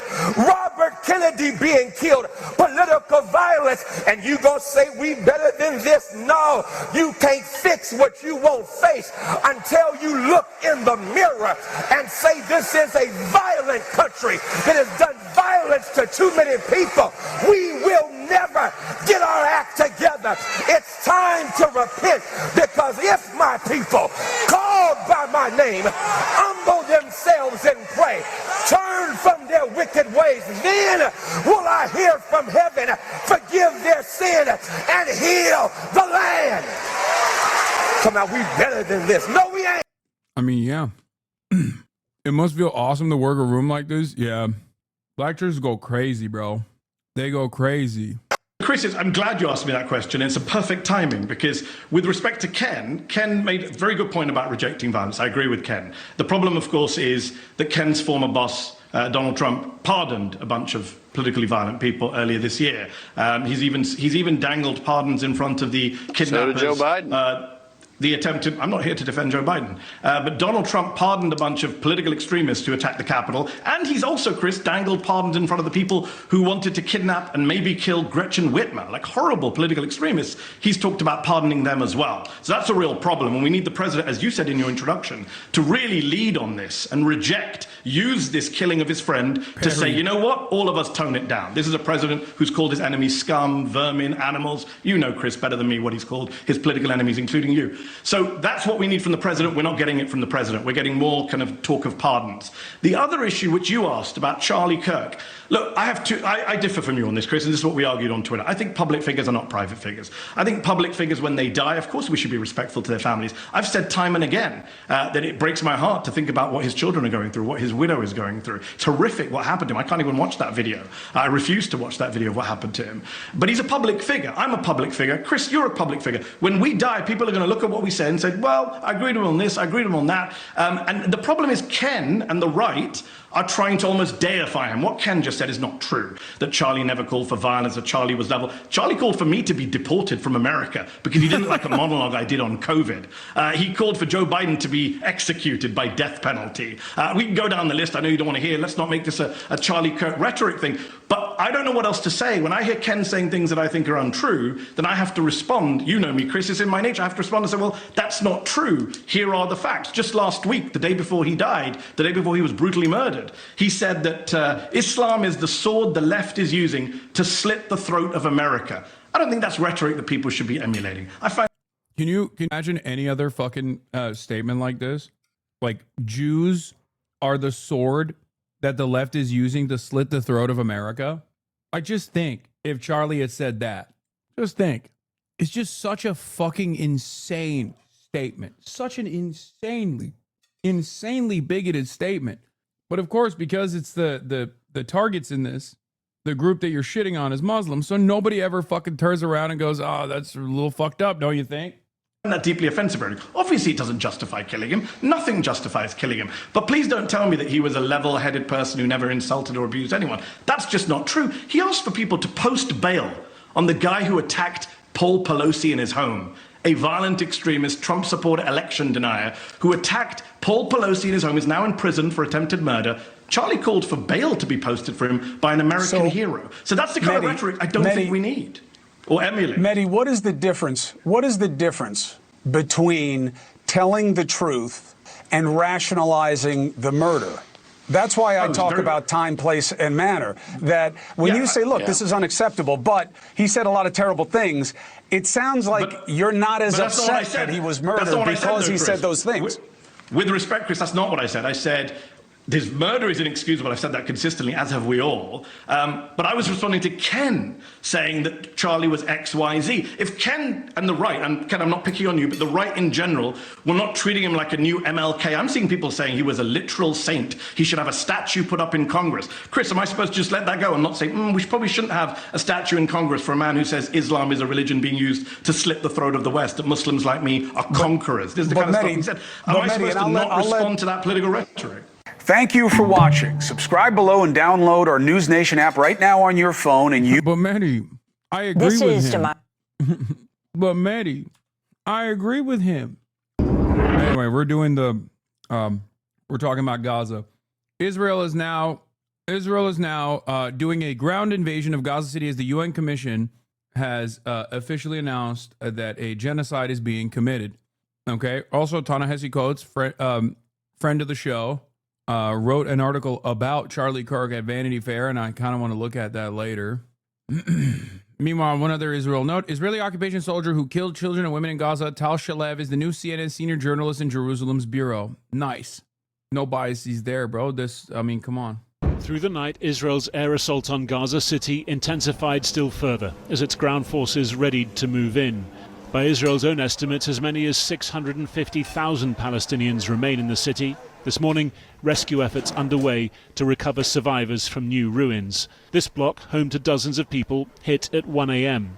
Rescue workers find Marah al-Haddad trapped. Over 10 long hours, they work to free her leg and at last take her to hospital. She says she knows of 2 other girls who didn't get out. Other witnesses say more than 20 remained trapped. Israel says thousands of Hamas fighters remain in Gaza City. The Defense Minister Israel Katz today calling it Hamas's governing symbol, that its fall would prompt the fall of Hamas, and that if Hamas fought on, Gaza would be destroyed. As the biggest Israeli ground operation since the start of the war unfolds, a determination today from the UN Commission of Inquiry on the occupied Palestinian territory that Israel is committing genocide. The Commission says it's found evidence of systematic and unprecedented killings, deliberate starvation, denial of health care, sexual and gender-based violence, and the direct targeting of children. Israel's foreign ministry immediately calling it distorted and false, saying the 3-member panel was working as a Hamas proxy, repeating Hamas lies. Genocide, as defined in the Convention of 1948, is the crime committed with the specific intent to destroy, in whole or in part, a national, ethnic, racial or religious group. The Commission says Israel has committed 4 such genocidal acts: killing members of the group through targeting civilians and the deliberate infliction of conditions of life that caused their deaths, causing serious bodily or mental harm to members of the group through direct attacks against civilians, mistreatment of detainees, forced displacement and environmental destruction, deliberately inflicting on the group conditions of life calculated to bring about its physical destruction in whole or in part, including blocking essential aid, food, water, electricity and fuel, and finding that starvation had been used as a weapon, and imposing measures intended to prevent births within the group through the attack on Gaza's largest fertility clinic, reportedly destroying around 4,000 embryos. The Commission found that Israel had shown its intent, key to proving genocide, through statements from the Prime Minister, the then Defense Minister and President at the start of the war, and that the way its military had prosecuted the conflict since was further circumstantial evidence of intent. Therefore, the Commission concludes that the Israeli authorities and Israeli security forces have the genocidal intent to destroy, in whole or in part, the Palestinians in the Gaza Strip. The Commission finds that the Israeli political and military leaders are agents of the State of Israel. Therefore, their acts are attributable to the State of Israel. The Commission therefore concludes that the State of Israel bears responsibility for the failure to prevent genocide, for the commission of genocide, and for the failure to punish genocide against the Palestinians in the Gaza Strip. Coalition of the Willing? Coalition of the Willing? UN forces? Stopping Israel's unlimited death and destruction campaign? I hate when you eat in your mic when you stream about shit I care about because my misophonic ass can't bear to hear it. I think I've conclusively proven that you don't hear it at all. You just saw me eating and you wanted to claim that you can hear it, but you can't. Israel's representative in Geneva called it a fake report, driven in part by anti-Semitic bias. Israel categorically rejects the libelous rant published today by this Commission of Inquiry. It spreads the malicious genocide narrative. I pose to you to read carefully this 72-page report and try and find the word Hamas. Hamas does not exist. It's like determining whether or not the Nazis committed genocide upon Jews and many other groups. I'm being like, why doesn't this report mention the nature of the Jews? Why doesn't this report mention the partisans? It doesn't mention the partisan violence. It's really fucked up. Get new material, man. It's all Hamas. It's all Hamas. Everything is Hamas. It's also crazy because I don't know if you guys know this, but the genocide is the crime of all crimes. So once it's determined that a country is actually doing genocide, it doesn't matter. Like, even another genocide of the genocidaires is unwarranted. That's how significant of a crime it is, right? So there is no counter narrative once it is determined on its own grounds that Israel is committing a genocide, as the UN report has concluded, understandably, maybe a little late, but not even maybe a little late. It's definitely late, but it's the most comprehensive investigation thus far from an official international organization. This is very, very important. But once that declaration is made, it's over. At that point, you're simply defending genocide by going, what about this? What about that? You can say it's libel all day, every day, but it's fucking over. Now, obviously, this only seeks to expand the permission structure, and it's still up to all of us to consistently keep up the pressure to make our respective governments recalculate the cost of doing unlimited genocide to the Palestinians and being in this dual suicide cult with Israel. Okay? It literally means nothing. If your expectation is, oh, finally the UN recognized it, and you just stop the awareness initiatives, you stop the direct action, you stop protesting, you stop frustrating your politicians at their town halls and whatnot, demanding sanctions, demanding boycotts, academic boycotts, cultural boycotts, sport boycotts, demanding every type of boycott that you can against the apartheid state that is currently doing a genocide. Both of these things have been reality. Genocide has been a reality since October 8, 2023, and the apartheid state has been a reality since 1948. And now there is official confirmation from international organs of justice, NGOs, and even the United Nations for both the genocide and the apartheid. We are morally culpable. We are offering material support here in the Western world to Israel. Our administrations recognize what's going on. They recognize the discontent that is only blowing up amongst the population, human beings with a conscience. They cannot stand idly by and watch billions of tax dollars going to this state to continue killing people in broad daylight. The American government turning around and offering political cover to Israel as a belligerent. And yet, this recognition by the United Nations is nothing if the people don't act. You have to keep pushing. You have to keep the pressure. You have to demand very specific types of severance of ties from Israel.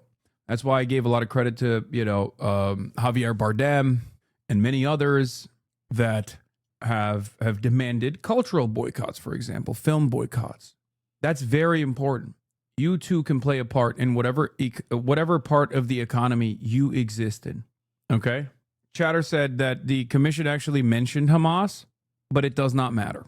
Genocide is a genocide. No ands, ifs, or buts. There's some alien that attacked Israel on the 7th of October. Today's conclusion by the UN Commission is not a judicial verdict. The International Court of Justice continues to hear South Africa's genocide case against Israel, with a ruling not expected for years. Might it, though, increase international pressure? The Israeli Prime Minister yesterday spoke of the need for self-reliance in the face of a growing siege, as he called it, against Israel, centered in Western Europe. On God, he's going Jusha, bro. But this time, instead of Juche, Marxist-Leninist Jushaist principle, he's doing Jusha, Jewche. Jusha. That's right. It's North Korean style, dude. That's what he's doing. That's whack joke, bro. I know. I'm sorry for comparing the beautiful state of the Democratic People's Republic of Korea to the criminal Zionist entity that is Israel. That was really fucked up. That was fucked up of me.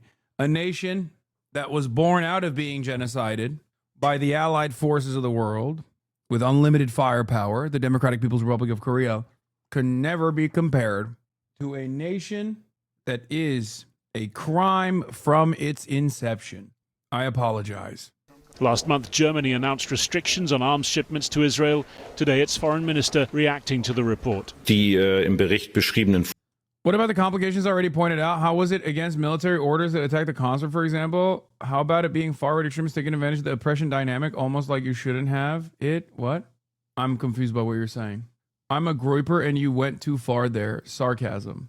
Do you think Bernie will call it a genocide now? Who knows? The incidents described in the report are extremely worrying. In armed conflicts, all parties are bound by international humanitarian law. In order to end the suffering in Gaza, we believe it is crucial, as we have repeatedly emphasized, that a ceasefire is finally reached. But Israel's key ally holding out little hope of that. The US Secretary of State swapping Israel for Qatar today, saying Hamas now had only days or weeks to accept Israel's terms and cease to exist. Few in Gaza expect anything other than Israel's promised invasion into Gaza City. Thousands more today thronging the coast road south as a military the UN Commission is now formally accused of carrying out a genocide intensifies its campaign. Right, well, joining us now is Nimer Sultani from the School of Oriental and African Studies in London, an expert in international law. What then is your assessment of this report from the UN Commission of Inquiry?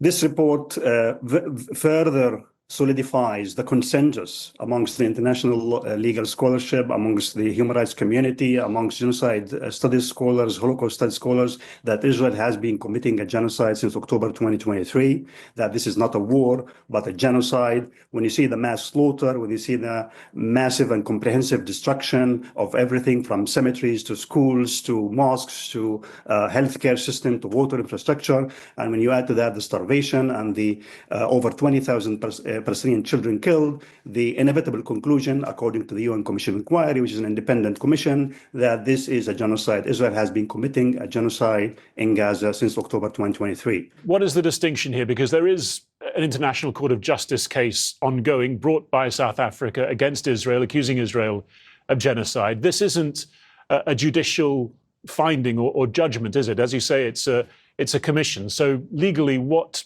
power does it have? What standing does it have? This UN Commission inquiry becomes the first independent commission that also mentions that this is a genocide by Israel. And therefore, it solidifies the consensus and becomes a nail in the coffin of genocide denial. And this genocide denial has acted to delay action on behalf of states, to delay recognition of the genocide in media outlets, in academic institutions, and of course of government. I mean, Israel points out or has said today that this is... For the record, the reason why I get very frustrated with fascists and the way that they talk about how, like, Jews are doing this, Jews are doing that, it's all Jew, is because it actually takes away the responsibility from the parties that are completely involved in this. They have this nonsensical notion. They have this nonsensical notion that the United States of America, as a matter of fact, is not doing this voluntarily, but simply doing it because they have been mind controlled by the Jews to do so. This is not true, okay? Even the American Jewish opinion on Israel is actually not that significant in this process. Sure, it doesn't hurt, especially when you want to use Jews as a marginalized population, as a way to say, oh, how dare you actually criticize Israel? You're being anti-Semitic.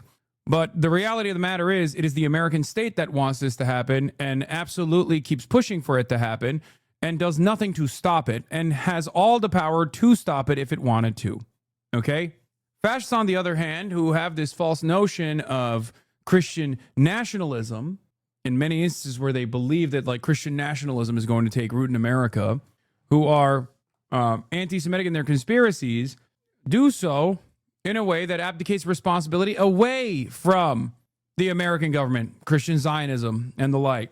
It's completely ridiculous. This got 250,000 views.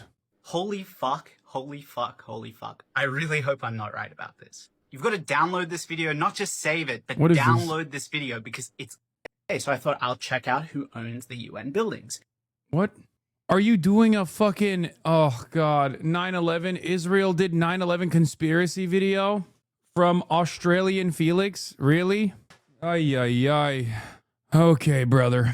All right, let's continue. A report that hasn't mentioned Hamas in any of its 72 pages, that Hamas and its fighters acted with genocidal intent on October the 7th.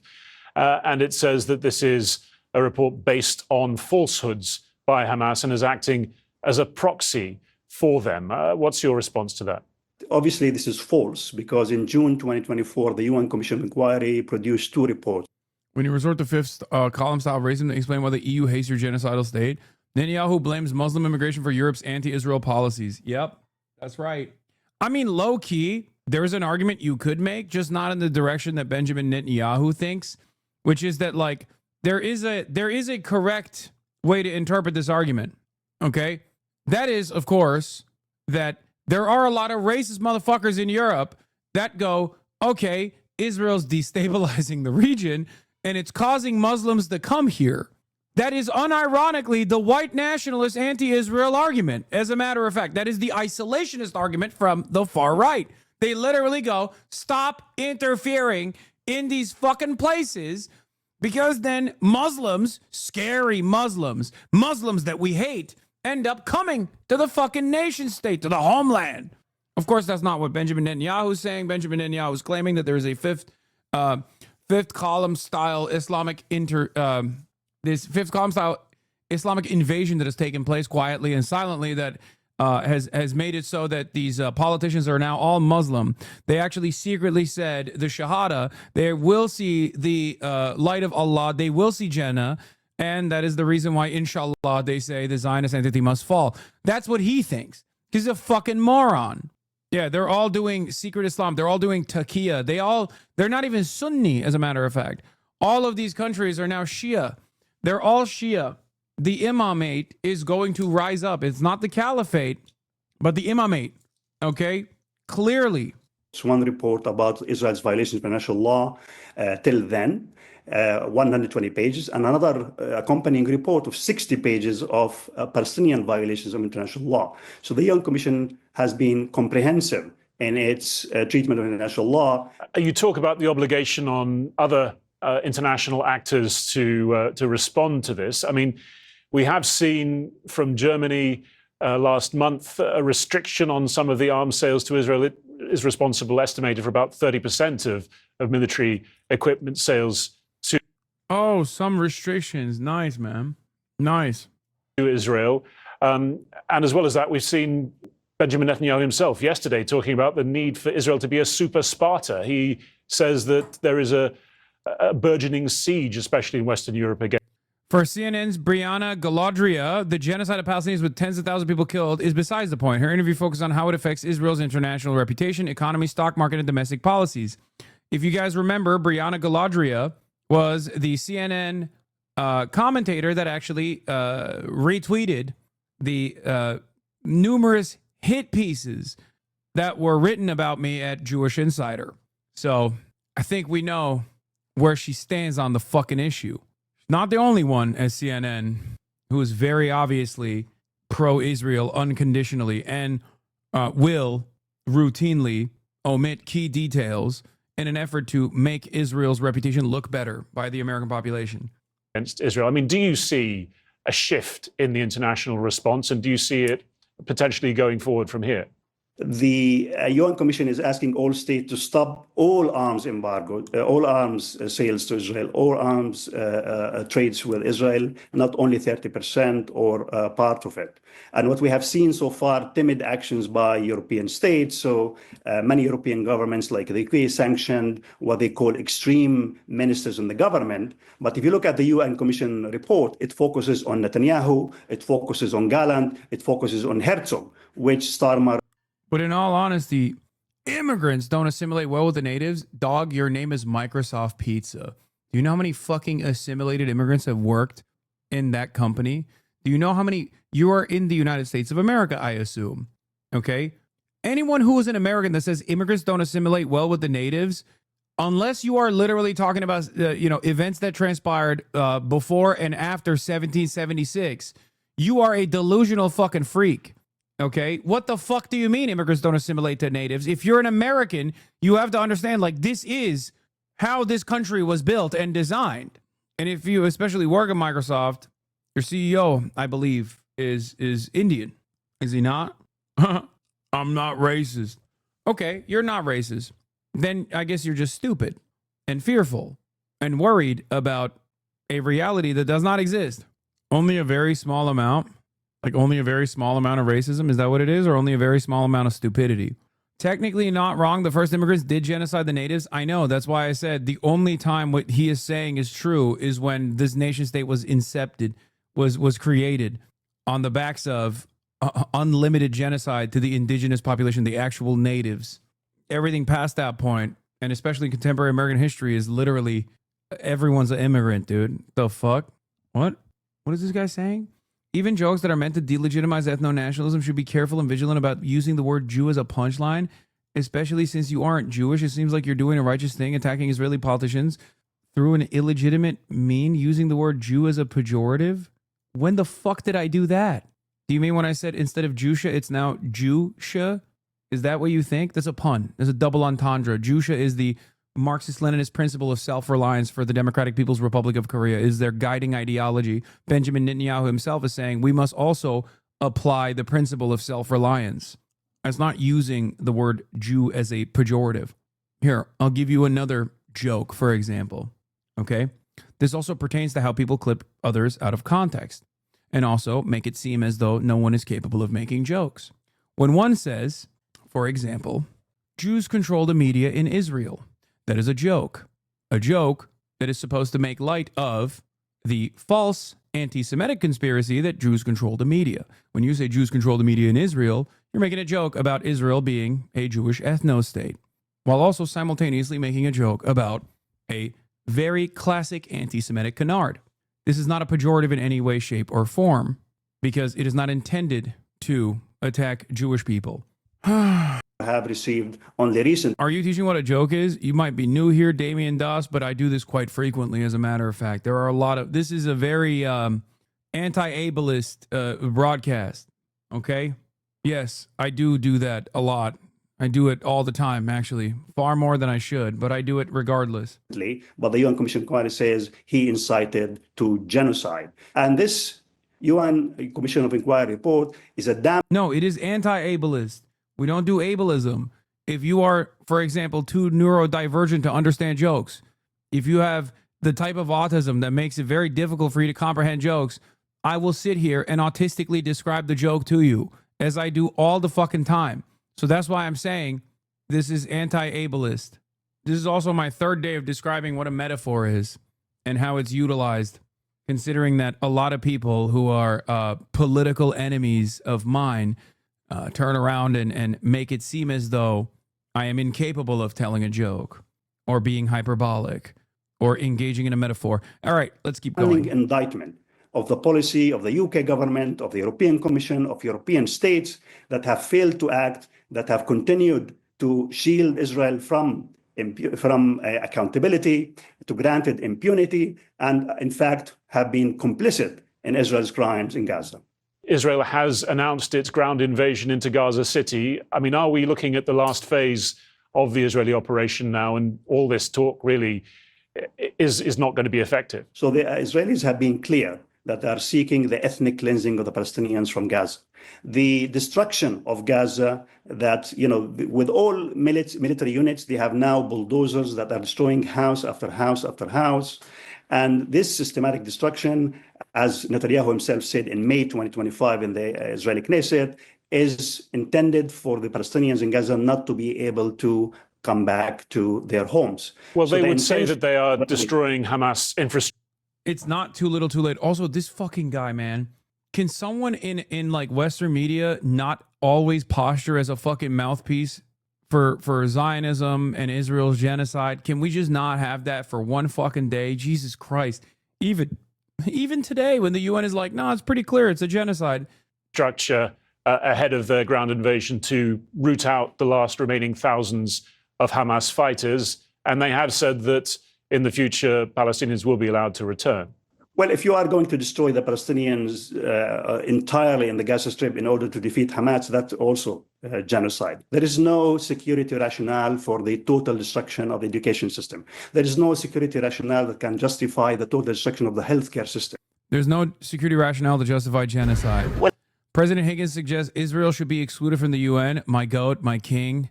What an amazing person. Oh, also, there's some new Hosborough shit too, but before we get to that, Israeli responses are becoming so boring. Here's Chris Sidoti, UN Commissioner, on Israel's response to the Commission's report concluding Israel's committing a genocide in Gaza. Israeli Foreign Ministry today decried a distorted and false report and said that 3 individuals, so referring to the Commission of Inquiry, 3 individuals serving as Hamas proxies, notorious for their openly anti-Semitic positions. Could you please comment on that? These reports should be taken seriously, but honestly, the Israeli responses are becoming so boring. You know, they say the same thing every time. They're producing the responses by ChatGPT these days, and they spend so much money in the Foreign Ministry on propaganda. You think that they would actually come up with something original. I would want them to engage with the evidence. Oh my God. Oh my God. That's unexpected. That is like, that's some shit I say. What the fuck?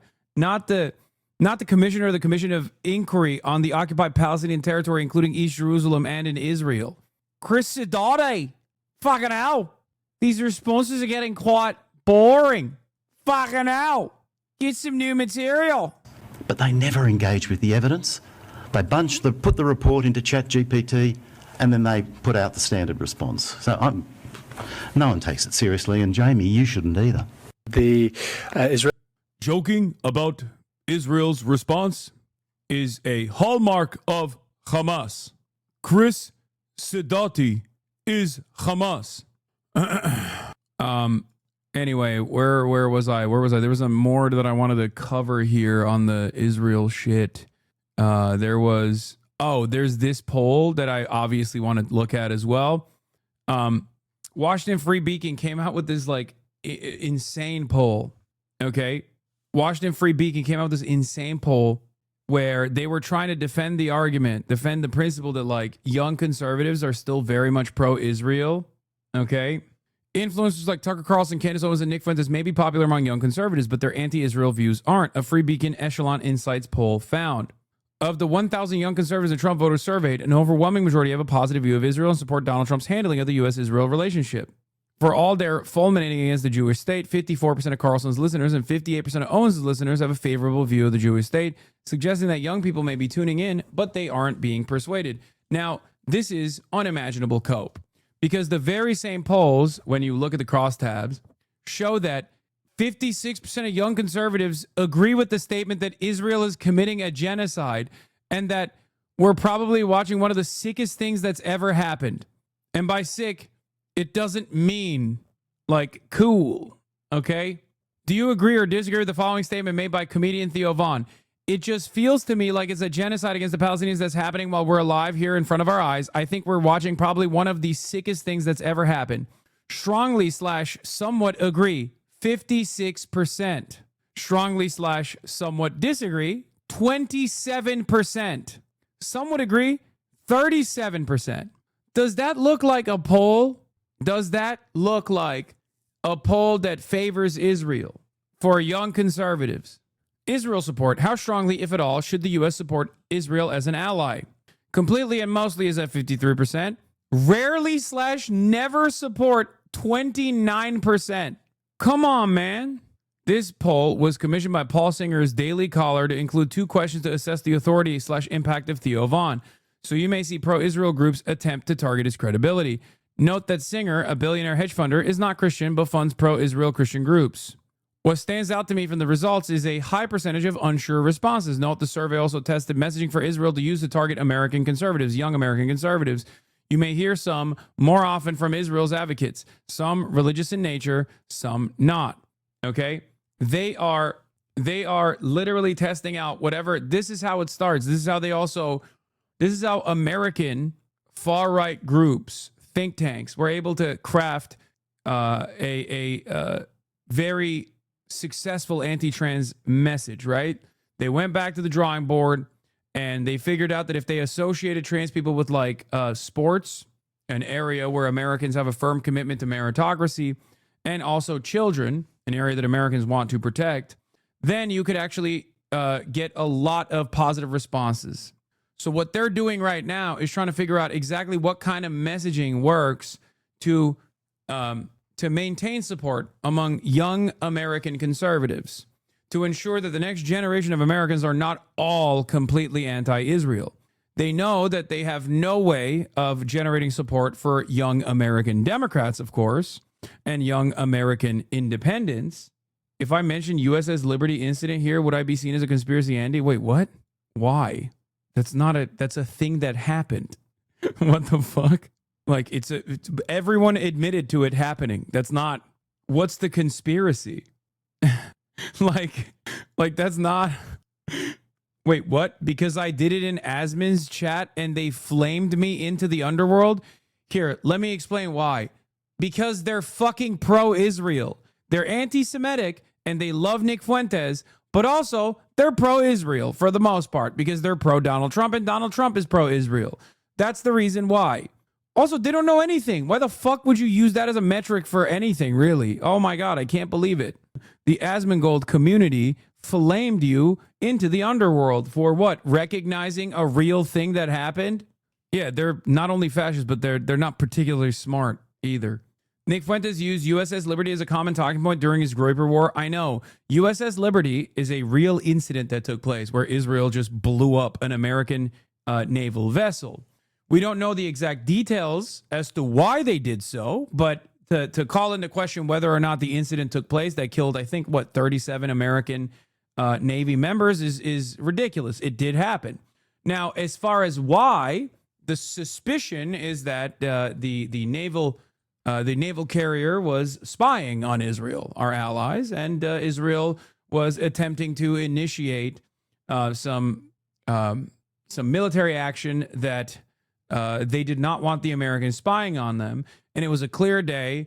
Their flag was it was a surveillance vessel. Their flag was obviously right there. And Israel kept doing multiple rounds of bombing campaigns. And they did so. And then the American government, out of fears that this would literally separate America's allegiance with Israel, basically kept it a secret to the best of their ability. Or rather, they just defended Israel pretty much. It's totally reasonable to assume it was a failed false flag attempt to drag America into war and blame anti-Israel force instead of Israel. No way to know for certain, though. Yes. So, oh yeah, their excuse was they thought it was an Egyptian ship. It was not. It very clearly was not. The Israelis did this too. Remember early in their coverage when Israelis saw the responses related to October 7th sexual assaults were impactful on Americans, so they pushed that line so hard? Yeah. Do not let Tim Pool know you are talking about this. Yeah, well, Tim Pool's too busy talking about how Ukraine is the greatest enemy of America. Anyway, what were we talking about? Oh, yeah. So, yeah, Israel constantly is focus testing, like what kind of messaging actually will hopefully allow Americans to maintain some kind of support, young Americans on the right to maintain some kind of support for Israel. But they're fucking cooked. If this is the best they got, they are cooked. It is, however, important to recognize what are some of the most successful messages that they can push. So yeah, but ultimately, this is making it seem as though people, young conservatives, still love Israel, and then their own poll shows they do not. Zoran Mamdani is +1 among self-described conservatives aged 18 to 34 in the new Free Beacon-sponsored poll. Mamdani, do you have a favorable or unfavorable view of the following groups or individuals who have been in the news lately? Extremely/somewhat very favorable, 19%. Very somewhat unfavorable, 18%. Anyway, it's insane that the Dems haven't figured out how big of an issue this was in the presidential race. No. It's not that they couldn't figure it out. It's not that they were deluded. It's not that they were blindsided. It's because they're paid not to figure it out. Please understand. They knew that people fucking hated what Israel was doing. And they said, we don't care. We want to make sure we still defend Israel's genocide. They lost the election because they loved how much Israel was annihilating Palestinian children. Please. That's it. That's it. They lost the election in part due to their loyalty to Israel. They lost the election in part due to the fact that they personally loved that Israel was destroying the Palestinian child population. Only Israel's allowed to spy on America, not the other way around. Oh, yeah. Of course. Remember when Israel was caught placing Stingray device around the White House during Trump's first term? Did you read the passage in Boris Johnson's memoir where he said his security team found a surveillance device in his personal toilet after Netanyahu used it? Crazy. Yeah, this is also true. And this is the other thing that I was mentioning. Like, this kind of stuff happens all the time. Okay? And people look to it and go, oh my God, they just literally control the American government, because why the fuck is the American government letting this happen? Part of the reason why the American government lets this shit happen is because, one, sophisticated influence peddling operation, unlimited amounts of fucking money that they pump into all of the politicians, and also Zionist social conditioning from virtually every fucking influenced, every important institution out there. And lo and behold, if you partner that up with Christian Zionism, evangelical Christian Zionism, you arrive at Israel tackling the issue from every fucking angle they possibly can. And the only reason why they're allowed to do that, for as long as they've been able to do that, is because they are an incredibly important ally to American interests in the region. Okay? How should I continue watching your content now that YouTube is funding Israel? What do you mean, dude? What the fuck? There is nothing. It's like saying, look, Israel's material support for every fucking outlet and every company that exists in the Western world is so pervasive that it quite literally is impossible to avoid. It's like saying, how can I avoid capitalism? Okay? How can I avoid exploitation? Okay? How can I engage in ethical consumption under capitalism? You can't. Oh yeah, the new Meta is attacking you for being on Twitch/Amazon for the BDS. No, it's not a real thing. Okay? You have to understand. It's not a real thing. That's not a real attack. No fucking pro-Palestinian advocate, no actual fucking Palestinian or Palestine advocate is saying, Hasan, one of the largest fucking advocates for Palestine in North America, why the fuck are you doing that advocacy on Amazon-owned platform Twitch? Okay? No one is actually saying that. It's people who are actually not on board with the cause that just want you to go away. That's it. Please stop listening to idiotic demands being made by people who are not on board with your cause. Oh my fucking Lord. Yes, the goal here is not to find an ethical means of distributing information. The goal here is simply to stop someone like myself from streaming. And it's a very stupid way to try and attempt to do so, but there are still people who I guess eat that bait. Okay. To whatever extent KIRK focused on Jews, he wanted to separate out Jews who went all in on woke from Jews who are reconsidering their financing of cultural Marxism. Yeah, I mean, Charlie Kirk also says some anti-Semitic shit. It's not surprising, of course. But that kind of stuff doesn't matter, because what matters is advocacy for Israel. That's it. You can be as anti-Semitic as you want to, as long as you're pro-Israel. Candace Owens is a great example of this. Candace Owens was incredibly anti-Semitic. But when she became anti-Israel, because she was pro-Israel, okay, Candace Owens was pro-Israel and anti-Semitic. When she worked at the Daily Wire, she was pro-Israel and anti-Semitic. By the end of her Daily Wire experience, the reason why she got fired from the Daily Wire was because she became anti-Semitic and anti-Israel. It's that simple. Well, I think that it's a very, very important document. And of course, the chair of that working group was the chair of the working group on Rwanda. And it explicitly states that 4 of the main actions... Bro, why is this guy always hanging around animals, by the way? I mean, I love him. I love him. He is the GOAT. But it's always either his dog or I guess like whatever. Is that a horse? He's so sick. He's got a cute-ass dog, too. As referred to in the 1948 Convention on Genocide, 4 are met. But it goes further and it suggests that the incitement to genocide has been present, and it specifically mentions those in high office who have used language to encourage and to incite genocide. I have to say, I have spoken so often about it, and when I'm coming to what is a celebration of the production of food in all its different ways, and when you think that all of the people killed yesterday and today, half of them were women and children.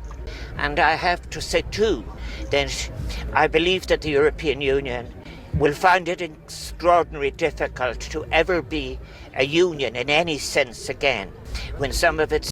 He's at the National Plowing Championship, hence the horse. Okay, so here I want to return to Charlie Kirk for a second, because there are a lot of people out there who just keep saying like Charlie Kirk is a great dude, he had great takes or whatever. Here, let's take a look at one of those takes. And the reason why I'm bringing this up is because I keep hearing from fucking dumb fucks on my TikTok For You page about how, oh, you think Charlie Kirk's opinion on the gays was bad? Well, why don't you ask a Palestinian? And it's like, dude, let's take a look at this clip. It's funny, I used to say that, hey, if you as a gay person would go to Gaza, they'd throw you off of tall buildings, right? Now they don't have any tall buildings left, so I don't... Damn, dude. Fucking sick. When you mess with... Maybe that's why Ethan cried. Oh, shit. You know, there were so many similarities between Charlie Kirk's rhetoric on Gaza and Israel and Ethan's rhetoric on Gaza and Israel. Oh, yeah, he did. He did cry. He cried. It's just interesting because he's, you know, when you compare his reaction to Charlie Kirk dying and his tears, very different than the way he reacted to Aaron Bushnell, who gave his life. When Aaron Bushnell killed himself in protest to Israel's genocide, he made fun of him. Just odd. The bull, you get the horns. Is that too soon? I'm sorry. Maybe you shouldn't kill Jews, stupid Muslims. Dude, that's so funny. Dude, that's hilarious, bro. That's crazy. Here's that comparison between his Bushnell and Kirk reactions. What happened to Charlie Kirk this morning was horrific. I deeply condemn it in all possible terms. Anyone celebrating this in any way should be forever shamed. It's terrifying. He's a champ at fucking burning alive. I mean, that sounds bad, but he did it really good. Does that bad sound bad? Why are people mad at me? I want someone please to explain it. Explain why you're mad at me. Go ahead. I'm dying. Please. Are people mad? They're mad about my comments about Aaron Bushnell. Because you made fun of him burning. Okay, dummy. I joke about all this shit every fucking day. And now all of a sudden you gotta get all bitched out. And what I said was he's really good at burning alive. You're a fucking hypocrite because I make these jokes about all different topics, about all different sensitive things, about all different groups of people every fucking show. And then when it lightly brushes on your shoulder, you freak the fuck out and you bitch and you cry. Give me a fucking break. Look in the mirror, loser. You're the problem. You are the problem. I've gone out and I've said that everything y'all want to hear about there being a genocide and apartheid and the fucking warmonger. Which is interesting because he's been constantly complaining about how, alongside a chorus of far-right figureheads on the internet, about how violent I am in my rhetoric, how I traffic in violent rhetoric over and over and over again. And between me and him, there's only one person that has actually advocated to shoot Charlie Kirk, and it's not me. So there's that too. I don't even remember him saying that shit. Ethan Klein directly called for Charlie Kirk to be murdered, and now that it's happened, he's trying to deflect blame, but Ethan has a long history of promoting political violence. Will YouTube take action or does Klein's Israeli citizenship make him immune to consequences? No, it has nothing to do with his fucking Israeli citizenship or whatever.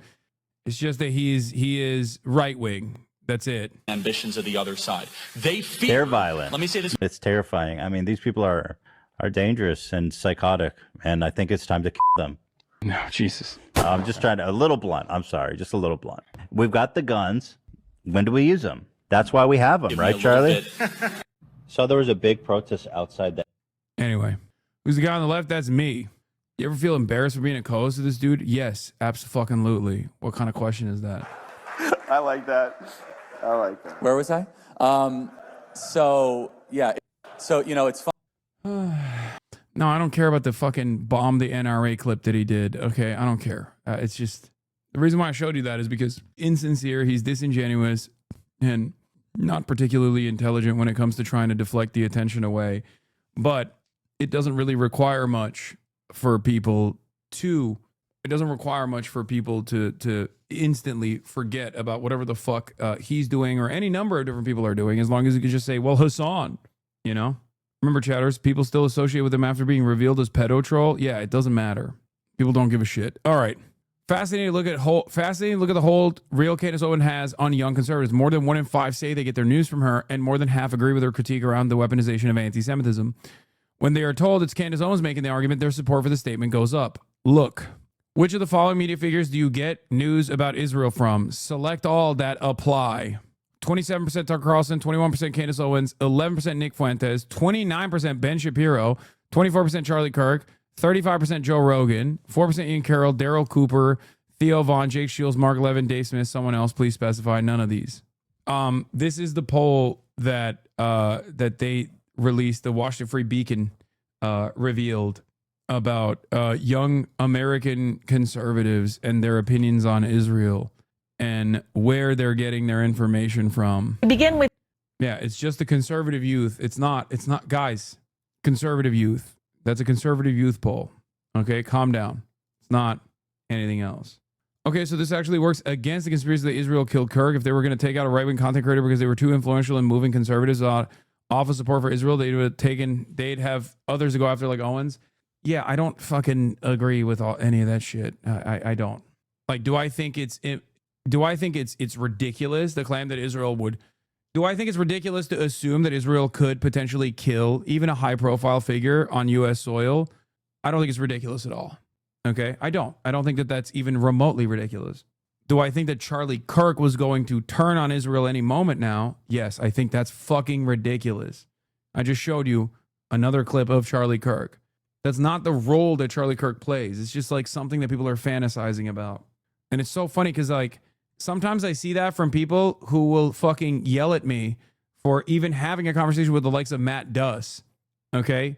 They'll be like, Matt Duss is an incredibly important figure in like liberal Zionism and like making sure that America stays committed to Israel. And then they turn around and go, any moment, the guy who kept fucking saying that the genocide is fake was gonna turn on the nation state of Israel. And it's like, how is that? Like, how can those two things be in your mind? At least if you're gonna hate fucking Matt Duss or me talking to Matt Duss, then, you know, don't come at me with this fucking insane conspiracy theory. You know? Anyway, Charlie Kirk redeemed. A political class finds his lost cause by Ta-Nehisi Coates. There was someone in the chat that asked, have you ever talked to Ta-Nehisi Coates? The answer is yes.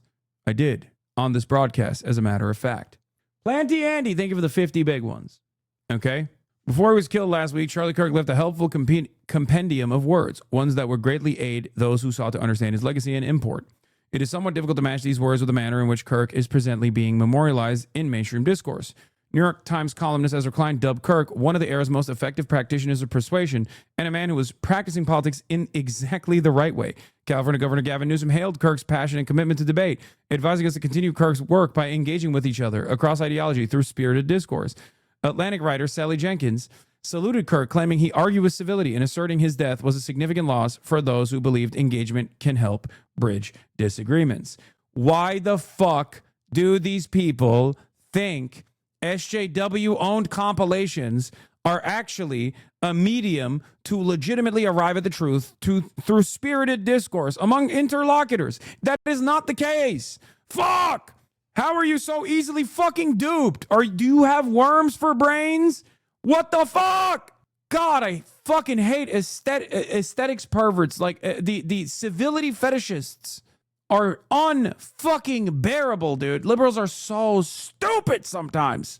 The mentions of debate and engagement are references to Kirk's campus tours, during which he visited various colleges to take on whoever come may. This aspect of Kirk's work would be so attractive to the writers and politicians is understandable. There's, after all, a pervasive worry among the political class that college students, ensconced in their own bubbles, could use a bit of shock therapy from a man unconcerned with preferred pronouns, trigger warnings, and the humanity of Palestinians. Ta-Nehisi Coates is a great writer. But it also shows how the political class's obsession with universities binds it to everything else. Oh my God, what a great take. I know. That's why campus frenzy shit goes so nutty mode in mainstream discourse, because all of these fucking assholes went to the same Ivy League institutions. So that's all they fucking worry about. Unbearable. How much of the first 6 to like 10 months of Israel's genocide was spent on talking about college campus activism. Oh my fucking Lord. I almost said 6'7", and I know you guys were going to be fucking annoying, so I didn't say it. But it also shows that the political class's obsession with the universities blinds to everything else, and the everything else of Kirk's politics amounted to little more than a loathing of those whose mere existence provoked this ire. It is not just, for instance, that Kirk held disagreeable views, that he was pro-life, that he believed in public executions, or that he rejected the separation of church and state. It's that Kirk reveled in open bigotry. Indeed, claims that Kirk's civility are tough to square with his penchant for demeaning members of the LGBTQ community as freaks and referring to trans people with the slur, the T word. Faced with the prospect of Kamala Harris' presidency, Kirk told his audience that the threat had to be averted because Harris wanted to kidnap your child via the trans agenda. Garden variety transphobia is sadly unremarkable, but Kirk was a master of folding seemingly discordant bigotries into each other as he defined the American way of life as marriage, home ownership, and child rearing free of the lesbian, gay, transgender garbage in their school, adding that he did not want kids to have to hear the Muslim call to prayer 5 times a day. He also once famously said if Kamala Harris wins, then they're going to import Haitians into the country and export white people, something along those lines. I'm actually paraphrasing. Don't fucking kill me, okay? Something along those lines. I can't recall the exact quote off the top of my mind. I know that's like illegal now. God forbid you say Charlie Kirk actually said something entirely different, and then the actual quote itself is not entirely different at all. He just like got 3 words wrong, max, and they didn't actually change what he was saying. The American way of life was Christendom, Kirk claimed. In Islam, the sword the left is using to slit the throat of America was antithetical to that. Large dedicated Islamic areas were a threat to America, Kirk asserted, and New York mayoral candidate Zohran Mamdani was a Mohammedan. I love that one. That one's actually fucking awesome. Oh my God. Mohammedan. Dusting off the tomes of racism. All right. With Kirk supposing that anyone trying to see Mohammedism take over the West would love to have New York a prior Anglo center under Mohammedan rule. Kirk habitually railed against black crime, claiming that prowling blacks go around for fun to go target white people. He repeated the rape accusations against Yusef Salam, a member of the exonerated Central Park Five, who is now a New York City councilman, calling him a disgusting pig who had gotten away with gang rape. Whatever distaste Kirk held for blacks was multiplied when he turned to those from Haiti. Haiti was, by Kirk's lights, a country infested with demonic voodoo whose migrants were raping your women and hunting you down at night. These Haitians, as well as undocumented immigrants from other countries, were having a field day, per Kirk, and coming for your daughter next. The only hope was Donald Trump. Yeah, I was wrong. He actually didn't say Haitians were going to replace the white population. He said they were going to come to the country and rape your daughters, your white daughters. That's even, yet another instance where my paraphrasing of Charlie Kirk's actual opinion on a particular issue was actually much kinder than his true opinion on that issue. First time in chat, my roommate always talks shit about you, so I decided to look into you more since I saw you on Trash Taste. Turns out we have similar politics, and now I've been watching clips for a few weeks, and now I'm here live. Talking shit had the opposite effect. Hell yeah, chatter. I hope other people are also just as open-minded as you are, and as you were in that moment. Yeah, Ezra Klein is on a tear, by the way. We're going to get to the other shit that he did. These Haitians, as well as undocumented immigrants from other countries, were having a field day per Kirk, coming for your daughter next. The only hope was Donald Trump, who had to prevail, lest Haitians become your masters. The point of this so-called mastery was as familiar as it was conspiratorial, the Great Replacement. There was an anti-white agenda, Kirk howled, one that sought to make the country more like the third world. The southern border was a dumping ground of the planet, he claimed, and a magnet for the rapists, the thugs, the murderers, the fighting age males. They're coming from across the world, from China, from Russia, from Middle Eastern countries, he said. And they're coming in, and they're coming in, and they're coming in, and they're coming in. You can probably imagine where this line of thinking eventually went. Jewish donors, Kirk claimed, were the number one funding mechanism of radical open border neoliberal quasi-Marxist policies, cultural institutions, and nonprofits. Indeed, the philosophical foundation of anti-whiteness has been largely financed by Jewish donors in the country. This is why it's also funny that Nick Fuentes hated him, because they believe the same things, right? The only difference is Nick Fuentes is anti-Israel, Charlie Kirk is pro-Israel. Kirk's bigotry was not personal, but extended to the institution he founded, Turning Point USA. Crystal Clanton, the group's former national field director, once texted a fellow Turning Point employee, "I hate black people, like fuck them all. I hate blacks, end of story." One of the group's advisors, Rip McIntosh, once published a newsletter featuring an essay from a pseudonymous writer that said blacks had become socially incompatible with other races and that black culture was unfixable and a crime-ridden mess. In 2022, after 3 black football players were killed at another college, Meg Miller, what is this? Hold on. Sorry, I'm getting a message from fucking Marchie Poo. What the hell? What the hell is this? Okay. Was unfixable and a crime and a mess. In 2022, after 3 black football players were killed in another college, Meg Miller, president of Turning Point Chapter at the University of Missouri, joked, in air quotes, in a social media message, if they would have killed 4 more N-words with a hard R, for those of you who are listening at home and not reading along, we would have had the whole week off. KIRK subscribed to some of the most disreputable and harmful beliefs that this country has ever known, but it is still chilling to think that those beliefs would be silenced by a gunshot. The tragedy is personal. KIRK was robbed of his life, and his children and family will forever live with the knowledge that a visual record of that robbery is just an internet search away. And the tragedy is national. Political violence ends conversation and invites war. Its rejection is paramount to a functioning democracy and a free society. Amazing words. I fully agree with everything he's saying. Political violence is a virus, Klein noted. This assertion is true. It is also at odds with KIRK's own words. It's not that KIRK merely, as Klein put it, defended the Second Amendment. It's that KIRK endorsed hurting people to advance his preferred policy outcomes. God damn, Ta-Nehisi Coates does not even let up for a brief moment in this entire fucking article. Holy shit. Jesus Christ. In 2022, when KIRK was frustrated, for instance, by the presence of Leah Thomas on the University of Pennsylvania's women's swim team, KIRK did not call for spirited discourse. Instead, while discussing a recent championship tournament, he said he would have liked to have seen a group of fathers descend from the stands, forming a line in front of Leah Thomas and saying, "Hey, tough guy, you want to get in the pool? Because you're going to have to come through us." Mere weeks before his death, KIRK reveled in Trump's deployment of federal troops to D.C. Shock and awe. Force, he wrote. We're taking our country back from these cockroaches. People found your OG debate with Charlie Kirk? Yeah, I saw a couple of those. Do you not want them to protest? Why are you trying to always take away their right to protest? It's so hypocritical.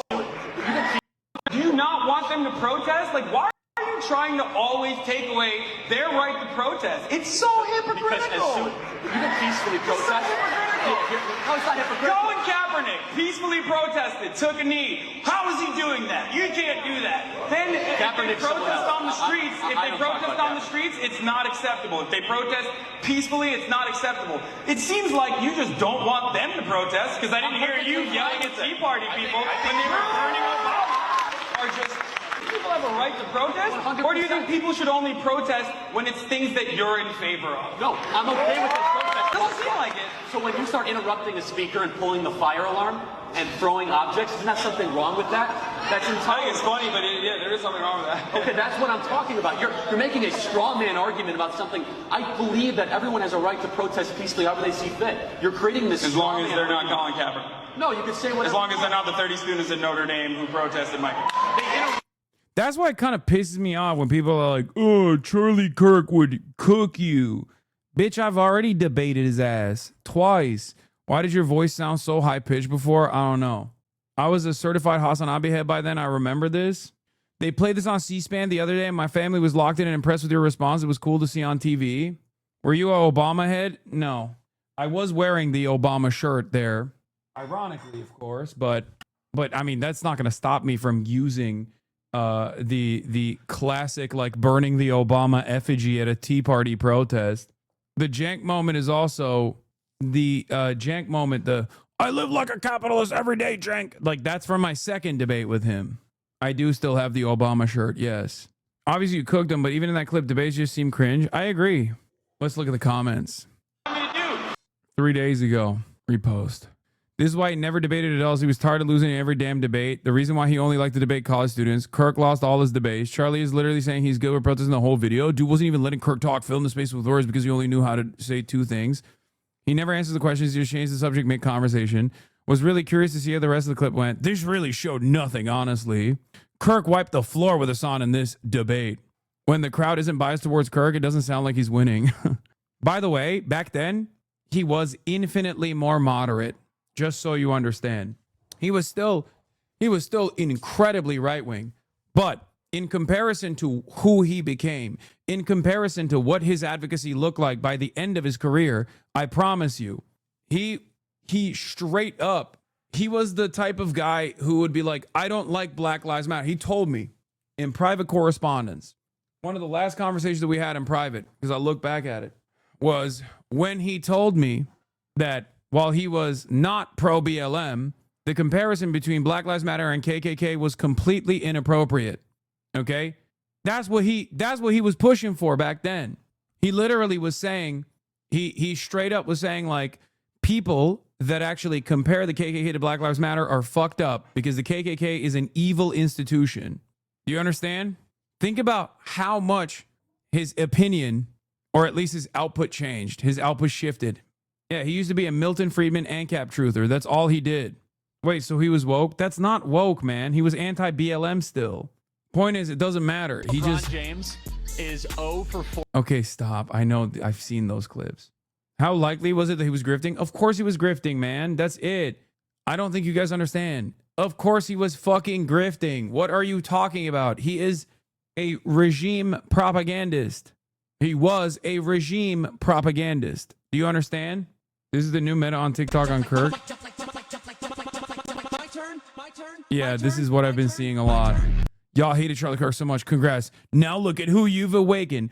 I think these people are such fucking hot dog fingered losers, bro. Oh my God. These people are basically potato.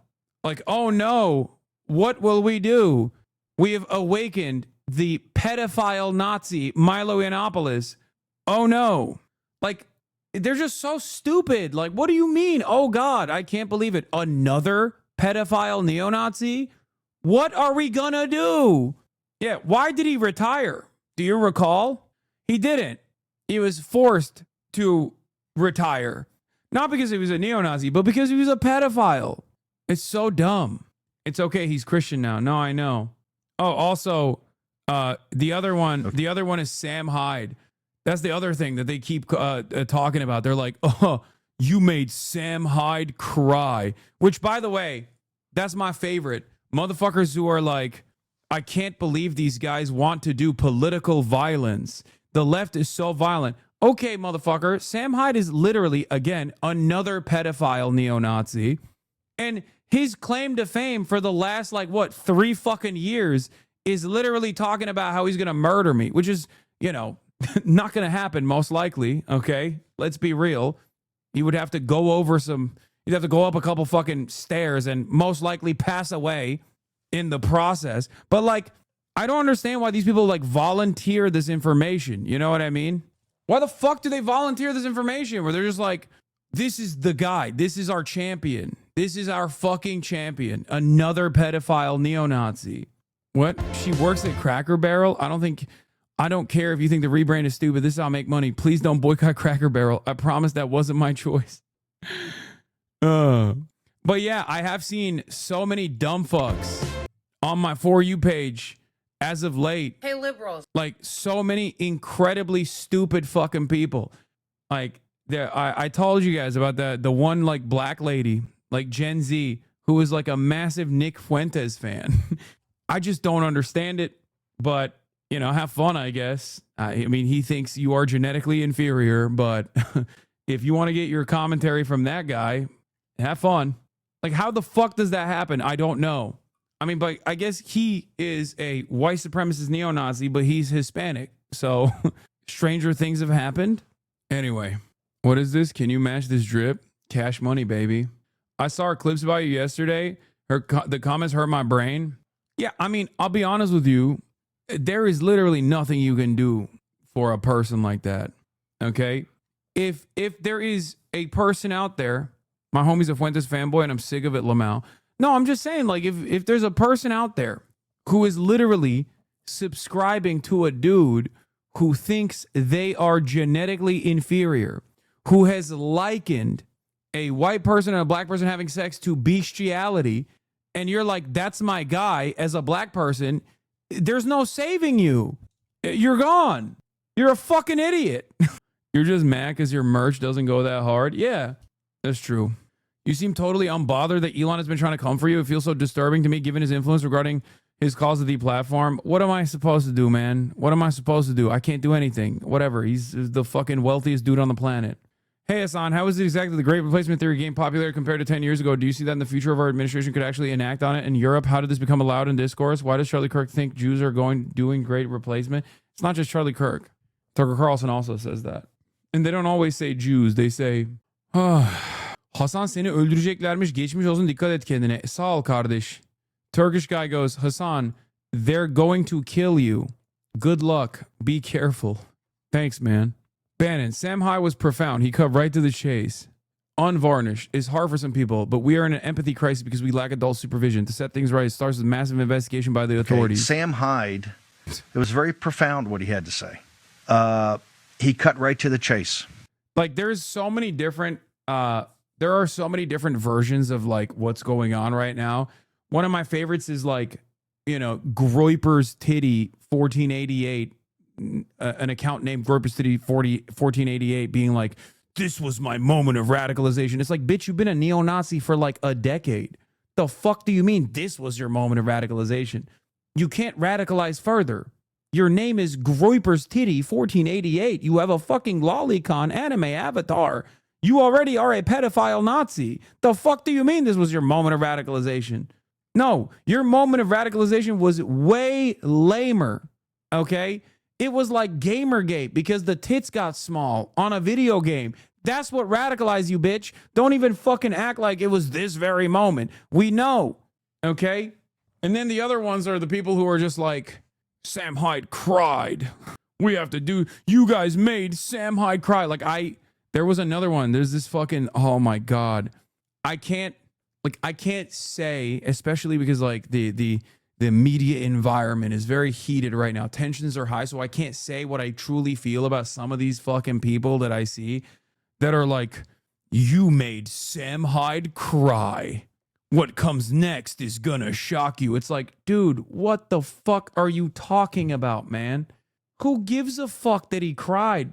Why am I supposed to take a pedophile, neo-Nazi, and a goddamn hack to boot, whose career imploded because he was so predisposed with being a fucking Nazi? Why am I supposed to care that he cried? Who gives a shit? Why do you give a shit? Sam Hyde went on a tirade and tweeted Kamala and Zoran calling them the N-word with a hard R because they were giving their condolences about Charlie Kirk. No, I know. I saw that too. God, he's so funny. He's such a based comedian, dude. It's just... It was unvarnished. And I know it's a little hard for people, but right now we don't, you know, the empathy crisis. Yes, he does. He just looks like Trotsky. I can't unsee it. I don't know. I guess it's deliberate, but yes, he looks like fat Trotsky. Going to continue because we need to have an adult supervision. We've got a crisis of that, and we need to set things right. And we're going to set things right. And the way to start that is a massive investigation by the authorities on something that's real. And remember, not to treat this is not just a single murder case. It's far deeper than that. And you can already see what's coming up. And that's why I'm so glad that they got the guy asking the question.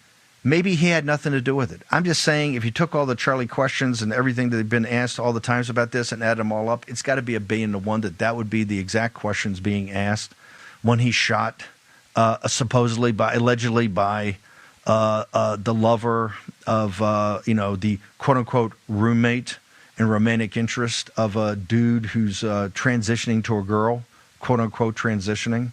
Those who say, describe the Republican Party, 47% describe it as corrupt, 40% describe it as extreme, 38% out of touch, 37% intolerant, 32% evil, 27% principled, 25% optimistic, 22% weak, 19% trustworthy, 19% compassionate, 15% pragmatic, 4% woke. Who the fuck thinks the Republican Party is woke? What do you mean? What more do you want? As if to mock the Holy Spirit any more that you possibly could. So to turn this into a broader investigation, a deeper investigation, and all we need is to designate Antifa. This is what This is what fucking Sam Hyde looks like, bro. Just like, much fatter, much uglier version of Leon Trotsky. No, that's not the KFC guy. Trans-Tifa or the Tran-Tifa, whatever the subset of this, domestic terrorist organizations. Yeah, right? And then start what you can do then on financing, what you can do. So funny seeing Sam Hyde try to be intimidating when he's not gonna make it to the next presidential election before a colossal stroke hits from the worst case of steroids abuse I've ever seen. It's the worst kind too, because it's like, if you're gonna do steroids, you might as well not look like shit. Okay, I'm sorry. Like, fix your fucking diet. All right, fix your diet, fix your workout. If you're going to fucking do steroids and take out like a decade from the top of your life, you can't look like that, man. You have to look better. It's unacceptable. Exactly. Look at this. They're going to do an autopsy on Sam Hyde's deformed elephant heart when he dies in 12 months and put it in a museum of medical science as a case study of what happens when you dump vibes-based mega dosages of tren and HGH into the body of a fat, ugly podcaster without exercise. They're going to make Pillsbury croissant dough out of him when the skin slows off his putrid ogre body in heaping sheets. Yeah, Leon Trensky. It's just, like, I don't understand it. I don't understand how you do so many fucking steroids and that's how you look. He talks like Sam Sulek, which, by the way, Sam Sulek is the GOAT, but he doesn't look like Sam Sulek. How the fuck did this happen? He's taken as many heroic doses as Sam Sulek has taken, but he looks like this. So you did it for no fucking reason.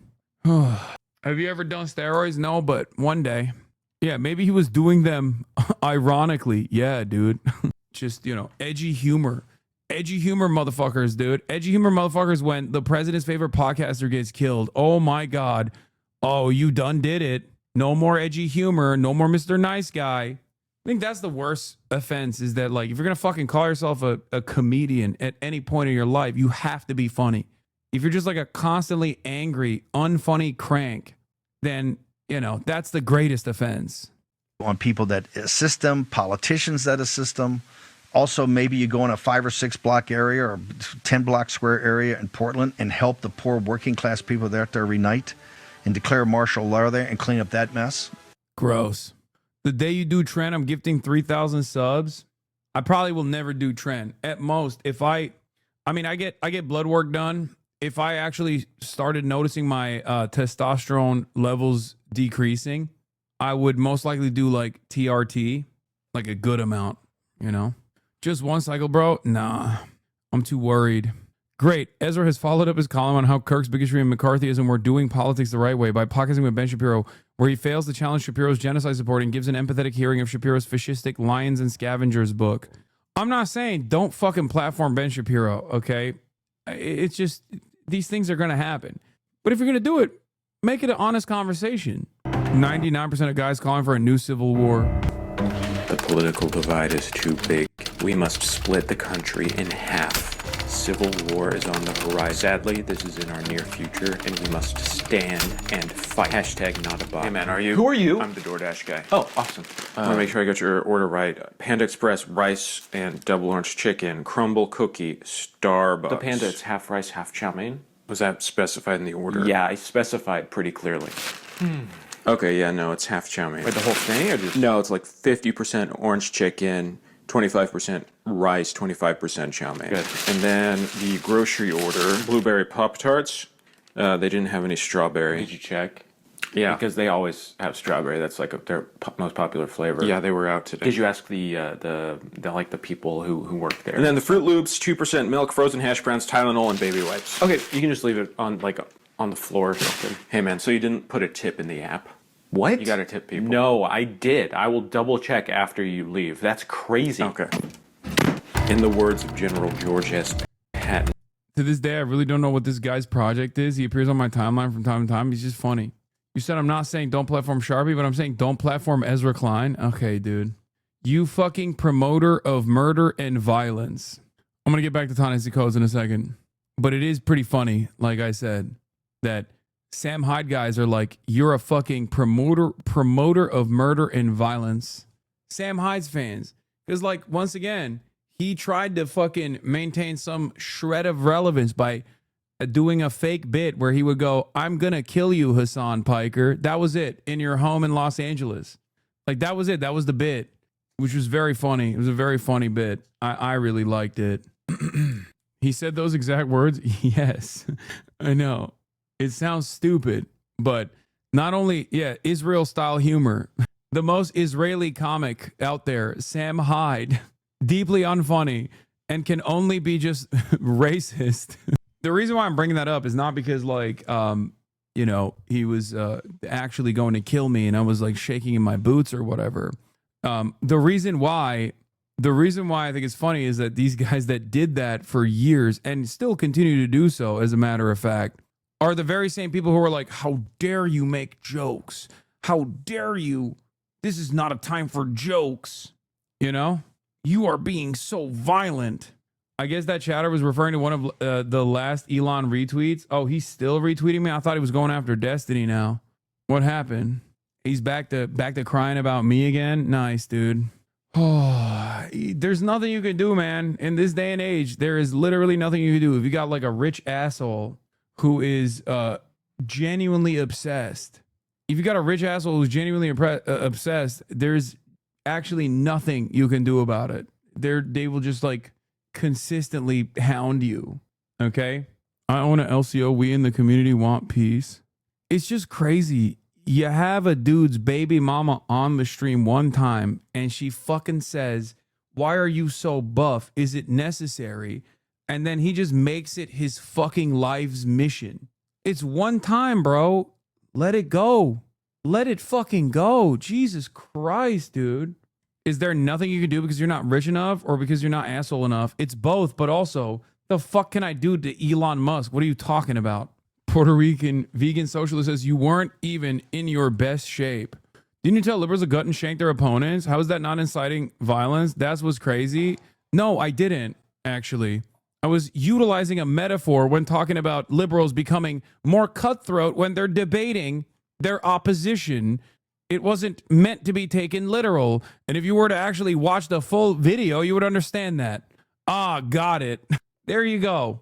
You heard him in a way that money can never fix. I know. Speaking of your ops, I don't even understand what this means. This person said, collect my 8 rape pages. You have no idea what you've created. And I don't know what that means, but it went viral. But also, why is he posting this? Slender Man reference? I don't know what that is. I mean, I know what Slender Man is, but I don't know the references. Anyway, let's continue. He's anything but slender. All right. It's a game where you collect 8 pages. Oh, okay. That's good to know. All right. Charlie Kirk. Ta-Nehisi Coates. Still talking about Charlie Kirk. We're back to it. We're taking our country back from these cockroaches. That's what Charlie Kirk said about deploying the military on U.S. soil. And in 2023, Kirk told his audience that the then President Joe Biden was a corrupt tyrant who should be put in prison and or given the death penalty for his crimes against America. What are we to make of a man who called for the execution of the American president and then was executed himself? What are we to make of an NFL that once, on one hand, encouraged us to end racism and on the other urges us to commemorate an unreconstructed white supremacist? And what of the writers, the thinkers, the pundits who cannot separate the great crime of Kirk's death from the malignancy of his public life? Can they truly be so ignorant of the words of a man they have so rushed to memorialize? I don't know. But the most telling detail in Klein's column was that, for all his praise, there was not a single word in the piece from Kirk himself. That is by design, by the way. Okay? That's the whole point. Because if Ezra Klein, who is the most esteemed liberal, would utter a simple, one singular word from Charlie Kirk, it would give the game away that his progressive bona fides is just nothing. Okay? That's it. That's it. That's also part of the reason why none of the people that are highlighting Charlie Kirk are talking about the shit that he fucking said. Ryan Grimm doesn't see it that way. Yeah, well, I'm disagreeing with Ryan Grimm on this, okay? I love Ryan, but it's okay. We can have healthy disagreement. I think Hasan and H3 should make up and just grift together again.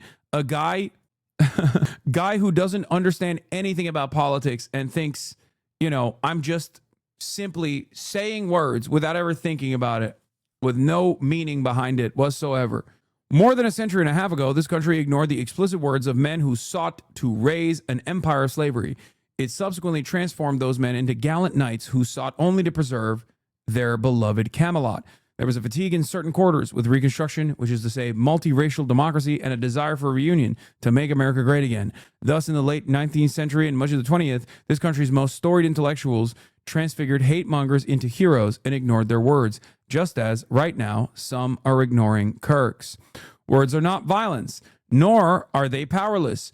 Burying the truth of the Confederacy, rewriting its aims and ideas, and ignoring its animating words allowed for the terrorization of the black population, the imposition of apartheid, and the destruction of democracy.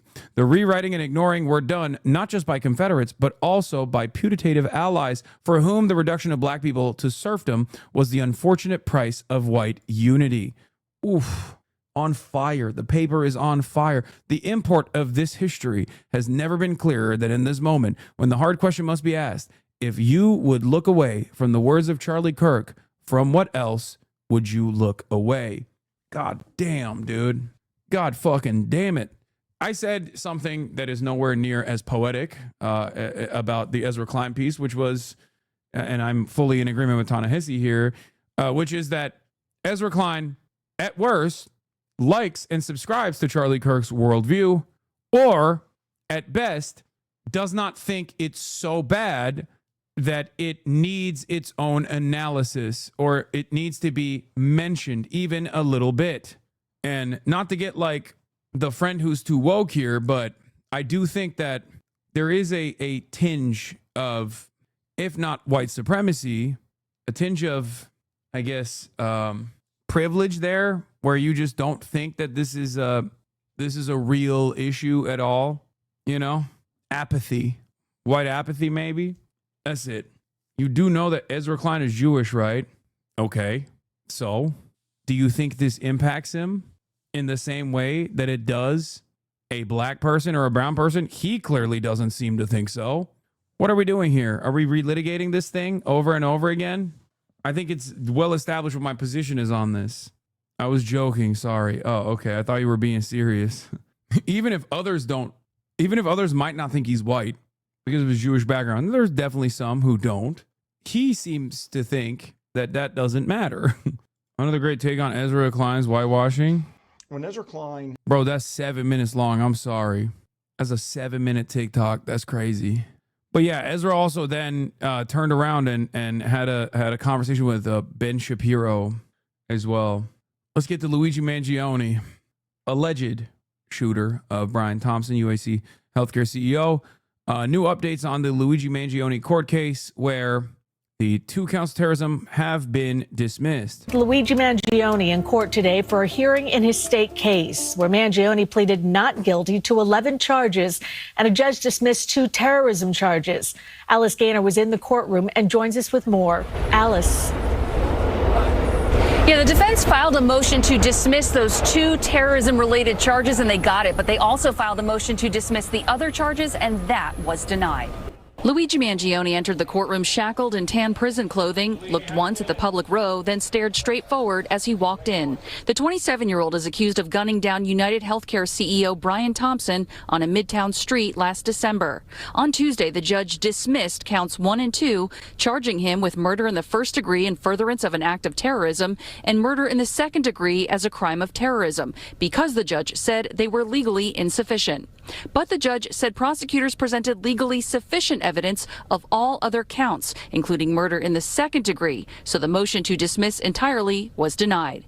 The Manhattan DA's office released a statement that reads, quote, "We respect the court's decision and will proceed on the remaining 9 counts, including murder in the second degree."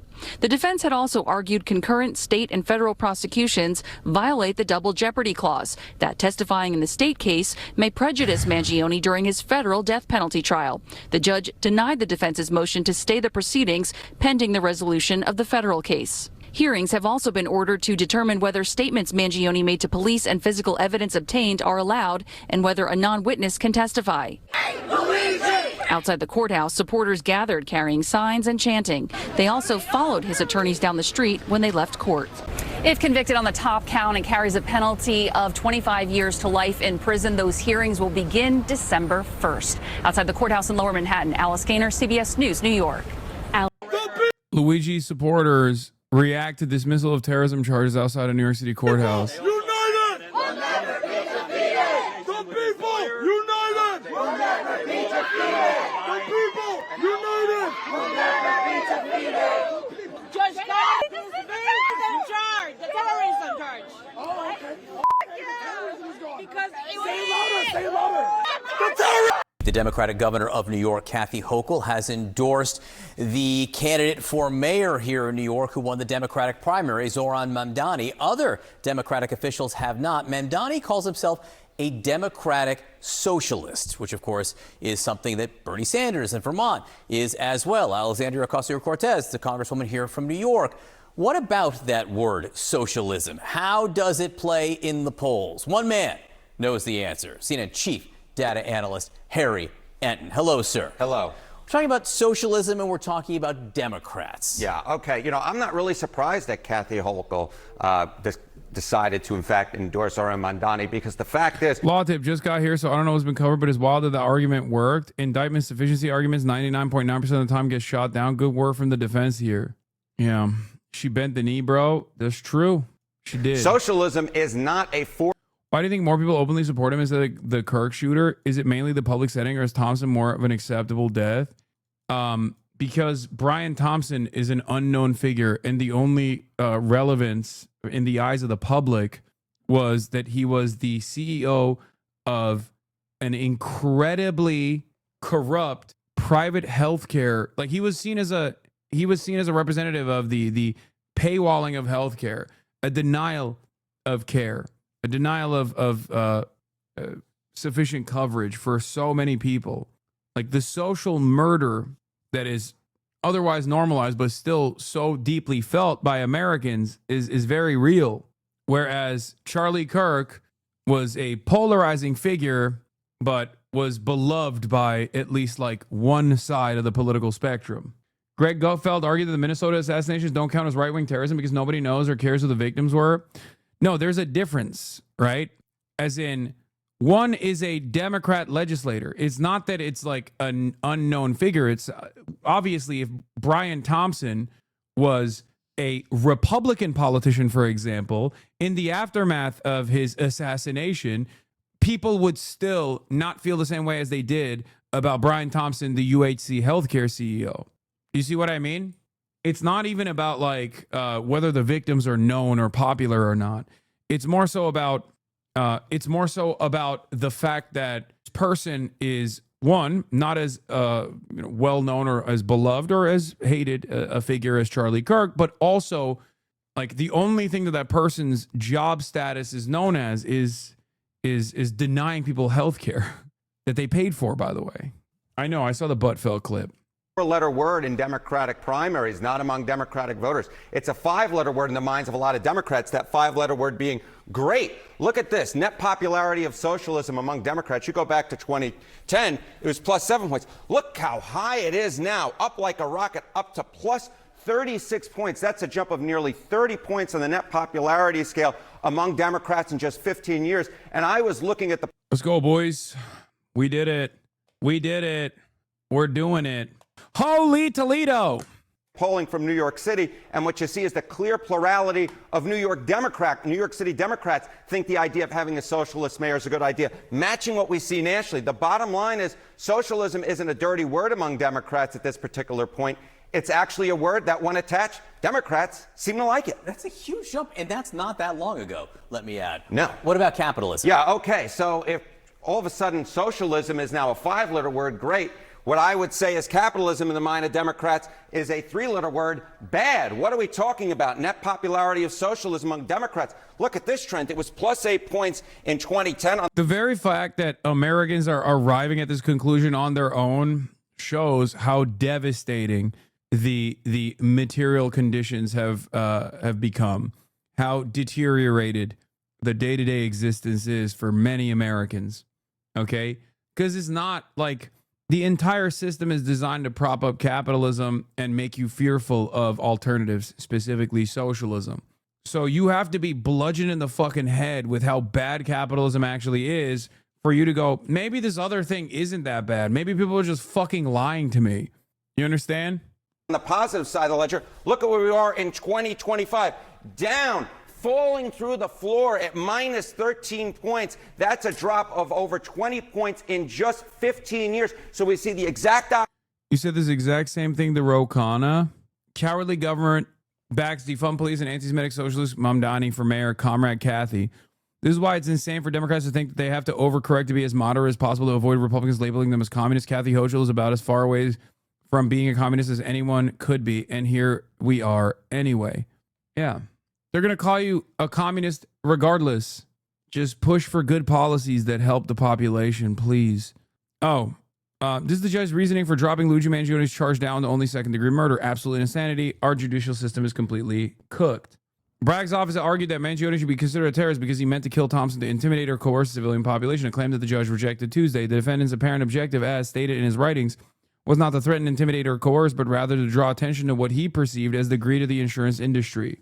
That's crazy that the judge made that assessment. So Bragg overcharged. That's what happened here. I mean, I think it was, but regardless, I just didn't think that a judge would make that assessment. I thought it would go along with it because it has been very heavy-handed. Opposite trend that we see at socialism, which is up and away. What we see with capitalism is down, down, down through the floor. Okay, we're talking about Democrats here. What about if you look at the larger population, Harry? Is it the same type of thing? This is where the danger is for Democrats, because if socialism plays in Democratic primaries, it does not play in the general electorate. What do we see going on here? Net popularity among all adults. Capitalism is on the positive side of the ledger at plus 12 points. Socialism way, way, way underwater at minus 18 points. So that's capitalism running away by 30 points over socialism. That is why Republicans are thanking their lucky stars if Mamdani, in fact, wins the general election, because they feel like they can play off of him, because socialism may play in New York City among Democrats, but among the general electorate. Bullshit. Bullshit. Soon, brothers. Inshallah, soon. Okay? Because if that was the case, Republicans be pumping Mamdani, be like, oh, he's the best. Okay? He's the fucking best, right? Since it's going to really hurt the Democrat Party's chances, right? Donald Trump and the Republicans are saying, hey, look at the socialist mayor in New York City. This is what we're dealing with. So again, something may play in Democratic primaries. It may play in the very Democratic city of New York. But among the general electorate, Republicans are salivating at the idea that they can run against a Democratic socialist being the mayor of New York City. Interesting way to break down those numbers, Harriet, and thank you. Always very interesting much. with you. And now to the race for mayor. And an exclusive CBS News New York poll indicates why Zoran Mamdani is holding on to his lead. Dick Brennan is here now with more on the issue that is most important to New York voters. Dick. That's right, Christine. From the beginning, Zoran Mamdani is focused on affordability. And according to our CBS News New York poll, that seems to be the issue. CBS News Director of Elections and Surveys, Anthony Savanto. If socialists are associated with the things that Bernie Sanders is known for across the country, then socialism will absolutely be more popular than capitalism, and socialists will be more popular than the Democratic Party in general. That's it. And by that, I don't mean refusing to call it what Israel's doing a genocide, okay? An anti-Zionist version of Bernie Sanders.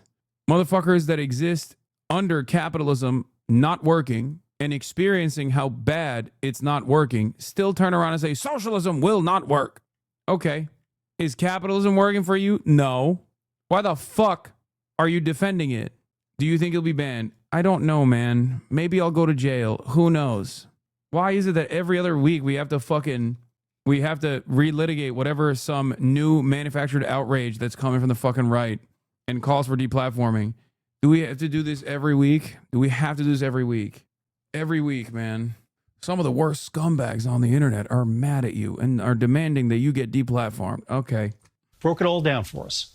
Huge number of voters say that they feel that the city is unaffordable. Wait, I'm sorry. U.S. housing market has reached its most unaffordable level in history. Wait, what? I mean, it's working though, right? It's working. Capitalism is working. It's working. It's working so good. On Monday, Cuomo said he had been interested in making an argument about ICC jurisdiction, not about the merits of claims that Netanyahu has committed war crimes. He rejected the idea that he had allied himself with the Israeli leader. I never stood with Bibi, he said. Oh my God. Prime Minister against the arrest warrant at the ICC. Oh, hell yeah. Cook 'em. That's awesome. Andrew Cuomo is trying to back up from the Israel stuff. What happened? What happened? Oh, no. Oh, no. Pocketbook issues that have helped propel Zoran Mamdani to a sizable lead in the mayor's race. The CBS News New York poll has Mamdani at 43, Andrew Cuomo at 28. Yes. Yes, Cuomo, staunch supporter of Israel, says horrific Gaza war must end. The remarks were a departure from former Governor Andrew M. Cuomo, who trails Assemblyman Zoran Mamdani in the New York City's mayoral race. Jenny Flecht. Yes. Yes. Oh, I'm going to come. I genuinely ask, as a Cuban, how do I get over the feeling that I have no place to tell people who grew up in places like Cuba that communism isn't all bad? I've obviously learned the truth in school myself, but I've just always felt like a spoiled American kid telling people who have suffered enough through it that they're basically wrong. I just hate the blind loyalty and trust my people have in and his admin. Yeah, I don't think Cuba is suffering or continues to suffer because of communism. I mean, just ask them, do you think China is suffering? You know? Cuba is suffering because of the American blockade. And if they say, but China isn't communism, then, you know, follow up by saying, okay, can we do some Chinese style not communism here then? That's what I want. I want Chinese style not communism as opposed to the American style capitalism. I would like the not communism of the Communist Party of China. Sure. Hit him with that afterwards. Curtis Sliwa, 15, and Eric Adams at 6. They would say it's authoritarianism, and that's bad. Saying that in the United States of America right now is the funniest moment to say it. Yeah. Okay. I will repeat one more time. It seems to me as though we have the authoritarianism that we think China has, that we ascribe to China, without any of the benefits of the Chinese style not communism that they certainly don't have. The cost of living is the number one issue for them in this race. And what happens when they say the cost of living is their top issue? Well, Mamdani has a substantial lead over Cuomo among voters who rank that number one. But there are other reasons why Mamdani, a Democratic socialist, was able to come out of nowhere and take over the race. The thing that is propelling Mamdani right now in terms of what voters are looking for in a candidate, bring needed change. This is one I really highlight because 2/3 of voters say that's what they want in the next mayor. The question for the other candidates, is there any way to catch up while the race is counting down? There's no way for a multi-candidate field to catch up with Zoran Mamdani. Kane University Provost David Birdsell says Mamdani picked the most important issue to voters, affordability. This is very good news for Zoran Mamdani. Clearly, when other folks were more prominently featuring. What?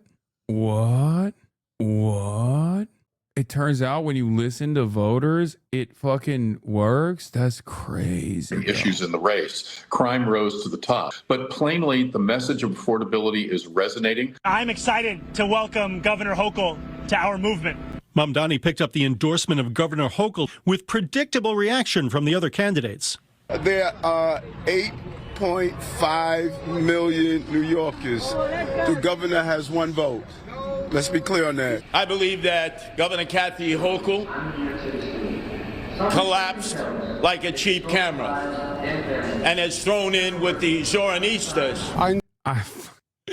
The Zoranistas. Dude, I fucking love Curtis Sliwa. God damn it. God, there's so many awesome characters in this race. Like, I fucking love Eric Adams. I love Curtis Sliwa. I can't stand Andrew Cuomo. He just sucks. He's just truly the worst out of all the other people running.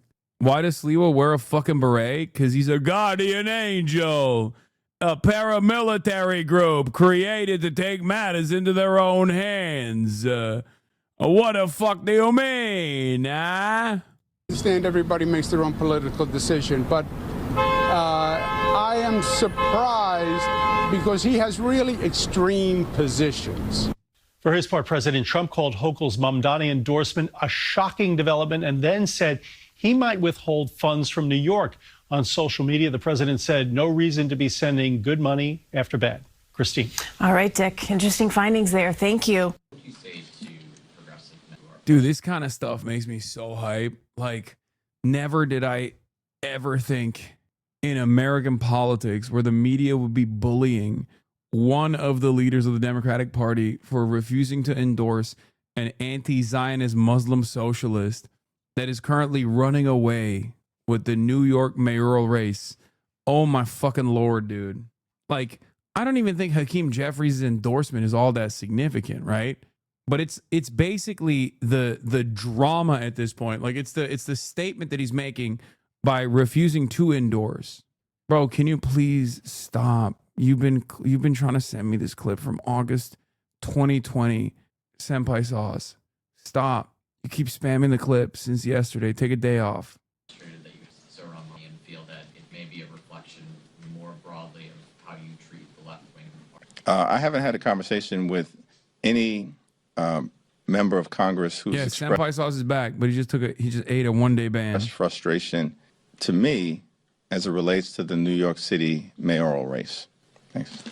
Can you share at all, like, your time frame or like what you're weighing as you think about this decision? And I know you said no one's expressed frustration to you, but Senator Chris John Holland last weekend sort of called you out and other members of the New York delegation. So what's your response to that? I think we had a response to that. Thank you, Mr. Leader. Several of your New York Democratic colleagues have called out Mamdani's socialist ideals and calling them too extreme and radical to serve as New York City's mayor. Are you comfortable with Mamdani's support of socialism? And, well, how do you feel about his socialist policies? You'll have to talk to my Democratic colleagues who have made comments, and I'm sure they will be more than willing to share their views about him. Right after she gives this testimony in front of an FBI agent, among others, she's transferred to a minimum security prison not suitable for a sex offender like herself. Who made that decision and why? The Bureau of Prisons.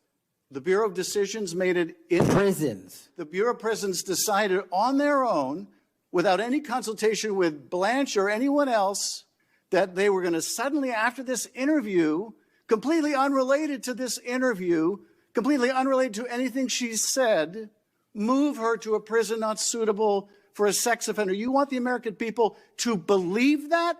Do you think they're stupid?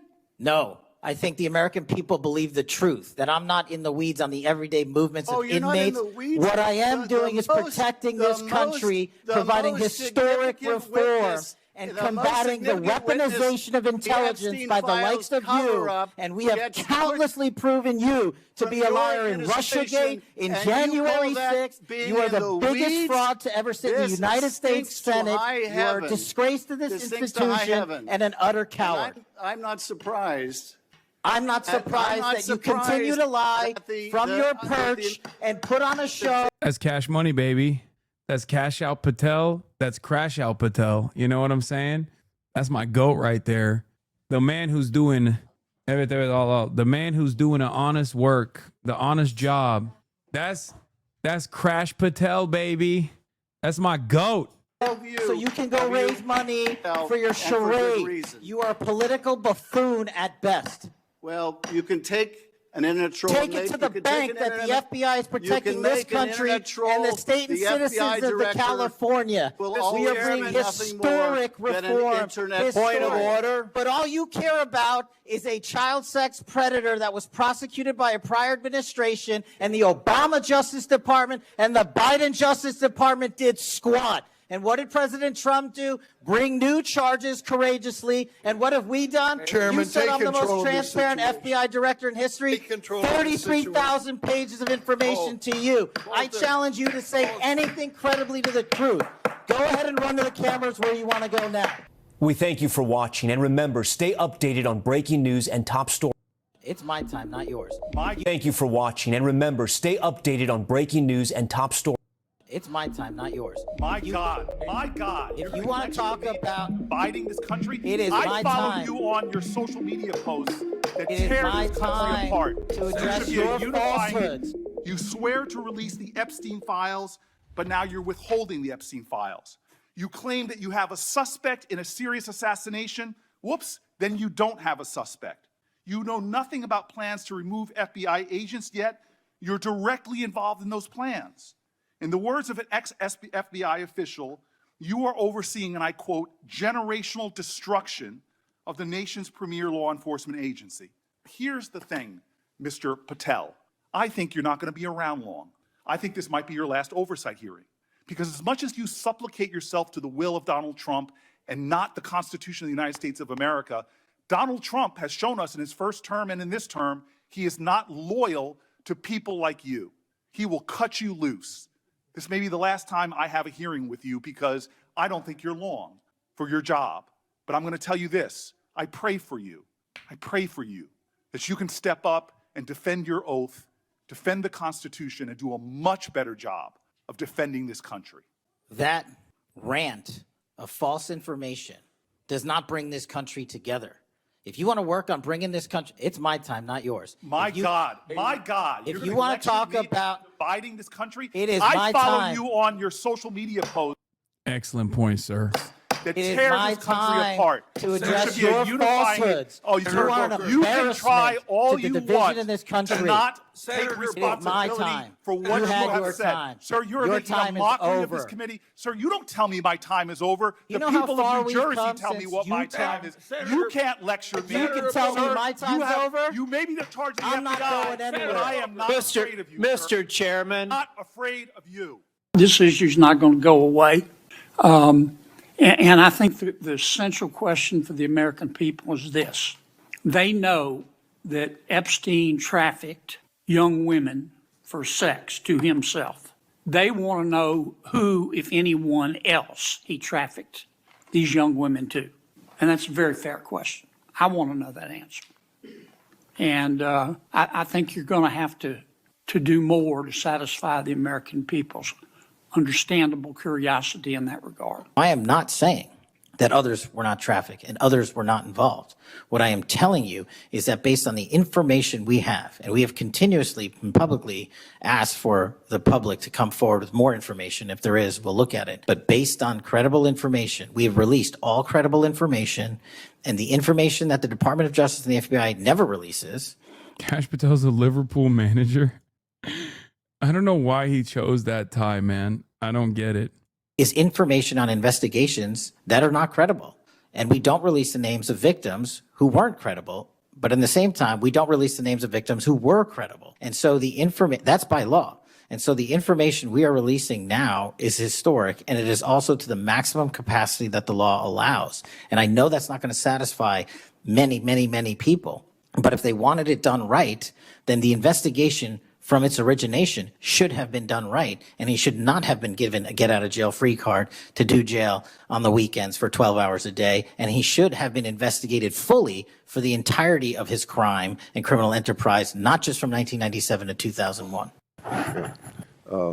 I've observed whether it's Republican or Democrats want a yes or no answer. Dude, a lot of goat talk today, okay? Lots of goats we're talking. Chuck Grassley. Don't say he's dead. I saw chatter saying he's dead. He is not dead, okay? Do not say he's 1 HP, okay? That is the oldest congressperson in the United States of America you're talking about, okay? How dare you? That the witness and the senators talking over each other. So I thought what I'd do this time, rather than have that happen, if there's something you don't get a chance to answer because of the demeanor of a Republican or Democrat senator, before when we get done with that. Guess who made it on the Fox News primetime and they did zero research on him? Far left streamer. Now he's banned. And the far left is acting like Charlie had it coming. If you wanted Charlie Kirk to be alive, God, these people are so dumb, dude. It's awesome, though, because now they got like one scalp in their minds. They got one scalp. So then they're like, oh, finally, like we got one. Okay, maybe they'll quiet down. You know Donald what Trump I mean? Shouldn't have been president for the second term. You need conservatives to be afraid of getting killed when they go to events so that they look to their leadership to turn down the temperature. The issue is right now, they don't feel like there's any fear. That guy's name's Destiny, and he just learned his fate. He's fired and banned from making any more money. It literally says kick right here, you fucking idiot. It says kick right there, dumb fuck. I wonder why. I wonder why he's on Kick and not on. Anyway, we shouldn't even tell him. No, he got banned. Twitch is taking these concerns and they are running with those concerns. And by that, I mean, they banned him so hard. They banned him before he even said those things on Twitch. On his site. You need conservatives to be afraid of getting killed when you go to events? CNN is defending this guy.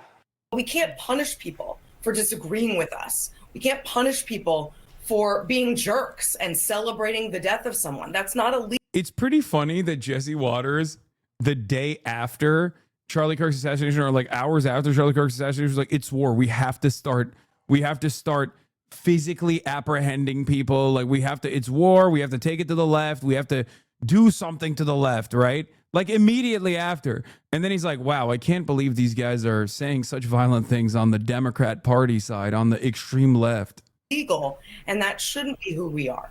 She's right. It's not illegal to say Charlie deserved to die and you're glad he did. They have a right to say that, but we have a right to fire you. I genuinely can't believe this is a separate clip. They're not defending him specifically. I know, of course they're not defending him, but it is pretty funny that these guys are so, it is funny that these guys are so stupid and so susceptible to misinformation that even when this dude turns around and trolls people by being like, oh no, I got banned, by showing the actual time that he got banned, which was many years ago at this point, they're like, hell yeah, we got one. You can't walk into the office and say you're into homicide. You can't work at CNN and tweet, I'm comfortable with cold-blooded murder. What do you mean? Dog, a prominent anchor on your network, Brian Kilmeade, quite literally said that about homeless people, which includes, of course, homeless veterans as well. A group of homeless people that you guys love to fucking avoid talking about until you want to talk about how much money we're spending on immigrants or some shit. Okay? He just straight up said, we should kill homeless people. Like, not even, like, that's it. That's what he said. He said we should straight up kill homeless people, dude. Okay? That is crazy. Also, speaking of which, 13 people hurt in 2 mass shootings at the Minneapolis homeless encampments on the same day, apparently. Okay? At least 13 people have been wounded, 5 critically, in 2 shootings that erupted over a span of 12 hours at homeless encampments in Minneapolis, with the mayor saying he shouldn't be surprised if they are connected. He wouldn't be surprised if they're connected. The shootings on Monday marked the 4th and 5th mass shootings to occur in Minneapolis over the past 3 weeks, including one on August 27th at Annunciation. Fuck, I can't even read anymore. Annunciation Catholic school that left 2 children dead and 21 people injured. Yeah, here's what Brian Kilmeade said. This guy. Billions of dollars to mental health and the homeless population. A lot of them don't want to take the programs. A lot of them don't want to get the help that is necessary. You can't give them a choice. Either you take the resources that we're going to give you, or you decide that you're going to be locked up in jail. That's the way it has to be now. Or involuntary lethal injection or something. Just kill them. Yeah, Brian, why did it have to get to the... I like that he also clarified, like, if people don't know what involuntary euthanasia means, look at his face, bro.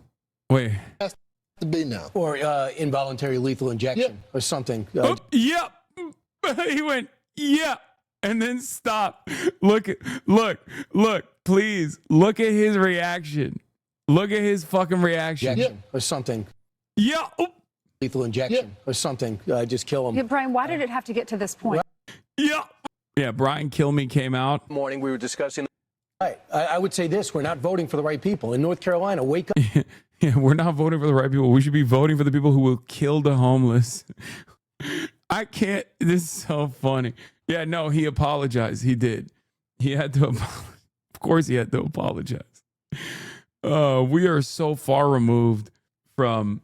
We are so far removed from like accountability or anything like that, especially on the conservative side. Like, it is unironically seen as like a major freedom that you have if you are right wing, you know? The murder of Irina Zaruska in Charlotte, North Carolina. Now, how to stop these kinds of attacks by homeless, mentally ill assailants, including institutionalizing or jailing such people so they cannot attack again. Now, during that discussion, I wrongly said they should get lethal injections. I apologize for that extremely callous remark. I'm obviously aware that not all mentally ill homeless people act as the perpetrator did in North Carolina, and that so many homeless people deserve our empathy and compassion. Man, remember when you got banned for Medicare fraud? Imagine if you said anything near this, but you know the right is never violent. I know. This doesn't mean that, like, those of us on the left should get to say stuff like this in general. We can't get away with it, and we shouldn't say it anyway, okay? But, like, understand that this is how it works. Like, there is no... I know I farm the hypocrisy points all the fucking time because, unfortunately, dullard-ass normies actually respond to that, especially those in the fucking margins. And it's certainly a weapon that the Republicans have wielded for a very long time. But the reality of the matter is, these guys don't give a fuck. Yeah, they're hypocritical. Like, they don't care. They're just lying. They're stupid. They're lying. They're hateful. It is what it is, you know? It's just, I don't know. I genuinely don't know what to do. Like, what do you do when half of the two major parties in this country, like one half of the entire political system is just operating on lies and hysteria? You know, the never violent right. What is this? A number of people got shot at a homeless encampment just off of Lake Street earlier. Yeah, we just covered it. Yeah. Libs think hypocrisy is like a poison debuff. Yeah. More people need to be killed. Anyway, that's funny that, like, again, Jesse Waters, only a couple days after being like, we have to do war to the left, is like, wow, I can't believe how intolerant these libtards are. Speech is free, but you're not free from the consequences. If you're glad Charlie's dead and thought he had it coming, I'm supposed to sit next to you in the break room? You're going to teach my kid at school or serve in government? And I'm supposed to just say, free speech. You're advertising that you're a maniac and that you have no decency, compassion, or humanity. I mean, like, low key, that's how I feel about being around Republicans who fucking celebrate deaths of not just like one person, but entire swaths of the population. That's what it feels like if you're fucking anti-Zionist, if you're anti-Israel, and you're surrounded by these people who are just like you're surrounded by these people who are looking at all that death and destruction and going, that's awesome. We want more of it. And you should shut the fuck up. But once again, I always say, like, this goes back to how violence is perceived by the masses. If it's institutions, if it's institutional violence, if it's systemic violence, if it's the violence of the state, it's not considered violence by the masses. So as long as the government doing it, right, you can maybe get mad at the process, right? Oh, wow, like, we're bombing this country. Oh, you didn't get proper clearance or permission from Congress. You know, at most, that's the anger and resentment people have. I remember this when we were talking about bombing Yemen, which is a rite of passage for every fucking American president. Okay. And like, even in the Signal Gate, the main point of contention for everybody was how big of a security failure this was, that drunk ass Pete Hegseth had brought in the editor of The Atlantic into the group chat when he was talking about fucking how they're going to be bombing Yemen. And that was the major point of contention. No one was like saying, hey, why the fuck are we bombing a sovereign country? Can someone explain that to me? Like, that's pretty fucked up. That's pretty unacceptable. Why are we doing that? And that to me is indicative of the way that we see state violence, right? Another glaring example of that, like the societal reflection on violence, who gets to do it, who gets to be the recipient of it, and how non-state actors are those who are considered violent, was when Benjamin Netanyahu went on Fox News and just sat there and was like, the type of violence that seeks to silence dissent is one that I'm all too familiar with. And I was like, the fuck do you mean? You've killed every journalist in Gaza, motherfucker. You're a war criminal. You're doing the Holocaust. And you just sit there and you go, oh, I can't believe like the violence that took out Charlie Kirk. It's coming in my direction too. The very fact that people's immediate response to that isn't like, says you? Really? You're fucking modern day Adolf Hitler. What the fuck do you mean? Is that asymmetry, is the lack of reflection from the broader society, from the masses, on who gets to do violence. And this is precisely the reason why right-wingers can get away with coming across as not violent, because they simply want more of the things that are happening. If the systems themselves are inherently violent to those who are working poor, to homeless people, to black people, brown people, undocumented people, trans people, gay people, and you just keep demanding more of that, right? Then technically you're not making a major call to arms. You're just saying, I want more of the thing that already happens. And that's it. That's how these guys can get away. That's how these guys can get away with making these sorts of statements while simultaneously broader society does not understand exactly how violent this shit is. Or at least those in the margins don't understand exactly how violent the things that Republicans are demanding truly are. Obviously, if you're black, and when you hear someone like Charlie Kirk be like, you know, police brutality is necessary because black people are violent and doing something, you know, something along those lines. When Charlie Kirk relitigates the same exact fucking racist tropes that have impacted black Americans, he can get away with saying that. Black people understand it's violent, but the broad majority does not. They just think, what do you mean? He's just saying it like it is. What, do you not want police? Do you want people to just like keep doing rapes and whatnot? And it becomes this like endeavor to have to explain to people, you know? And in the process of that explainer, they turn around and they say, oh God, you're the real divisive guy. You're being quite divisive, sir. Why are you calling out my racism? Why are you trying to describe my fucking racism? And I will say, while I've always tried to understand this, I would say that in my professional career, until these past 2 years, I never truly got how fucking enraging it is to constantly have to explain a position with the knowledge in your mind that the broad majorities of society are not going to see you as a full fucking human being. They're always going to have that implicit bias until the Islamophobia kicked into fucking high gear with the whole Israel stuff. I always thought I understood it, but I never truly understood it. Okay? I never truly understood, even though I empathize with it and I obviously defended these groups, the fucking unimaginable frustration of having to constantly fucking eat it with the full knowledge that people that are watching, people that are listening, onlookers, maybe even loved ones, right? People that you thought were allies and friends will never fucking understand. They just won't, especially if they're, you know, let's be real, white men. You can try to understand it, and there's no problem with like not fully being able to comprehend it. I certainly did it fully comprehended for many, many years, okay? Because I'm a white passing dude. I'm a white guy. I'm 6'4". I'm traditionally attractive by Western standards.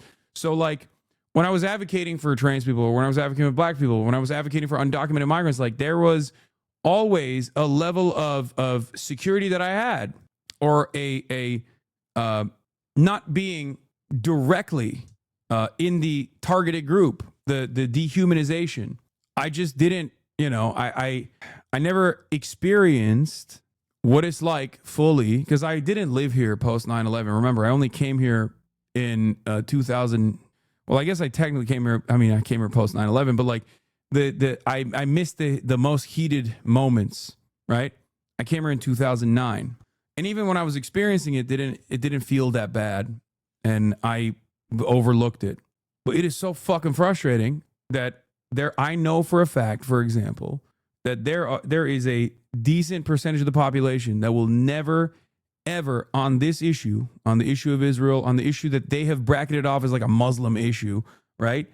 There are a fuck ton of people who will just never listen to what I have to say. It's also part of the reason why I value Jewish allies, white allies in this stuff, because those people can make a larger impact. You know, no U.S. outlets reporting this. U.S. lawmakers from 50 states plant trees in city raided by Hamas on October 7. Each tree becomes a symbol of the love and land for the profound connection that unites us. KKL JNF World Chairwoman Ifat Ovadia Lusky said. On Tuesday, September 16th, a huge group of 250 American state legislators gathered in southern Israel for a unique ceremony. 250 flags fluttered in the breeze from Hawaii to Arizona, Idaho to Montana. Seeing elected officials from all 50 U.S. states planting trees together in our country, each tree becomes a symbol of the love for the land and of the profound connection that unites us. Oh my God, they're dabbing on us, bro. They are dabbing on us. They are fucking dabbing. They're fucking putting their nuts on our foreheads, dude. That is crazy. That is crazy, brother. A delegation of 250 U.S. state legislators in Israel attended 50 states, one Israel. 50 states, one Israel. Yeah. I mean, how do I sit around and fucking and be like, no, you don't understand. The dynamic between Israel and America is not the way that like people like Nick Fuentes present it as. It's just, you're fucking stupid. They're just doing, sometimes it feels like they're just doing this on purpose, right? Like it's just, Israel's doing what the ROC never was able to accomplish. Okay? They got their maps over there. You know how like the Kuomintang had the maps of Greater China that expanded all the way to like Mongolia, and they were like, we're the real China, and one day we will return. Israel's doing that to America. Okay? Israel's like, we are the Taiwan, and we actually Greater Israel as a project, it turns out, wasn't just expanding to its immediate neighbors. Like, what the fuck, man? What the fuck? Dude, I'm an average white guy from Idaho, okay? I see Nick Fuentes and Candace Owens clips on my timeline, okay? I'm already kind of right-wing. And I see them being like, this is Zog, Zionist-occupied government. This is fucking, Israel owns America, okay? I see videos like that, and I go, maybe that's not the case. Let me see this other guy, this Hassan guy. Oh, well, they're calling him a terrorist, but let me take a look at what he has to say, okay? And then they listen to what I have to say, and then they see this. It's over. They're never going to trust me. They're going to be like, okay, dude, shut the fuck up. That's a much easier fucking argument to present. That's it. That's it. In the heat of genocide, the United Nations are like, Israel's doing a genocide. And American state legislators are like, oh, this is our time to shine. Like, let's go over there and genuflect. What the fuck do I say to this? What do I say to this, man? Sound on. U.S. Democratic and Republican lawmakers are serenaded with Somewhere Over the Rainbow in all 50 states, one Israel delegation. Over the rainbow, birds fly, birds fly. Oh. So that's 250 out of 7,386 state legislators, or about 3% of all U.S. state legislators in one country. Dog, don't do that. Don't do that. Come on, man. Like, come on. I mean, having 5 at this stage is insane, okay? You got majorities in this country being like, Israel's doing a genocide. Overwhelming majorities being like, stop sending them weapons. What the fuck is going on? And then they were able to pluck 2 or even more. They were able to pluck 3% of all U.S. state legislators and fly them to Israel. Like, any country that they would do this to is weird, right? I'm saying it's a lot. It's a lot. That's what I'm saying. Like, imagine they do this in, again, Lithuania. You'd be like, what the fuck? Why should I care about this? You know what I mean? And Lithuania is not currently doing a genocide, right? Like, this is a completely psychotic thing. Over the rainbow, why then? Yeah, there are also 50 states, one Israel. You know what I mean? This kind of shit is why Candace and Tucker types are so popular. The simple anti-Semitic narrative is much easier for uninformed people to understand versus your more nuanced perspective on American interests aligning with Israel's ambitions, but dumbasses try to pretend you are the problem. A 13-member delegation in New York area police chiefs and commissioners visited Israel this week under a program run by the Ministry of Diaspora Affairs dubbed Birthright for American Police Chiefs. Stop! God, I hate Israel so much. It's fucking unbearable. Oh my God! They toured Kfar Aza and the October 7 attack sites, experienced air raid sirens, met with Israeli security officials, and were briefed on new policing tech. They're going there like it's fucking genocide Disneyland. What are we doing? Officials said they'll bring lessons home to protect Jewish communities, raising concern that militarized tactics honed under occupation could be applied in New York. NYPD did not participate due to the UNGA scheduling. They're doing birthright for police, man. But it is funny. It is, to be fair, it is funny to see the fucking Nazi cope, okay? It is funny to see the Nazi cope of people just being like, yeah, are these guys Jewish? Nazis? Are they? These are probably some of the most anti-Semitic motherfuckers out there. You know what I mean? They're probably Nick Fuentes fans. They just, when you connect all of the Zionism back to Jewish people, you arrive at this like idiotic conclusion. Oh man. Well, yeah, maybe not Nick Fuentes, but definitely Asmongold. The only thing that is giving me a little bit of confidence. Wait, does that mean cops can make Aliyah? Yes. The only thing that gives me confidence is that like Israel's reputation is lower than dirt around the globe. Okay.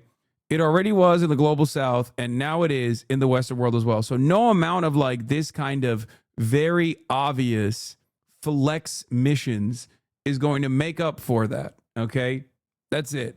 That's just, you can try to fucking pluck as many like local legislators as you possibly can, but it's not going to make up for it. Yeah. Also, meanwhile, HBO Max will air the first scripted portrayal of the devastating October 7th attack on Israel. Oh my Lord. Time for your dumbest friends who consume everything through YouTube Shorts to have their consent manufactured to support the extermination of Gaza City.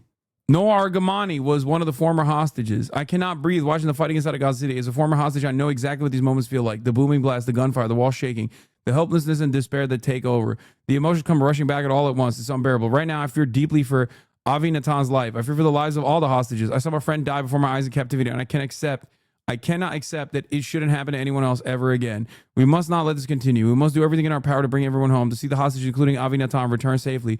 I pray this operation ends swiftly. The most woke Israeli, okay? The most woke Israeli is literally just like, I was really scared as a hostage, and I'm just so worried about all the other hostages. The millions of people whose lives are destroyed. You know, I hope the operation ends swiftly for them. That's crazy, man. That's crazy. This is low-key why this is, oh my God, you sent me this link. That's crazy because my friend just sent it to me via text. And I was going to pull this up. Yes, she does admit that Israel terrified her with the blasts. Yes, she has talked about it. But ultimately, it doesn't matter. She very clearly only cares about the hostages. Wrong think banned. The political dichotomy of gamers is crazy. Saw an army dude beating people's ass at Smash. I 3-stocked him for Palestine. When Netanyahu says your phone is a piece of Israel, it's a threat. 1982 bomb phone and broadcast towers in Lebanon. Gaza repeatedly struck telecoms to impose blackouts. Exported Pegasus spyware to hack journals officials. 2024 remotely detonated pagers and radios in Lebanon. Reportedly assassinated Haniyeh through his phone. Today, and our weapon systems we share with the United States. We're tremendously appreciative of the bipartisan support in military matters to Israel in previous years and today as well. But do you have cell phones? You have cell phones here? No? You're holding a piece of Israel right there. You know that? I mean, a lot of the cell phones, the medicines, the food, you eat cherry tomatoes. You know where that was made? Pizza? You know pizza? Where do you think pizza was invented? Israel. Obviously. Cherry tomatoes? Israel. Guacamole? Israel. Tacos? You like tacos? Where do you think tacos were invented? Israel. Yeah. Sushirito is the process where you have a sushi and a burrito. Israel. We invented it. Hummus? Israel. Zatar? Israel. Jollof. Yeah. Jollof? You like jollof rice? People say they like jollof rice. Israel. He's doing the Bad Hasbara song. Yeah. Okay. Speaking of something that Israel could never invent, an amazing television show. Just found out there's a program called The Shia Voice where they compete to show their memorization of the Quran. This is prestige TV, to be honest. Habibi, you lost one word. You said ما كان على النبي من حرج فيما. You forgot the word له, which is very big mistake. I previously said in Quran competition.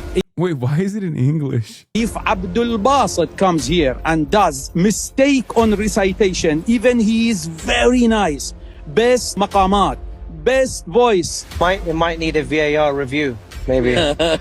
I'm sure that I said Allahu lah. Go back to the recording. Totally unacceptable. I agree with you. I'm just gonna find out. Do you want? I literally want to do this. Like this. Okay, let's go. It's my dream. It's my dream to do this. And then say VAR. Let's go VAR. Come on. Let's do it. Good question from Brother Ali. He goes, what happens if he is right? And he did do left. Hold on. Then I will give him my abaya. Hold on. Whoa, his abaya? Yo! Let's listen up. Astaghfirullah. Everyone look at Surah 30.